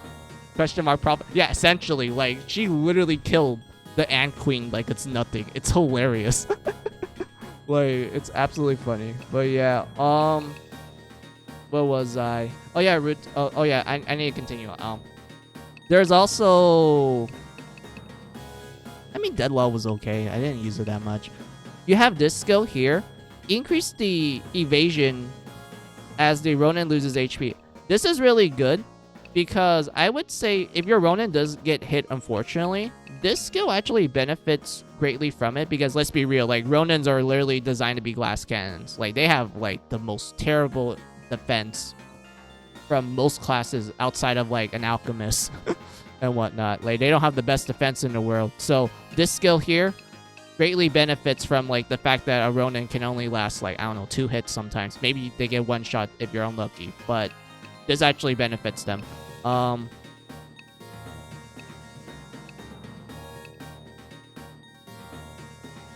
This one is Volt Slash. This one is still pretty funny to me.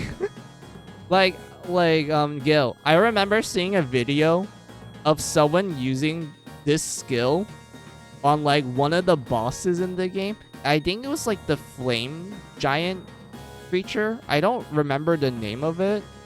It's like this giant creature. It's a bit on the fat side.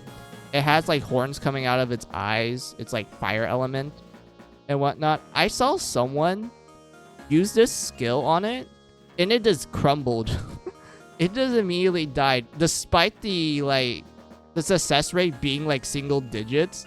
This person managed to manipulate the RNG because this guy happens to know like how to, what's the word I'm looking for? I don't remember how he did it. I just remember that he knows the game in and out to the point where he knows like the exact formula of how everything works to the point where he can just manipulate the RNG pretty easily for him and whatnot. Like he didn't cheat, mind you. Like all he did was like, oh yeah, this is how this game handles this formula. So if you do this and that, it will change the formula to this, which will increase your chances and whatnot. So this guy, like after understanding the formula, he was like, all right, if I do this correctly, this skill will one-shot that boss. And he does makes and like, and his Ronin literally does gain so many levels from it. Like, this guy literally just went like, yeah, like, I did it. Like, I managed to instant kill. Good old RNG manipulation. Yeah, essentially. It's hilarious. But yeah, this one's ice all enemies, which is good. This one is really great. Instant kill moment. Yeah, exactly. It's literal instant kill. Oh yeah, this one's pretty good. Potentially nullifies any attack directed at the user. So if you synergize this one with this, your Ronin is not gonna get hit that often. Like it's really good. But like yeah, what else is? So yeah, that's like one thing they did with Ronin, which is like I'm so glad. Jiraha is anime powers. Yeah, it's literally like plot armor. Like, it's literally just plot armor. But yeah, Ronin, massive up, like, blow up from 1 to 2. Like, for real. They are really good in this game. Same case with Hexer. I know some people argue that Hexer was still pretty good in the first game. Although, I do think it's a case of, like, they're great for enemy mobs and for specific side bosses that don't really have the best resistance to our status effects. But I do think it kind of suffers from a case of like how the RNG formula works for the original DS version. So like yeah, I still like Hexer. I still enjoyed them. I still like using them in the first game. But the second game is where they become god tier. Okay, so I need to explain this to Ruto because I need to make this make sense. So the whole point of a Hexer, Ruto, is that they spam status effects. Like, they decrease the enemy's attack, their defense, and speed. They can bind enemy limbs. They can poison them. They can make them go to sleep. This thing here, mad broken. Sleep is broken in Etrian Odyssey 2. I would argue kind of in 1 as well, but 2 is where sleep was the broken stat. Like, almost everything in the game can fall asleep, unless they're specifically designed to be immune to it. Like, my god. And how to make these even more hilarious is, Damper. Curse that decreases an enemy's special resistance. So, basically, what this means, Ruto, is that your Hexer will cast a debuff that will reduce the enemy's, resistance to status effects, period. Like, if the boss went from like, oh, I have a 75% chance of resisting poison, your Hexer would just be like, no, bitch, puts Damper, and that resistance went from 75 to a piss 0. Like, it's that powerful. And whatnot. And as a result, you're like, wait, so you're telling me the go-to plan for a Hexer is use Damper on like a boss or mini boss or like a tough encounter, spam sleep, and then everyone else would just buff themselves and then start killing each other. As a Pokemon player, yes, sleep is broken. Yeah, sleep is incredibly broken in Etrian Odyssey 2. Like, okay, how do I word this? Yo, I still think that sleep is still pretty good in Untold 2, personally, because I know it's been a while since I played the game, but I did remember using sleep in that one. It was still pretty good in that game. But yeah, what else is there? Enemies after Damper, the game was rigged at the start. Yeah, essentially. You will just immediately kill everything with all your status effects. Like, dear God. And what's even more funny, Ruto, and also everyone else in chat, but I need to explain this to Ruto more because he hasn't played like Etrian Odyssey 1 and 2. But you have this skill here, Ruto. It's a force skill. Think of it as like a special move. When the character's bar fill up, they can perform a force skill. I don't know why I pronounce it weird. And for the Hexer's case, they're like, hey, what should their force skill be? They're like, oh, the Hexer is kind of indecisive of which like status effect to use. So the Hexer just decides to inflict all status effects to all enemies. Every single status effect in the game. This force skill is like, yep, I'm done being indecisive. Just use everything. And whatnot. And if you pair it up with Damper, you know what happens. Everything will just be like, yep, I die. Thank you forever. It's inflicted with every known disease in the world. It's just gonna sit there and rot at that point. It's just absolutely hilarious to me. But like, yeah, that's not the only thing that makes Hexer broken. You have Revenge. Use the amount of HP lost as the basis for a single target attack. I don't remember the exact formula for how Revenge works. I just know that if you have your Hexer have like 1% HP, like unironically just have 1% HP left, Revenge does so much damage that I would argue it out damages a Ronin and a Dark Hunter, which are considered the like damage dealers of Etrian Odyssey 2. Like, it got to the point where I remember seeing like an old YouTube video of someone playing like they were playing Etrian Odyssey 2 on the DS. They use a single Hexer to fight the super boss of Etrian Odyssey 2. And all they did was use Revenge and then some healing items and such. Like, that's all that person did. He had a single Hexer having like 1% of their HP left to spam Revenge while also occasionally healing the the Hexer and also doing other stuff to like prevent the boss from like, you know, straight up overkilling the Hexer and whatnot.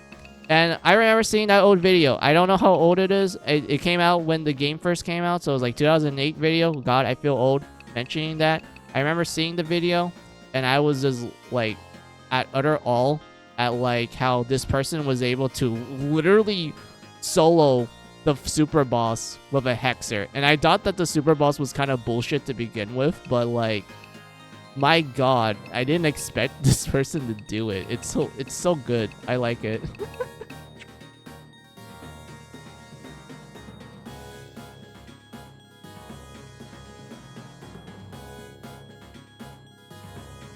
And whatnot. But like, yeah, those are like some of the changes they did with Etrian Odyssey too, with some classes. I know the newer classes are great too. Like Gunner is like really good.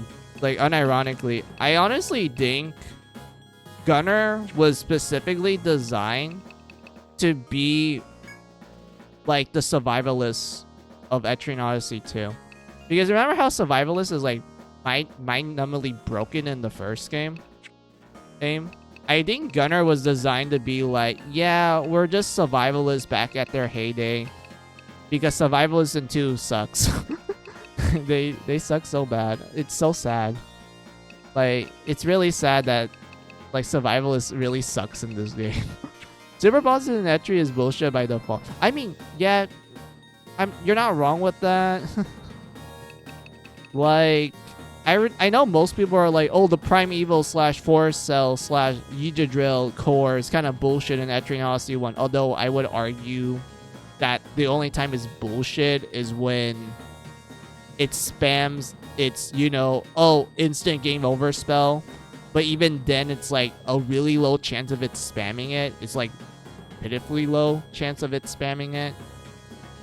And outside of that, it just follows a really simple pattern. So, like, that one, I would say it's kind of bullshit because of the, you know, the instant game over spell.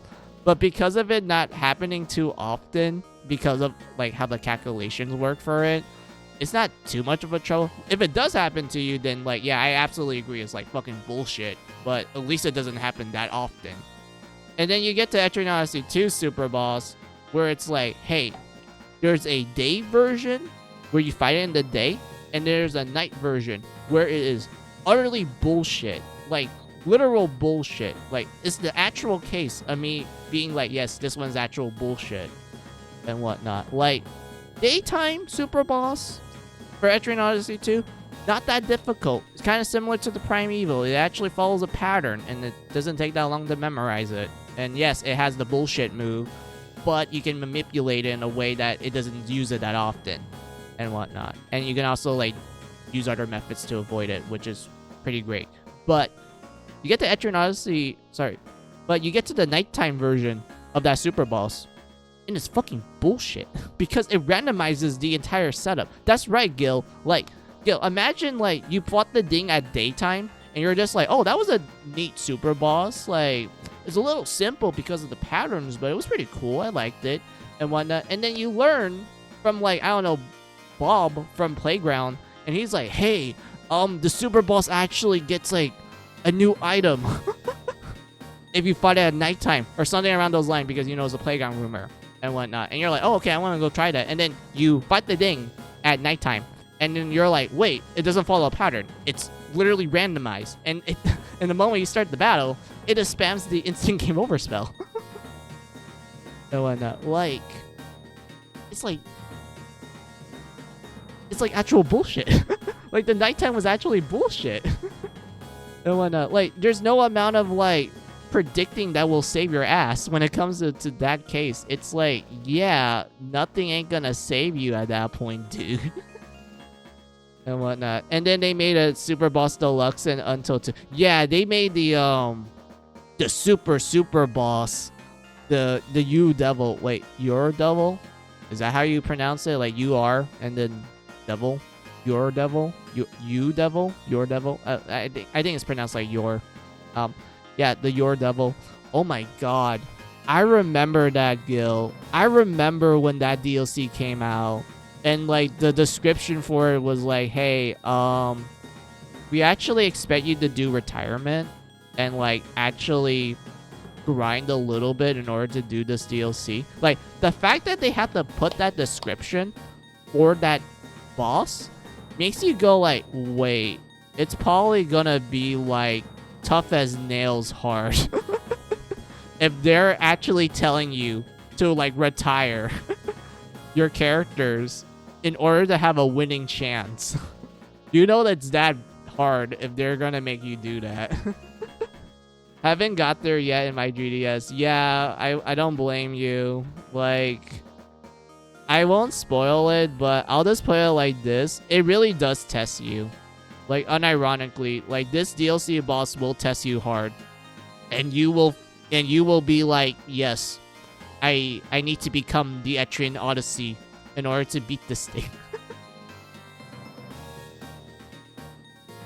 And whatnot. So like, yeah, there's that case. Then you get to Etrian Odyssey 3. I mean, the super boss for that one, it's kind of in the same line as like, it's technically predictable depending on outside sources of it. Like, I'm not sure if you played Dree Guild, but if you have, then you probably know how the super boss works in that game, where, you know, there's these tentacles in the room, and depending on the amount of tentacles you beat, it lowers the HP of the boss, and it also changes its patterns as well. And a lot of people prefer taking down most of the tentacles in order for it to have like really low HP that you could easily set up for the second phase really quickly, and also avoid one bullshit move that was in the first phase and whatnot. So that's what most people did. And then you get to the second phase, and that's where everything just changes, where this whole gimmick was essentially it has two stances. Like, unironically, it has two stances. It has a defense stance where it just sits there, and if you hit it, it will counterattack you. So the idea for the defense stance is just you know, buffing yourself up until it goes into the attack stance. Because what happens is that when it enters the attack stance, it actually loses all of its defenses. Like, it goes from like, I don't know, 100 defense plus to like piss poor 0 plus. Like, you're just thinking like, wait, so you're telling me the whole gimmick of this super boss is to attack it when it's attacking you? Yes, essentially. And whatnot. And of course, when it goes into attack mode, that's when it's like, all right, time to spam nukes. Just spam a lot of attacks that you know for sure that you're like, okay, I really need to dodge them. From what I read, it's let's go Gamba. Yeah, it's kind of like that sometimes. I think the only time it becomes let's go Gamba is when you, for some reason, Gil, postpone the boss battle by 40 turns. I'm not joking with that statement. Like, it is actually possible for you to stall the boss until 40 turns. And what happens at that point is that the boss will just stay in its attack mode for the entire time. But, like you said, its patterns will be RNG time. Like, it's going to be a literal Gamba. So that means the moment it enters, like, the, I would say, permanent attack mode in turn 40, it's just like, yeah, screw patterns. Gotcha time. RNG time. Let's go. And whatnot. And at that point, it's like, all right, so we'll just kill this thing as fast as we can. Like, actually be good at damage bursts. And whatnot. So, like, yeah, that's, like, one case for, like, Etrian Odyssey 3. 4's case, I don't know much about 4, Gil, because, like, I only played it, like, at least once to completion. Like, I did the post-game stuff and everything, Gil, but I don't remember much of it because I played it back when it came out on the 3DS. So because of that, my knowledge of 4 is, like, really rusty, like, incredibly rusty, to the point where I just don't remember a lot of details from it. So I don't know. I don't remember much of the super boss for the 4th game. You have Untold 1. That one's just the same as the first game because, you know, Untold 1 is the remake of, like, of the first game. So of course the super boss isn't gonna change too much in Untold 1. I mean, yes, they added new moves, but like even still, like I don't think it was that bad. Untold 2, like you said, there was like, you know, the original super boss, and then there was the fucking DLC one that was that makes you having to grind for it. But yeah, what else is there? There's 5. I still don't remember a lot of 5. It's the same case as 4, where I played it back when it came out, and I just haven't played it since. Nexus is still a little bit fresh in my memory because I actually recently played that like 2 years ago. So I still remember Nexus enough that I could like kind of think about the super boss, but at the same time it's like it's kind of difficult for me because like I played Nexus on the hardest difficulty, and I don't even remember if I actually beat the super boss in that difficulty. I need to go check my save file if that's the case. But like, yeah, that's enough of my like ramblings of like Etrian Odyssey super bosses and whatnot. But yeah, honestly, Gil, like the time I've been spending like streaming Etrian Odyssey 1, I've been enjoying every second. Like out of the Etrian Odyssey games, Gil, I love the first game. Like, if you ask me, like, hey, if you were to pick your favorite game from the DS trilogy, like, what's your favorite? I'd be like 1. 1 is my favorite. I love 1. Like, I know there's problems with it. And it's like, the first game, of course, is going to have jank. But I feel like 1 really does succeed in the case of, like, you actually have to use your imagination to, like, make the world feel alive. Because, let's be real. The whole thing about 1 is that it's so bare minimal with its story that you, the player, have to use your imagination to like fill in the blanks, essentially. And the developers did that on purpose because they actually view Etrian Odyssey 1 as like essentially like a D&D campaign where the game kind of acts like the dungeon master that gives you like a general idea what's going on.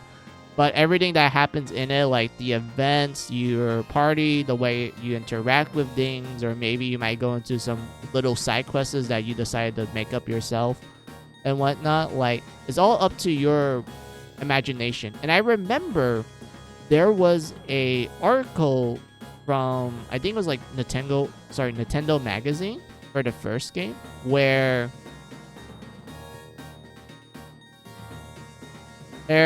the developer wrote down like imagination is the strongest ingredient for Etrian Odyssey. Like the developer actually goes into a lot of detail of like how imagination works for Etrian Odyssey, and the way he explains it makes me go like, yeah, it's like a literal coloring book. Like, yeah, you're given some guidelines of like some things, but it's really up to you how you want to, you know, color it essentially. And because of that, the developer makes it very clear that they designed the first game with that intent. And I understand that some people would argue you could apply that to the other games, although I would say it kind of falls apart when you get to the third game because how story-driven that one is. But I would say for the first game, it is very clear that they specifically designed the first game to have the player use their imagination as like the main driving point and whatnot as to you getting involved in the world and such. Yeah, Etrian Odyssey's Etrian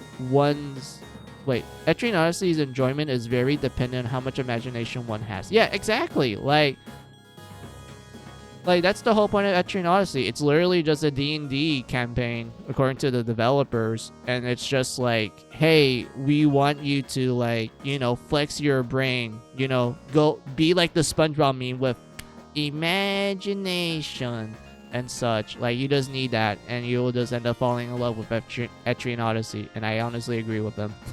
I honestly agree with them. They made so much sense to me. And I think because of that, I ended up loving the first game quite a lot because I used so much of my imagination playing it on the DS.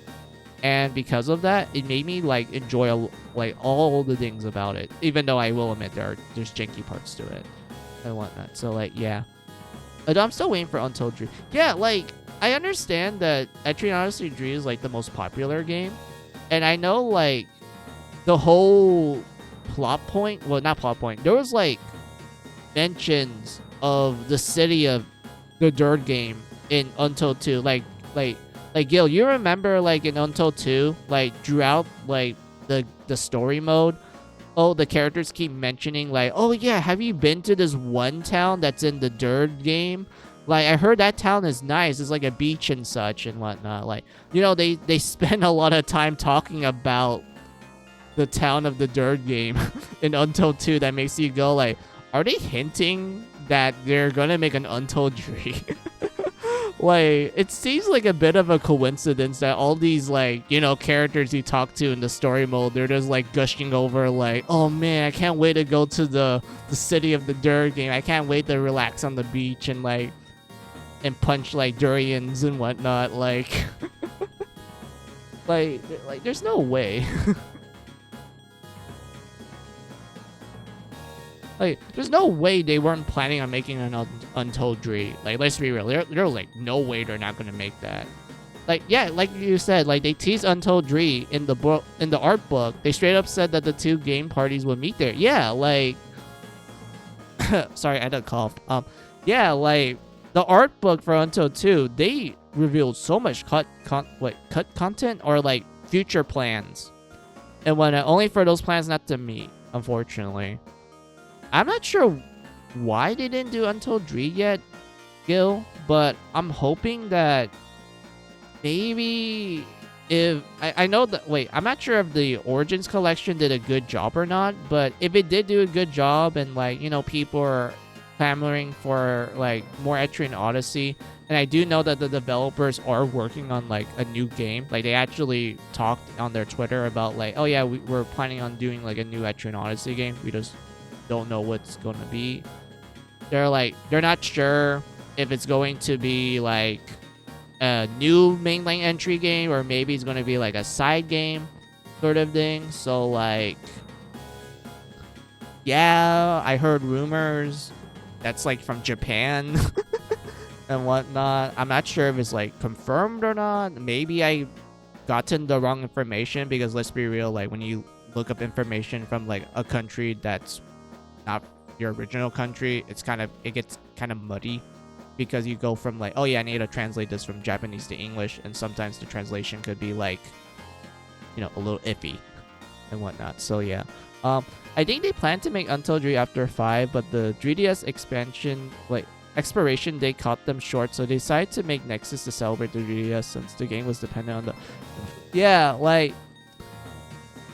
Yeah, I think that's probably the case, Gil. Because I know, like, a lot of people, when Nexus was announced, people were like, where's Untold Dream? Like, they were teasing it and whatnot. Why are we getting, like, an anniversary game where it's, like, a giant love letter to the whole franchise, essentially?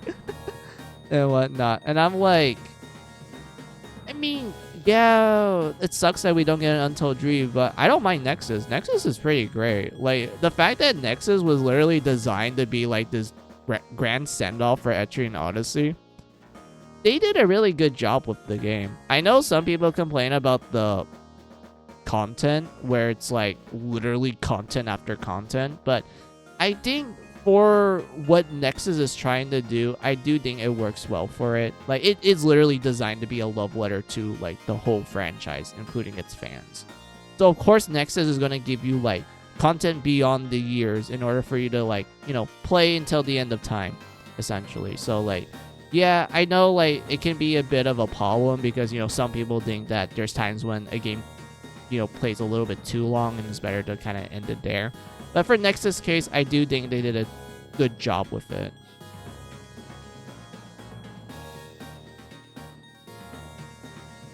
And then they made Persona 5 and milked it for 5 years. I think Nexus started as good with each Stratum telling a different story. It loses some steam in the second half. I do agree with that.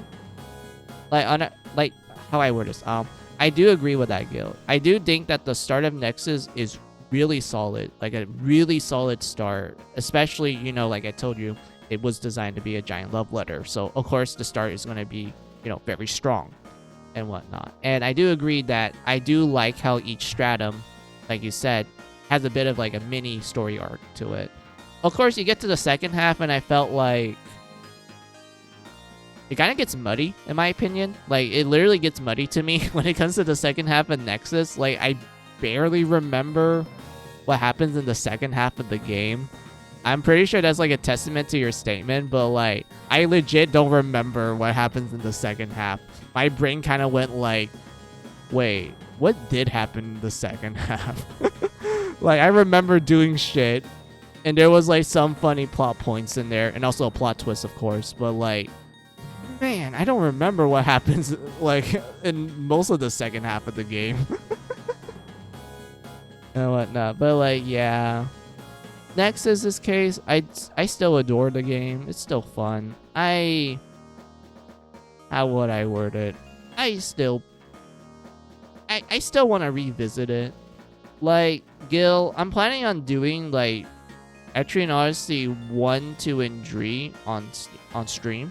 I'm planning on streaming the 3 games, but well, more specifically the HD remasters of it. I'm planning on streaming all 3 of them. I'll even do like multiple playthroughs of 3 to get, you know, the classes, because of how 3 handles the whole class system for that game. And after that, I'll definitely like set up my 3DS, and then we can play like 4 and then Untold 1. Wait, good, I have a question. Did Untold 2 came out after Untold 1, or was it 5 and then Untold 2? Because I was planning on playing the games on release order, like for the 3DS games, to kind of like point out the balancing and changes that would eventually lead to Nexus and whatnot. Like, did Untold 2 came out after 1, like Untold 1, or was it 5 and then Untold 2? Untold 1, Untold 2, then 5. Oh, okay. Because I keep like blanking out at that point, like, Gil, because I remember like playing Untold 1, and then I kind of forgot that Untold 2 like kind of existed because I went straight to 5. And then after that, I heard about Untold 2. I'm like, oh, there's an Untold 2? Alright, I'm gonna play that. I think Mystery Dungeon was in the middle. Yeah, yeah, you're correct. Like, Mystery Dungeon was like in the middle of Untold 2 and 5, I believe. Wait, was it Untold 2 and 5 is where Mystery Dungeon is in the middle of? I think so, because I remember they announced Mystery Dungeon back in Untold 1. Like, there was like a teaser trailer for it, but maybe it did came out like after Untold 2, and then it was like, and then, you know, 5 happened. And when I know Mystery Dungeon 2 is like Japanese only, unfortunately. And whatnot, man, oh yeah, I should play I should play Mystery Dungeon as well. I know it's like kind of loaded. I know like Mystery Dungeon is like an okay like Mystery Dungeon game, but I still like Mystery Dungeon genre games. They're still fun to me. I don't care if they tell me like, oh, it's kind of grindy and whatnot. I'm like, I don't give a shit. That's normal.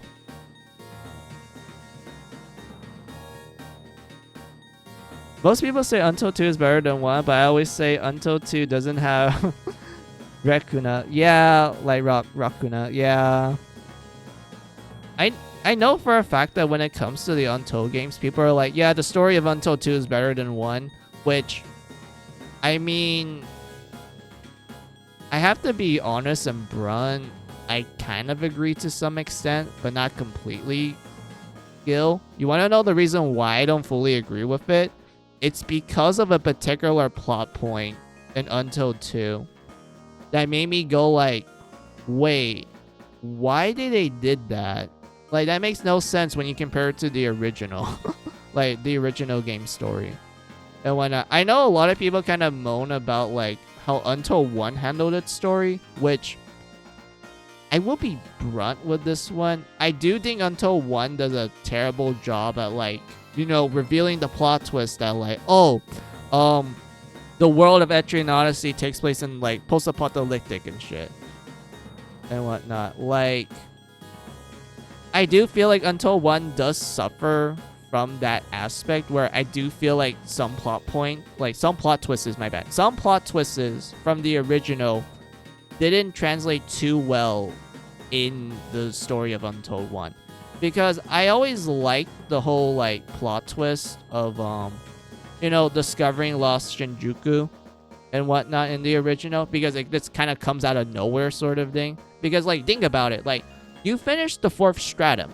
The whole point of the 4th stratum is like, hey, we discovered there's forest people and shit, and you're told by the chieftain to eliminate them, and you're just like, oh, okay, looks like we have to do that. And then the forest people are like, okay, let's make a deal. You need to kill our guardian bird and most of our warriors.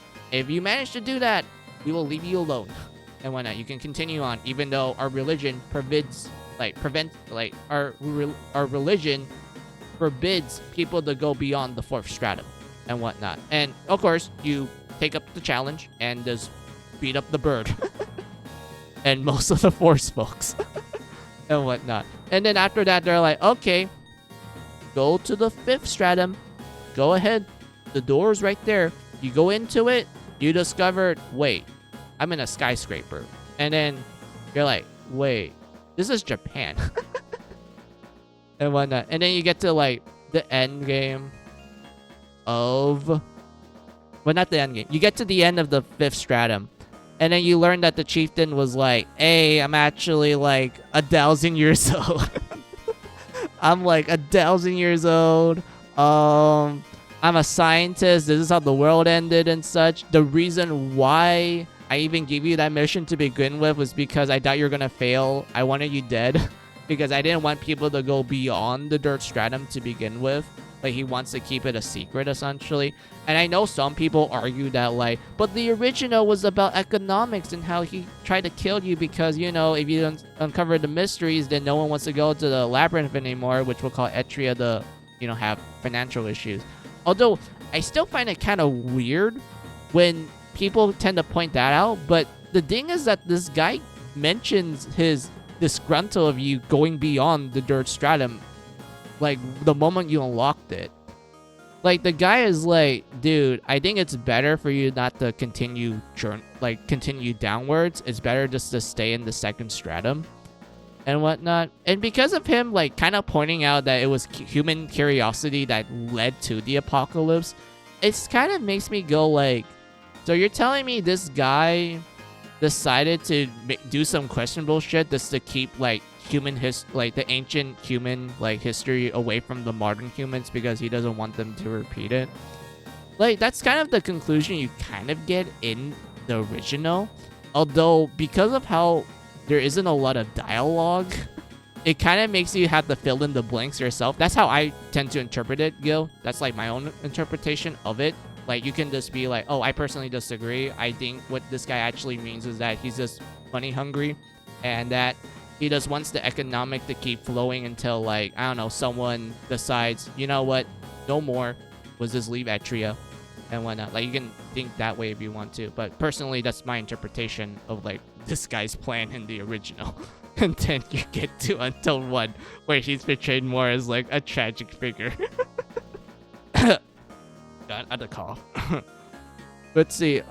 Untold 2 has a better story in general. Untold 1 fits better with the original story. Untold 1 makes the mistake of expecting you to play the original, so it kind of forces you to play the story first, so the twist loses its power. Yeah, like, that's the thing about Untold 1, because, like, Guild, if I remember correctly, I think it was confirmed that the story mode for Untold 1 was, like, a last edition sort of thing. Like, they made the gameplay and, like, you know, made the original game story available from the get-go.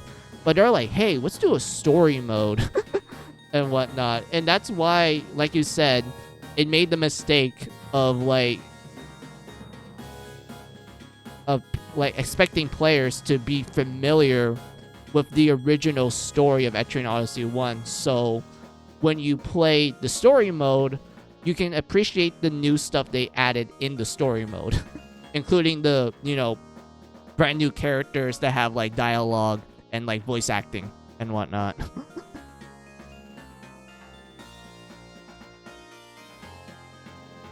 And everything. But, like, yes, I do agree with, like, most of your takes. Like, I do believe Untold 2 does have a better story in general. when it comes to Untold 1 story, I don't think it's the most well-written story. It's kind of on the okay side of things. I still enjoyed it, mind you.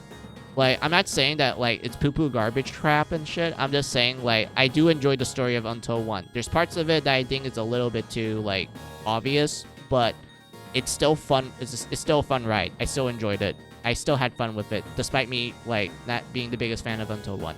I still liked it and whatnot. But I did... but I still did, sorry, I still didn't like some of the funnier things that Until 1 did. Like the whole reason why you're fighting the forest folks in the story mode compared to the original. Like, Gil, remember how the reason you're fighting the forest people in the original basically boils down to like human curiosity, and also you're just told by the government to do it. And it's like one of the few times that the game actually removes control from you, the player. Because prior to that point, you're just playing through the game with like your imagination on 24/7. Like, you're just like making up backstories. You're just like commenting the whole way. You're like making up dialogue when you're interacting with the shopkeepers and such. And, you know, etc., etc. This also includes like you going through like the main story missions and such. Well, I call it story missions because you technically have to do them in order to, you know, continue on with the labyrinth and whatnot. Like, you know, you're just doing all of this like self-inserting and like imagination drive with the game from start all the way to the fourth stratum. But the moment you start it, the game's like, all right, take away control. We're gonna make you eliminate the forest folks and whatnot. And you're pretty much you pretty much realize that, wait, I'm not the hero. Are we the baddies? Like, it's one of those cases where the game makes it very clear that you're explorers through every sick sense of the word. Sick sense of the word. Like, you are explorers through every sense of the word, including the sick details and whatnot. So, because of that, I remember, like, playing the original DS, and I just thought, like, wait, this is well done. I like this. Holy shit. Holy shit, this is actually pretty cool. I do understand that Until 1... they had to change it so that our group is... like, the group we play as in the story mode for Until 1, they're portrayed more like as, you know, heroes, essentially, rather than just being explorers, like, in the literal sense of the word. And when instead we play as a group of heroes. Well, I use the term hero because, let's be real, like when you get to the characterization of the Untold story party from like both Untold 1 and 2, like you could 100% describe them as heroes and whatnot. So like, yeah. But anyway, so yeah, like because of us playing as a group of heroes, they kind of need to give like an excuse. Well, I call it a fit of like a excuse that actually fits the context. Like, I do think it fits. And whatnot. In Until 1's case, I do think it fits. Like, it does lessen the whole, like, oh, we're the baddies. In this case, it's more like it's a tragedy that we're unfortunately being forced to make harsh decisions with. Which I think Until 1 does a really good job in that aspect. Although I do think the reasoning is a little bit on the, like, we need to make a quick excuse real fast. But I do think it fits. That's the thing, Gil. I need to point this out. I do think it fits. It does fit the context. It actually works with the type of tone that Until 1 story is trying to do. I do think it fits. That's the thing. I think it fits. I don't think it's like a lame excuse. It fits and such. But like, yeah. My headcanon is that the plague exists in the original. We just didn't learn it because we're just like we're just a regular party. The Untold party learns it because it's anime powers. Yeah, like, I think that's a good way of seeing it because, like, Gil, when you think about it, most of the forest folks, when you fight them in the original, they don't talk to you.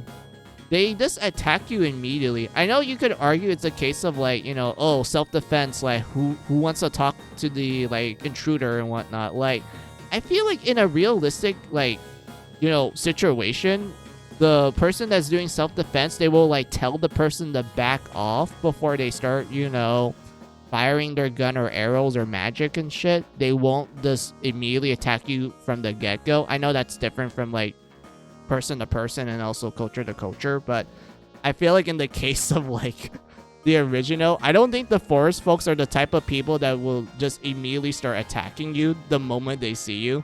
So I guess like your headcanon of the plague existing in the original does fit.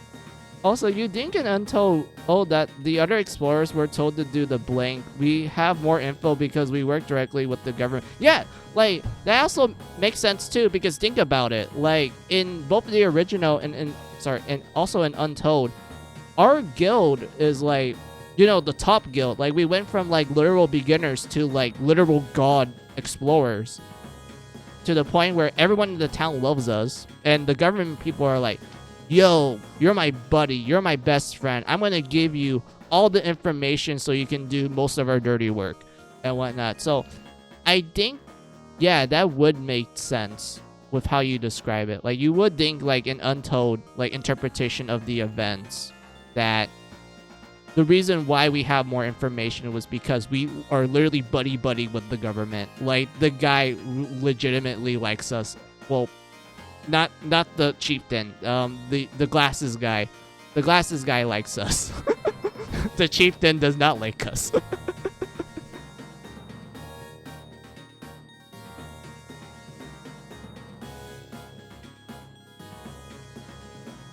And whatnot. But my god.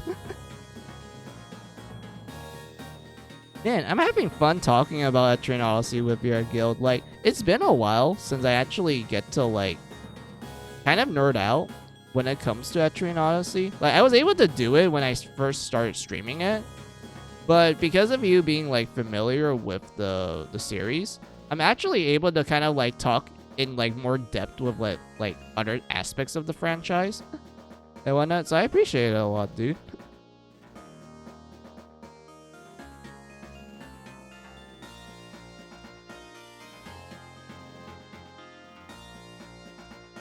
And whatnot. But like, yeah, I do think this is a good time for me to like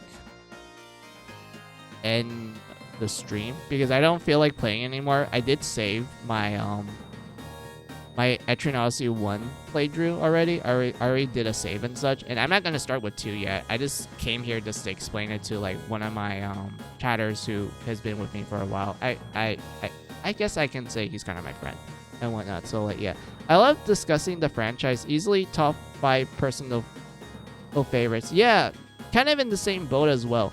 I do like Etrian Odyssey quite a lot. Like, I adore playing it on my DS. I still like playing on my 3DS, but I overall have such a positive like reaction to Etrian Odyssey in general. Like, it's so fun. Like, it is an absolute fun franchise. And whatnot. Like, each game has their own unique flavor. Each game has their own like gimmick that makes you go like, I like this, or oh god, I feel pain and whatnot. But it's just fun overall, in my opinion. But yeah, and everything. But yeah, I do appreciate you, Gil, for just like, I guess, being able to like, well, not be able.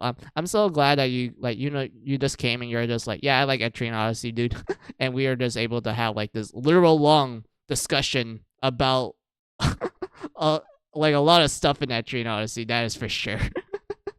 And whatnot. Like, man, like, I do like how you headcanon some like aspects of the first game, because Gil, I'm gonna be honest with you, whenever I do like talk about the first Etrian Odyssey game with like other people who happen to like be fans of the franchise, more specifically, unfortunately, on like social media like Reddit and Twitter, they tend to like bring up like, oh, it was difficult for me to play because of like my moral high ground and whatnot. Like, I understand the concept of like, it's, if it's not your cup of tea and a moral point of view, then like, yeah, you could like just be like, oh, it's not for me. I just leave it there and whatnot. Like, that's fine. But I feel like whenever I do interact with these people, Gil, they tend to be very what's the term I'm looking for? Very um like very vocal about it,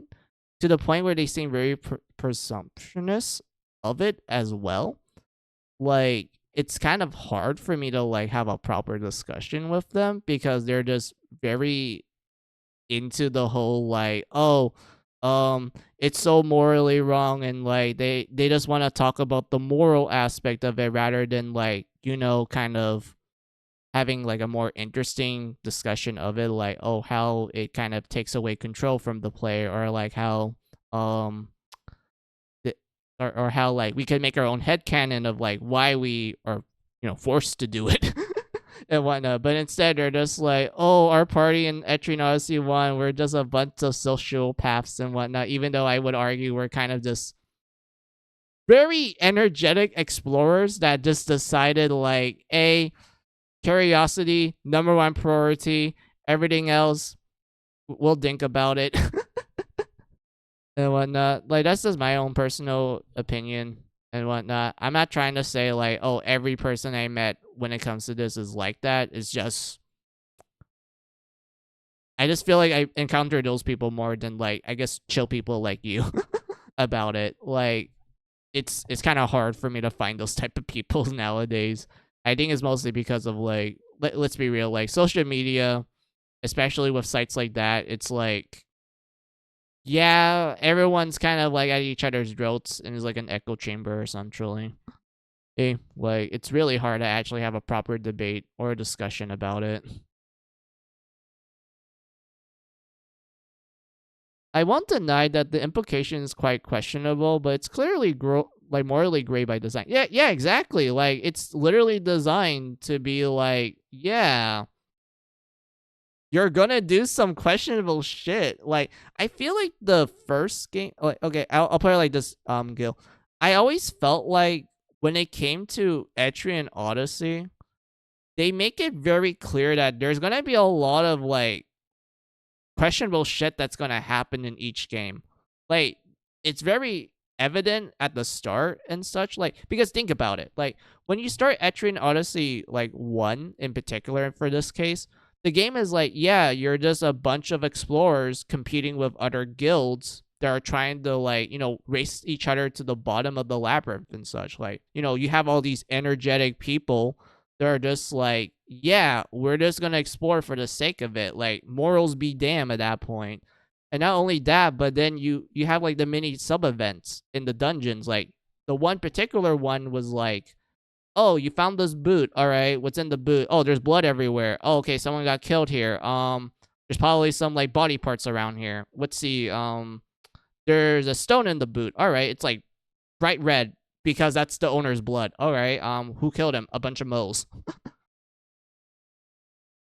and whatnot. And then those sub events gets a little bit more like, what you expect from like like kind of a dark like setting. And there's even those side quests where it's like, hey, this guy lost his entire guild from this one floor. Can you like go to this floor and find like the remains of his fallen party member so you can give them like a proper burial and whatnot? There's even like other cases where it's like, yeah, this one eccentric restaurant really wants you to use fire on a firebird just to make hot wings and whatnot. Like, at that point, I felt like the game makes it pretty clear that the people that I would say you interact with, and also to some extension, like the type of characters you would, kind of make a background of, you're just really eccentric. Like, you're just very excited just to explore.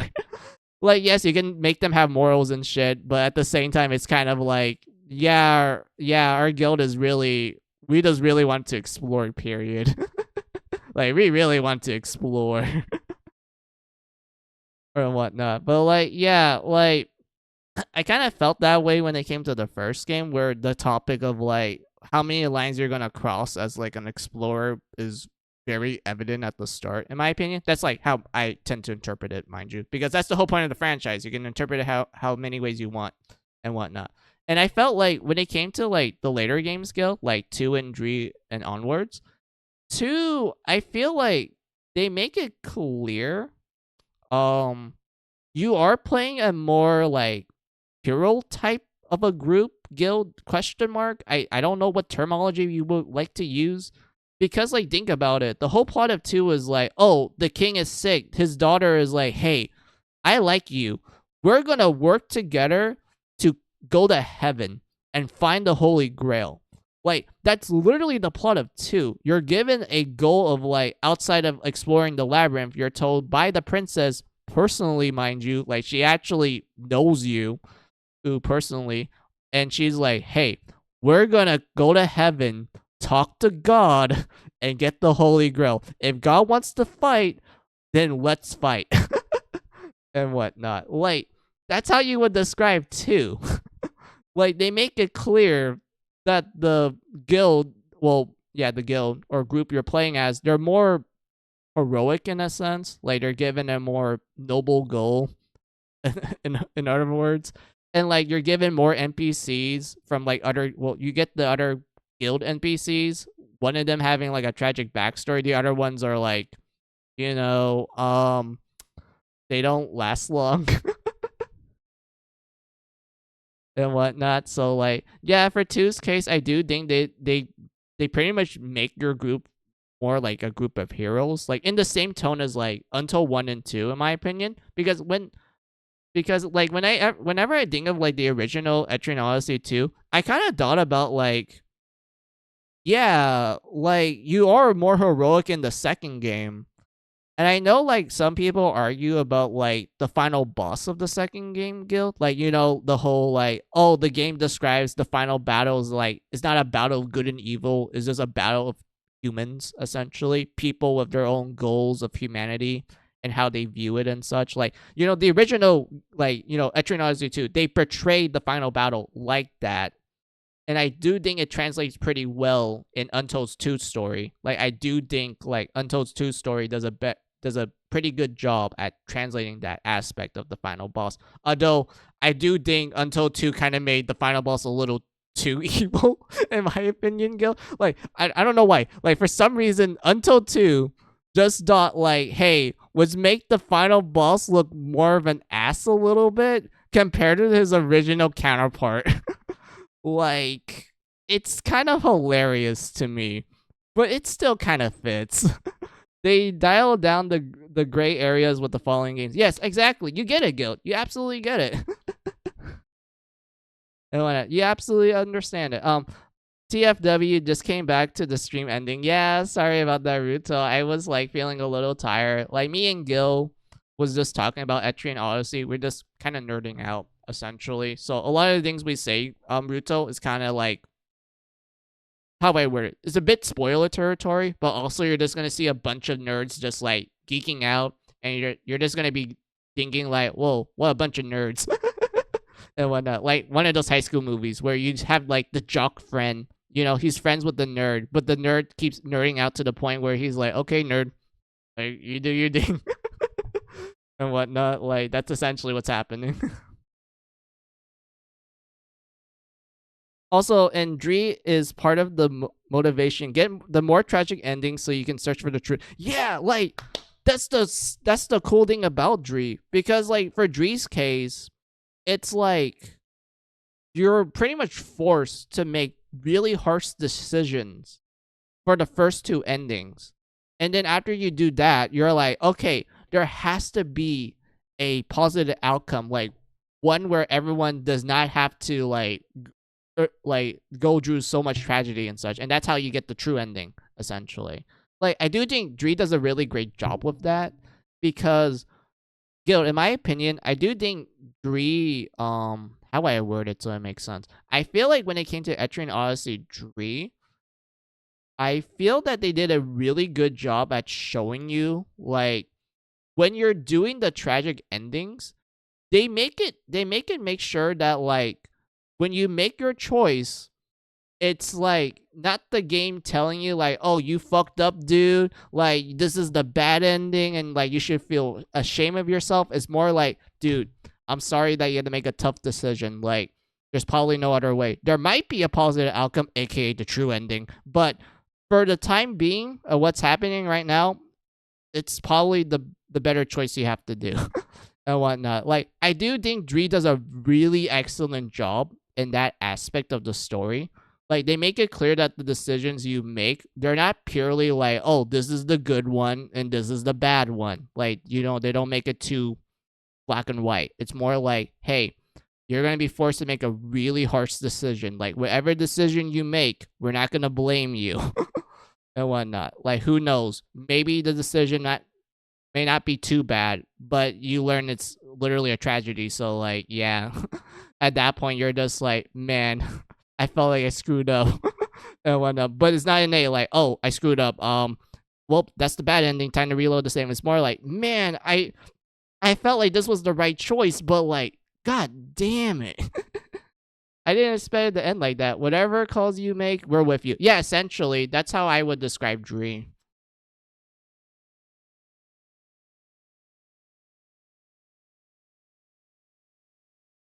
And whatnot. And then you get to the true ending, Ruto, and then that's where things is just more positive and such. Oh yeah, Ruto, I won't give you the whole detail of Dree because you told me you're starting with Dree and such, but I will give you some context so it makes sense. So Etrian Odyssey Dree has Dree endings, and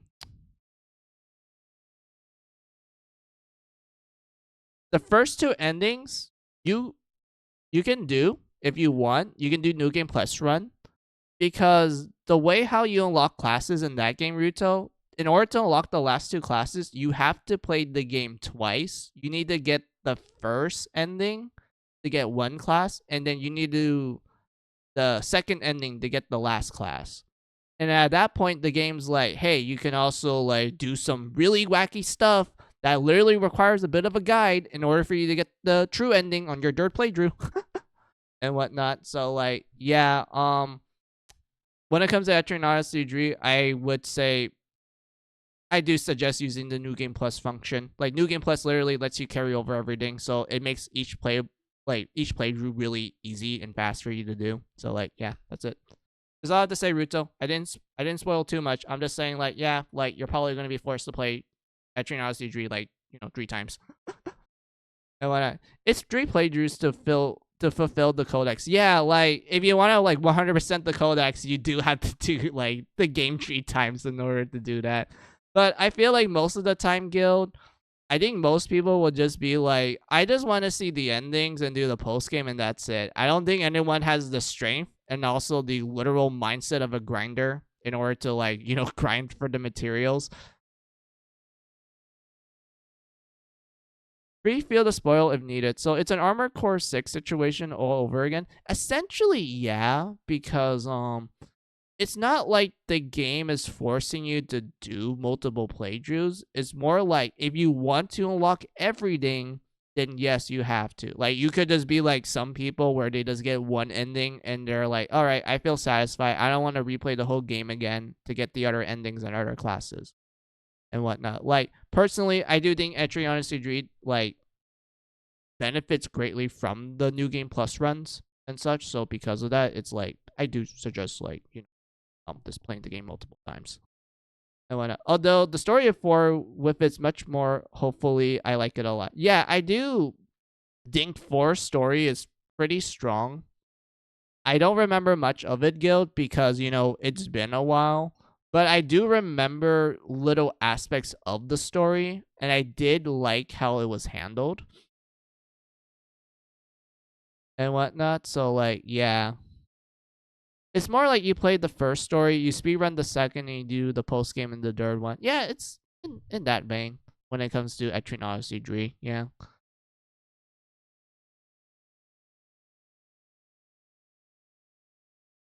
What else is there for me to say with Yu-Gi-Oh? We already talked about Until 1 and 2, so like there's no point in me discussing about those anymore. I kind of adore 5.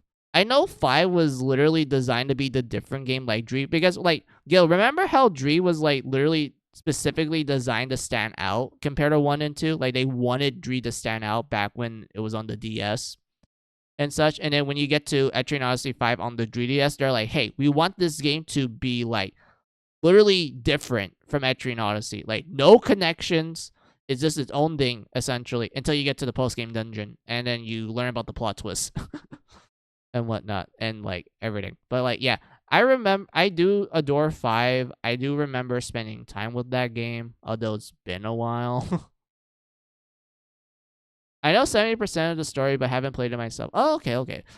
Gil, I do think you will enjoy 5 because of the new flavor it adds to the franchise. Because personally, I do think 5 does a really excellent job at like changing up the formula. Because I know some people will be like, but it's still Etrian Odyssey. You're still making the maps. You're still making cool team comps and whatnot. I'm like, that's true. But the way you're going through it, like the way you're actually making the maps this time, the way how you're actually going through the labyrinth, the way how you're actually making the team comps, it plays really differently compared to the previous games. And I do think because of this unique flavor of it, allowed 5 to really stand out. And I do think it's one of the more stronger games of the franchise on the 3DS. I know people adore 4 and whatnot, but I do think 5 is one of the more stronger games in the 3DS era and whatnot. And I do enjoy some of the things you can do in that game. I literally laugh at the fact that you can literally make your samurai character like can wield 4 swords at the same time. And it just makes them into a literal glass cannon that if you prepare properly, you could actually one round some of the bosses at the 6th stratum. Like, you can literally do that. It's absolutely hilarious of how broken it is sometimes. But like, yeah. Anyway, I played it up to the 2nd stratum boss. Oh, okay, okay. That's fine then. Oh, I cracked my mouth the wrong way.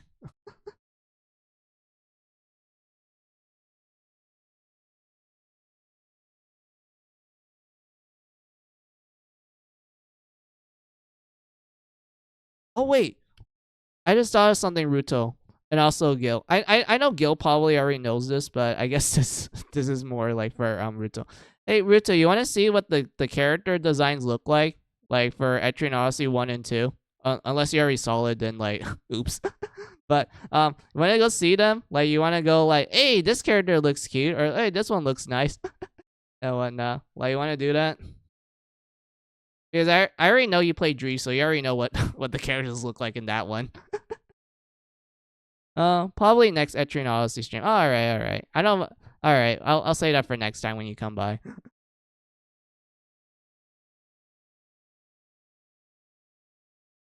and whatnot. So like, yeah. Man, we're just like we're just talking a lot. I enjoy this. I do like it. But yeah, I do feel kind of like, what's the word I'm looking for? I do feel a little bit tired. Guys. So I would say, yeah, this is probably the great place for me to end and such. I do appreciate you all as usual for like, just coming by, saying hi to me, talking to me while I'm streaming and such. I appreciate it a lot. You guys honestly make streaming great for me. Also, Gil, glad to meet you. Like, honestly, thank you for the follow, and also like thank you for just like, coming in, just being like, yo, Etrian Odyssey, let's fucking go. And we just end up hitting it off like that. I appreciate it, dude. Dude and whatnot. Like, 100%. Thank you. It was a pleasure talking with you. Yes, I agree with and such. Us and such. But like, yeah. As I guess I can talk about schedule. So the schedule, I'm not too sure because of how busy I am for the week, kind of. I'll put it like this. I'll probably be free on either Tuesday or Wednesday. I know for the weekend I have stuff to do. So for the weekday, I probably have like maybe a free day or two. I'm not sure when. But until then, let's just be safe and say Tuesday or Wednesday for like the next stream. I'll let you guys know more on Twitter, on my Twitter, or on my about page on my Twitch. whatnot. So I will say just keep an eye out for Tuesday and Wednesday at 11 a.m. PST time, as that's my usual streaming time. Um, so yeah, that's for schedule. So time for me to say my thanks to you all. So thank you all for watching me. I appreciate it. Those who've been lurking, I appreciate the support. You guys are cool. Those who've been chatting with me, I enjoy the conversations we have. Today's conversations, very poggers. Legitimately, very poggers. We have the usual like new information from Shinx about all kinds of random stuff that happens, and also asking me, cool questions as usual. Um, we have Ruto stopping by, just talking. Pretty great to see you again, Ruto. I appreciate it, and I just be able to like talk about random stuff from Etrian Odyssey. And thank you, Newcomer Gil, for just like, plopping in, saying hi to me, and just talking to me as a fellow Etrian Odyssey fan. I greatly appreciate it. Like, Gil, you are one of the few people I actually had fun talking about Etrian Odyssey with from like any form of social media. Because most of the time when I talk to like another fan from those sites, they kind of act a little too presumptuous about their stances of certain things, and not in a like, oh, I'm a fellow nerd like you. I might be like passionate about it, but I am aware that we both love the same thing. We just have our own different views of it. Like it doesn't feel like that when I talk to those people. It feels more like, um, it feels more like I'm talking to a wall, and this wall is just trying their very best to like force me to agree with them and whatnot. So like, yeah, I do honestly appreciate you for being one of those people that's actually willing to have a discussion and whatnot. So like, yeah, I'll see how I make it up next time. As my final statement for the stream, Etrian Odyssey for Smash X. Yes, we need an Etrian Odyssey character for Smash, 100%. But yeah, thank you, Gil, for like stopping by and everything. I appreciate it, and like honestly, I'll look forward to like meeting you again if you have the time and such. Like if you do, I'll be like, hell yeah, keep geeking out with Etrian Odyssey. But yeah, if you want a final say, all right, what is it, Rito?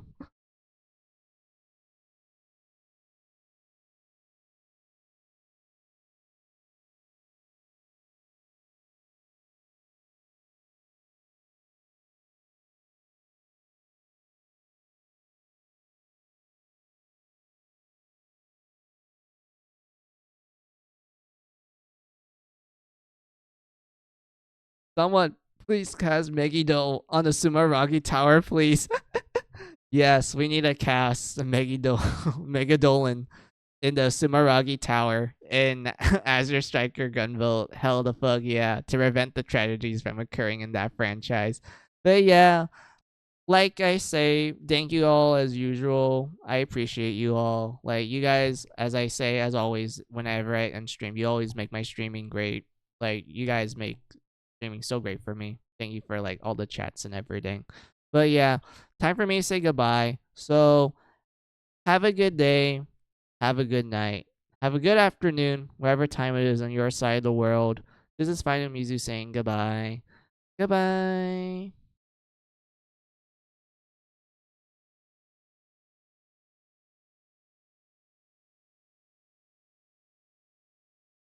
Let's see, waving. Yeah, goodbye, all.